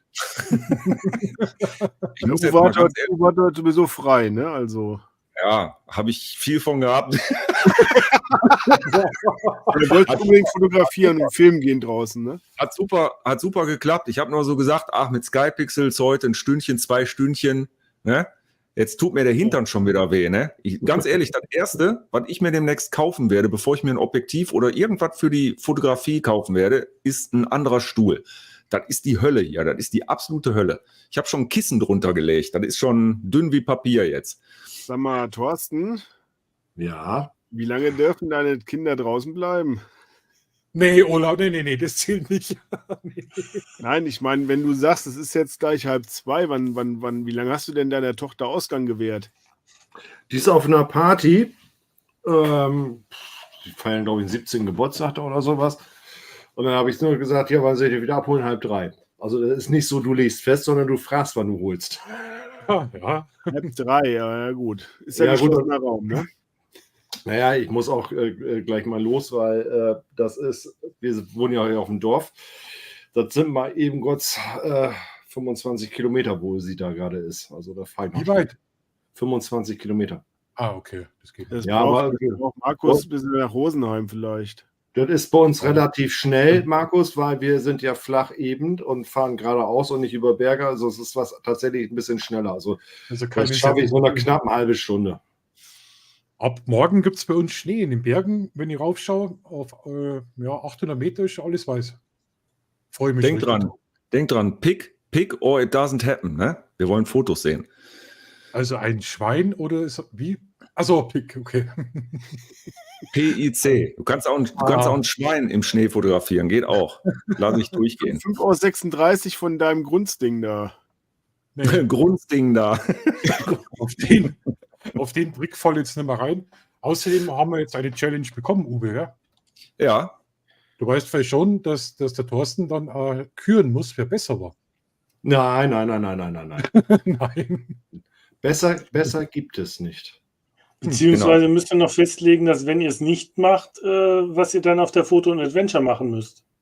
Nee. Wenn die das Nee. wenn die das nicht machen, ist die Strafe, mit mir die Hausrunde in Bremen zu laufen. Oh je. Das ist aber keine aber dann Strafe, auch kann ich nein. schon mal sagen. Und dann deine Ausrüstung tragen. Nee, das Essen bezahlen. Ja, das auch. Da muss schon was androhen. Da muss man schon was androhen. Ne? Also es ist keine Strafe mit Thorsten, die Bremen-Runde zu machen. Definitiv nicht. Na, die Anfahrt nach Bremen wäre eher Strafe. Ein paar Kilometer. Ja, So für weit ist dich, das ja nicht. für dich noch ein bisschen weiter. Aber wir können dann zusammenfahren. Du kannst auf dem Weg dann hier vorbeikommen, Markus. Das ist dann Halbzeit ungefähr, Duisburg, schätze mal. Thorsten, muss ich Gießen machen oder darf ich auch was anderes machen? Du bist ja noch gar nicht herausgefordert. Ja, doch. Du sollst das hier nicht verraten, halt die Klappe. Entschuldigung. Geheimnisse. Aber ich hab jetzt mal eine Frage, Thorsten. Das heißt doch Hausrunde. Ne? Also ich habe jetzt kein Problem. Also hier gibt es Häuser. Olaf, Markus. das hat nichts. bei den Häusern. Ja, Das hat nichts war mit nicht Haus. so ernst gemeint. Motorradfahrer, kennst du? So, und da sagt man auch, man hat so seine Hausrunde, die man fährt. Und da kommt das her. Na, das hat nichts mit Häusern zu tun. Das weiß ich, aber ich wollte mal wieder ein bisschen Mobbing betreiben hier. Ich bin heute schon genügend gemobbt worden von YouTube. Beim Skypixels ist es die Bergrunde. Ja? Einmal um Berg rum. Oder einmal hoch, wieder runter, andere Seite. Muss die Hausrunde zu Fuß sein oder kann man auch E-Scooter, Roller? Wo gibt es denn einen E-Scooter, wo du drauf passt? Eben, ich habe noch gar keinen E-Scooter bei dir gesehen. Doch, die Dani hat einen. Der ist doch Die gewichtsmäßig Dani hat die Dinge noch Ja. reglementiert. Okay. Also ich sag mal so, ich brauche, um dir mal so ein Beispiel zu geben, für meine Hausrunde, wenn ich sie normal ohne Kamera laufe, brauche ich so eine gute halbe, dreiviertel Stunde, bin ich zu Fuß drumherum. Okay. Wenn ich fotografiere, bin ich auf dieser Hausrunde, kann das auch bis zu 4 Stunden dauern. Okay. Zu Fuß.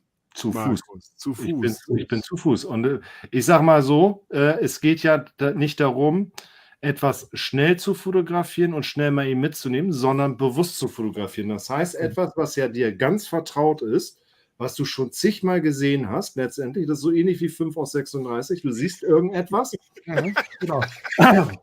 was du schon ewig gesehen hast. Ich sag mal, eine Banalität, dein Arbeitsplatz. Ich sag mal so, du bist vielleicht in einem großen Werk, da gehst du mittags immer spazieren, einmal drumherum, da denkst du, hast schon alles gesehen.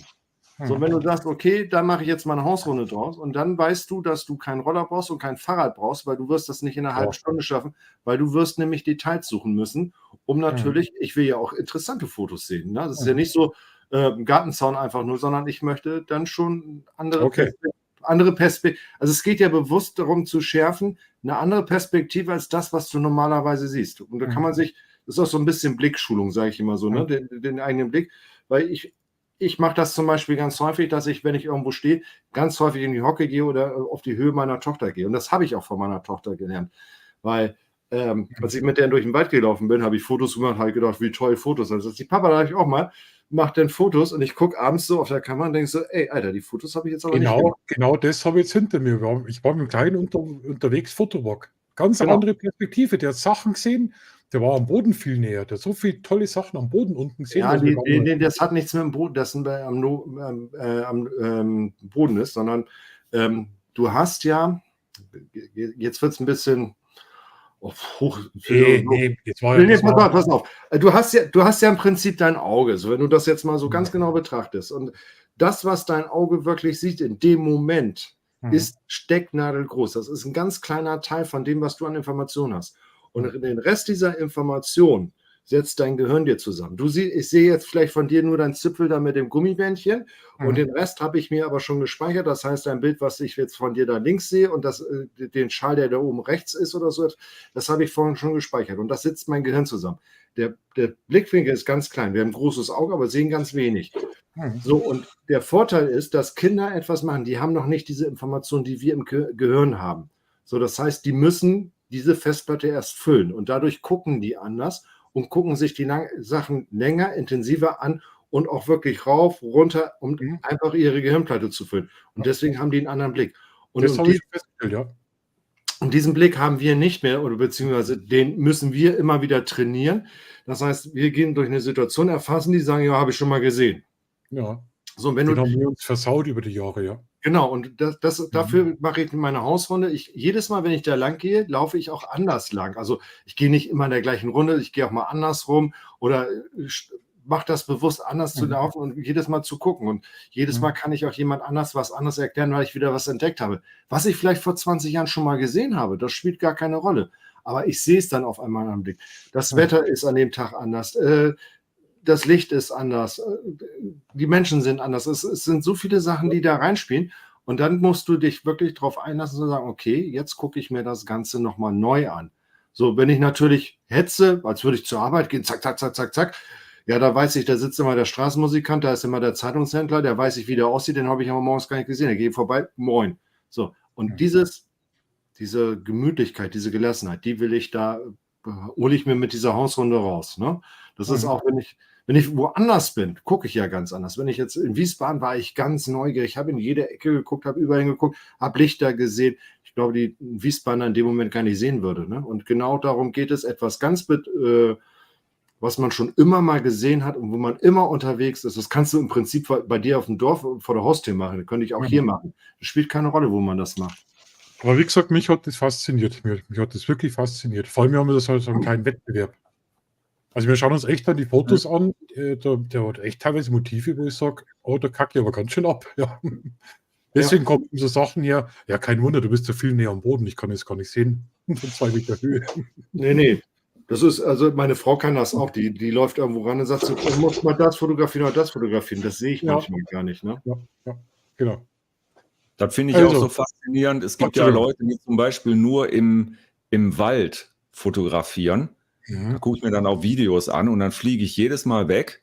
So die typischen Fotowalks, die laufen durch den Wald und sagen, so, hier habe ich was Schönes gefunden. Und dann siehst du erstmal so die weite Perspektive. Ich sehe da nie was. Also ich wäre da dran vorbeigelaufen. Und dann kommen hinterher die fertigen Bilder. Da fliege ich weg. Also im Wald, also wirklich nur Bäume fotografieren im Wald ist, finde ich, unfassbar schwer. Nee, das ist unwahrscheinlich leicht.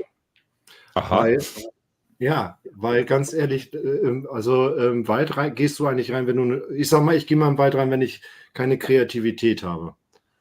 Ne, wenn du irgendwann genug Menschen gesehen hast, genug Häuser gesehen hast, genug Städte gesehen hast und irgendwann das Gefühl hast, das ist alles gleich, was du gesehen hast. Und das Schöne ist, ein Wald ist nie gleich. So, und du darfst natürlich auch nicht so dort durchgehen. Das Problem ist, du musst in dem Moment anfangen abzuschalten. Und das ist das, was vielen Leuten fehlt. Du musst dieses wirklich abschalten. Weil ich gehe eine halbe Stunde frische Luft schnappen im Wald, ja, das hilft dir nicht. Ich gehe durch den Wald und habe die Kamera dabei, aber ich fotografiere gar nicht. Sondern ich gehe tatsächlich so und mache so. Guck erstmal ganz anders. Also so wirklich, wie man durch so einen Sucher guckt, aber eben halt größer. So fange ich erstmal an, überhaupt zu gucken. Und dann gucke ich so, welcher Baum ist interessant. Und dann wirklich rauf, runter, wie man das als Kind gemacht hat, wo wir im Wald rumgespielt haben und wirklich geguckt haben. So, und dann irgendwann siehst du die Sachen. Das dauert aber eine ganze Weile. Und dann, ich finde das total einfach dann. Aber Ja, du musst machst halt dann im Grunde das, was du eben gesagt hast, mit dem Scannen. Du musst halt anfangen, wirklich, sagst du, sagen jetzt gerade, jetzt geht es noch so einigermaßen, dass du sagst, okay, ich gehe jetzt raus und gucke jetzt auf den Boden oder in dem so ein bisschen Meter und suche jetzt mal nach Pilzen einfach, ja? Ja. Und dann findest du die auch. Ja. Und das ist ein ganz großer Fehler, den ja alle machen im Wald, was ich immer so, wo ich immer denke, so, ja, geil, ich will im Wald, möchte eigentlich entspannen und ich schleppe das komplette Ornament mit. Ne? Ich schleppe 3 Objektive, 7 Kameras, 3 Videokameras, 5 Stative. Quatsch, eine Kamera. Und jetzt mal ganz ehrlich und ganz banal, scheiß auch da auf das Licht oder sonst irgendwas. Das kannst du nachher sowieso alles regeln. Hier, nimm so eine Standard A6000 mit der Kit-Linse. Ne, ich finde das immer so geil. Du musst das teuerste Objektiv haben. Ist doch völliger Blödsinn. Nimm so ein Objektiv, da kannst du auch mal unter dem Baum, wenn es da ein bisschen feucht ist und das Objektiv nachher an der Grütze ist, ja, dann sind es 50 Euro. Scheiß drauf. Aber vielleicht habe ich ein richtig geiles Foto damit gemacht. Und meine Tochter hat diese Bilder tatsächlich, weil ich ihr meine Kamera sonst nicht gegeben hätte, mit so einem Objektiv gemacht. Mit einer Unschärfe, wo ich echt gedacht habe, so, ja, so, das ist völlig egal. Ne? Die hat einfach ausprobiert, Dings. Die macht ganz tolle Fotos mit ihrem Handy. Die können die Kamera nutzen, nutzt sie nicht, weil die sind Handy unterwegs, aber das ist völlig egal. Das interessiert überhaupt keinen. Und du kannst auch sagen, du könntest auch anders machen. Lass deine ganzen Kamera zu Hause. Nimm deine Action 3 mit. Geh in den Wald und mach mit der Action 3 Fotos. Kein Videomodus, nur Action 3 Fotos machen. Jetzt hast du nämlich die nächste Herausforderung. Du hast keinen Sucher in der Form. Du hast nur das Display. Jetzt musst du dir vorher schon überlegen, wenn du da runtergehst, wie kommst du da überhaupt an die Stranger? Das heißt, wir müssen uns ja Aufgaben suchen und schaffen, um aus unserer Komfortzone rauszukommen. In dieser, ne, wenn ich dieses Chaos sehe, was ich hier habe, ne, wer hat es vorhin gesagt, was habe ich nicht? Ja, klar habe ich viel Technik. Klar bin ich ein Technik-Nerd und bin auch gerne verspielt. Aber letztendlich darf ich ja den Fokus nicht verlieren. Ich erreiche damit kein besseres Bild mehr, nur weil ich eine tolle Technik habe, sondern ein tolles Bild erreiche ich mit Kreativität. Und dann ist es völlig egal, ob das Ding 12 Megapixel hat. Ich habe meine Digitalkamera mit 1 Megapixel gehabt, als es damals losging, digitale Fotografie von Kodak. Die habe ich gefeiert und ich habe letztens davon Bilder gesehen. Die Bilder waren nicht schlecht. Die sind nicht top, aber oh, meine Güte. Ne? Und ob ich jetzt 12 Megapixel habe oder die Pocket 3 macht hier nur mal 9 Megapixel im Foto, die Fotos sehen trotzdem gut aus. Das ist völlig egal. Darum geht es auch gar nicht. Und das kann dir auch keiner sagen. Die einzigen, die das sagen können, technisch, das sind wir Bekloppten, die hier gerade sitzen. Das Ja. stimmt. Das ist Und das ist ja auch, was ich immer sage. Wir sehen das aus unserer Sicht als Fotografierende irgendwie. Und dann zeigst du deine Bilder, auf die du total stolz bist, die zum Beispiel technisch total perfekt sind oder mit einem tollen Bokeh oder weiß ich nicht was. Und dann guckt sich irgendjemand das an. Also dein letztes Bild war besser. Weißt du? Ja. Hast dann noch 3 Tage bearbeitet, ne? Nö, die anderen waren besser von dir.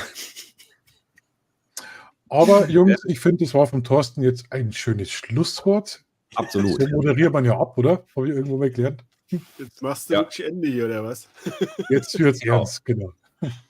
Also jeder darf noch einen Satz sagen, bevor du den letzten sagst. So meintest du das. Genau. Also ich wollte mich auf alle Fälle bedanken bei dir, Uwe. Also habe mich sehr gefreut, die Einladung.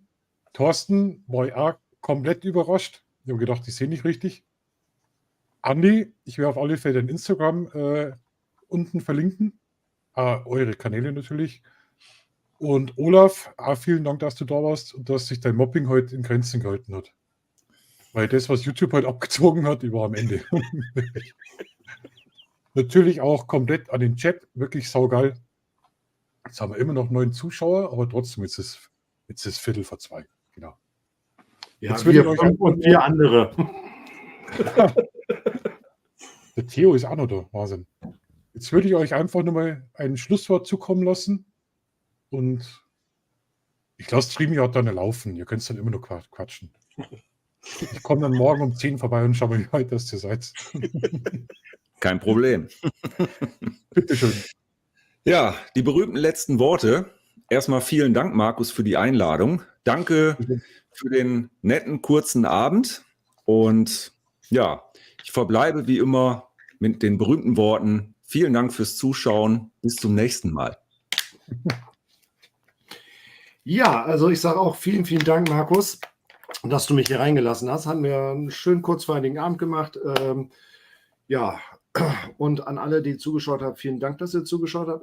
Und die es ein bisschen später sehen, ihr wisst ja, ne? Ich wünsche euch einen schönen Abend, eine schöne Woche, einen schönen Tag, je nachdem, wann ihr es seht. Tschüss, bis dann, macht's gut, euer Thorsten. Vielen Dank. Auch wenn es jetzt die Sendung ein bisschen kürzer war, wie eigentlich gedacht. Schade, wir hätten gern ein bisschen länger machen können, aber danke fürs Einladen. Danke für die geile Sendung. Es war wirklich total lustig und war richtig gut, fand ich. Hast du super hingekriegt mit deinen Verwarnungen. Okay, ja. War auf jeden Fall auch eine Erfahrung und ja, ne, macht vor, macht nach, macht anders. Ich bin raus. Ciao. Ja, von mir auch. Interessanter Stream. Nicht damit gerechnet, dass ich noch irgendwie, wie es angefangen hat, noch dazukomme. Aber war jetzt ja dann doch noch spaßig und dass dann doch so lange wird, glaube ich, hat am Anfang, gerade nach der Unterbrechung, keiner mehr mit gerechnet. Bis dann. Ciao. Also nochmal vielen, vielen lieben Dank an euch und den Chat. Und vielleicht sehen wir uns wieder mal live. Also, ciao, ciao.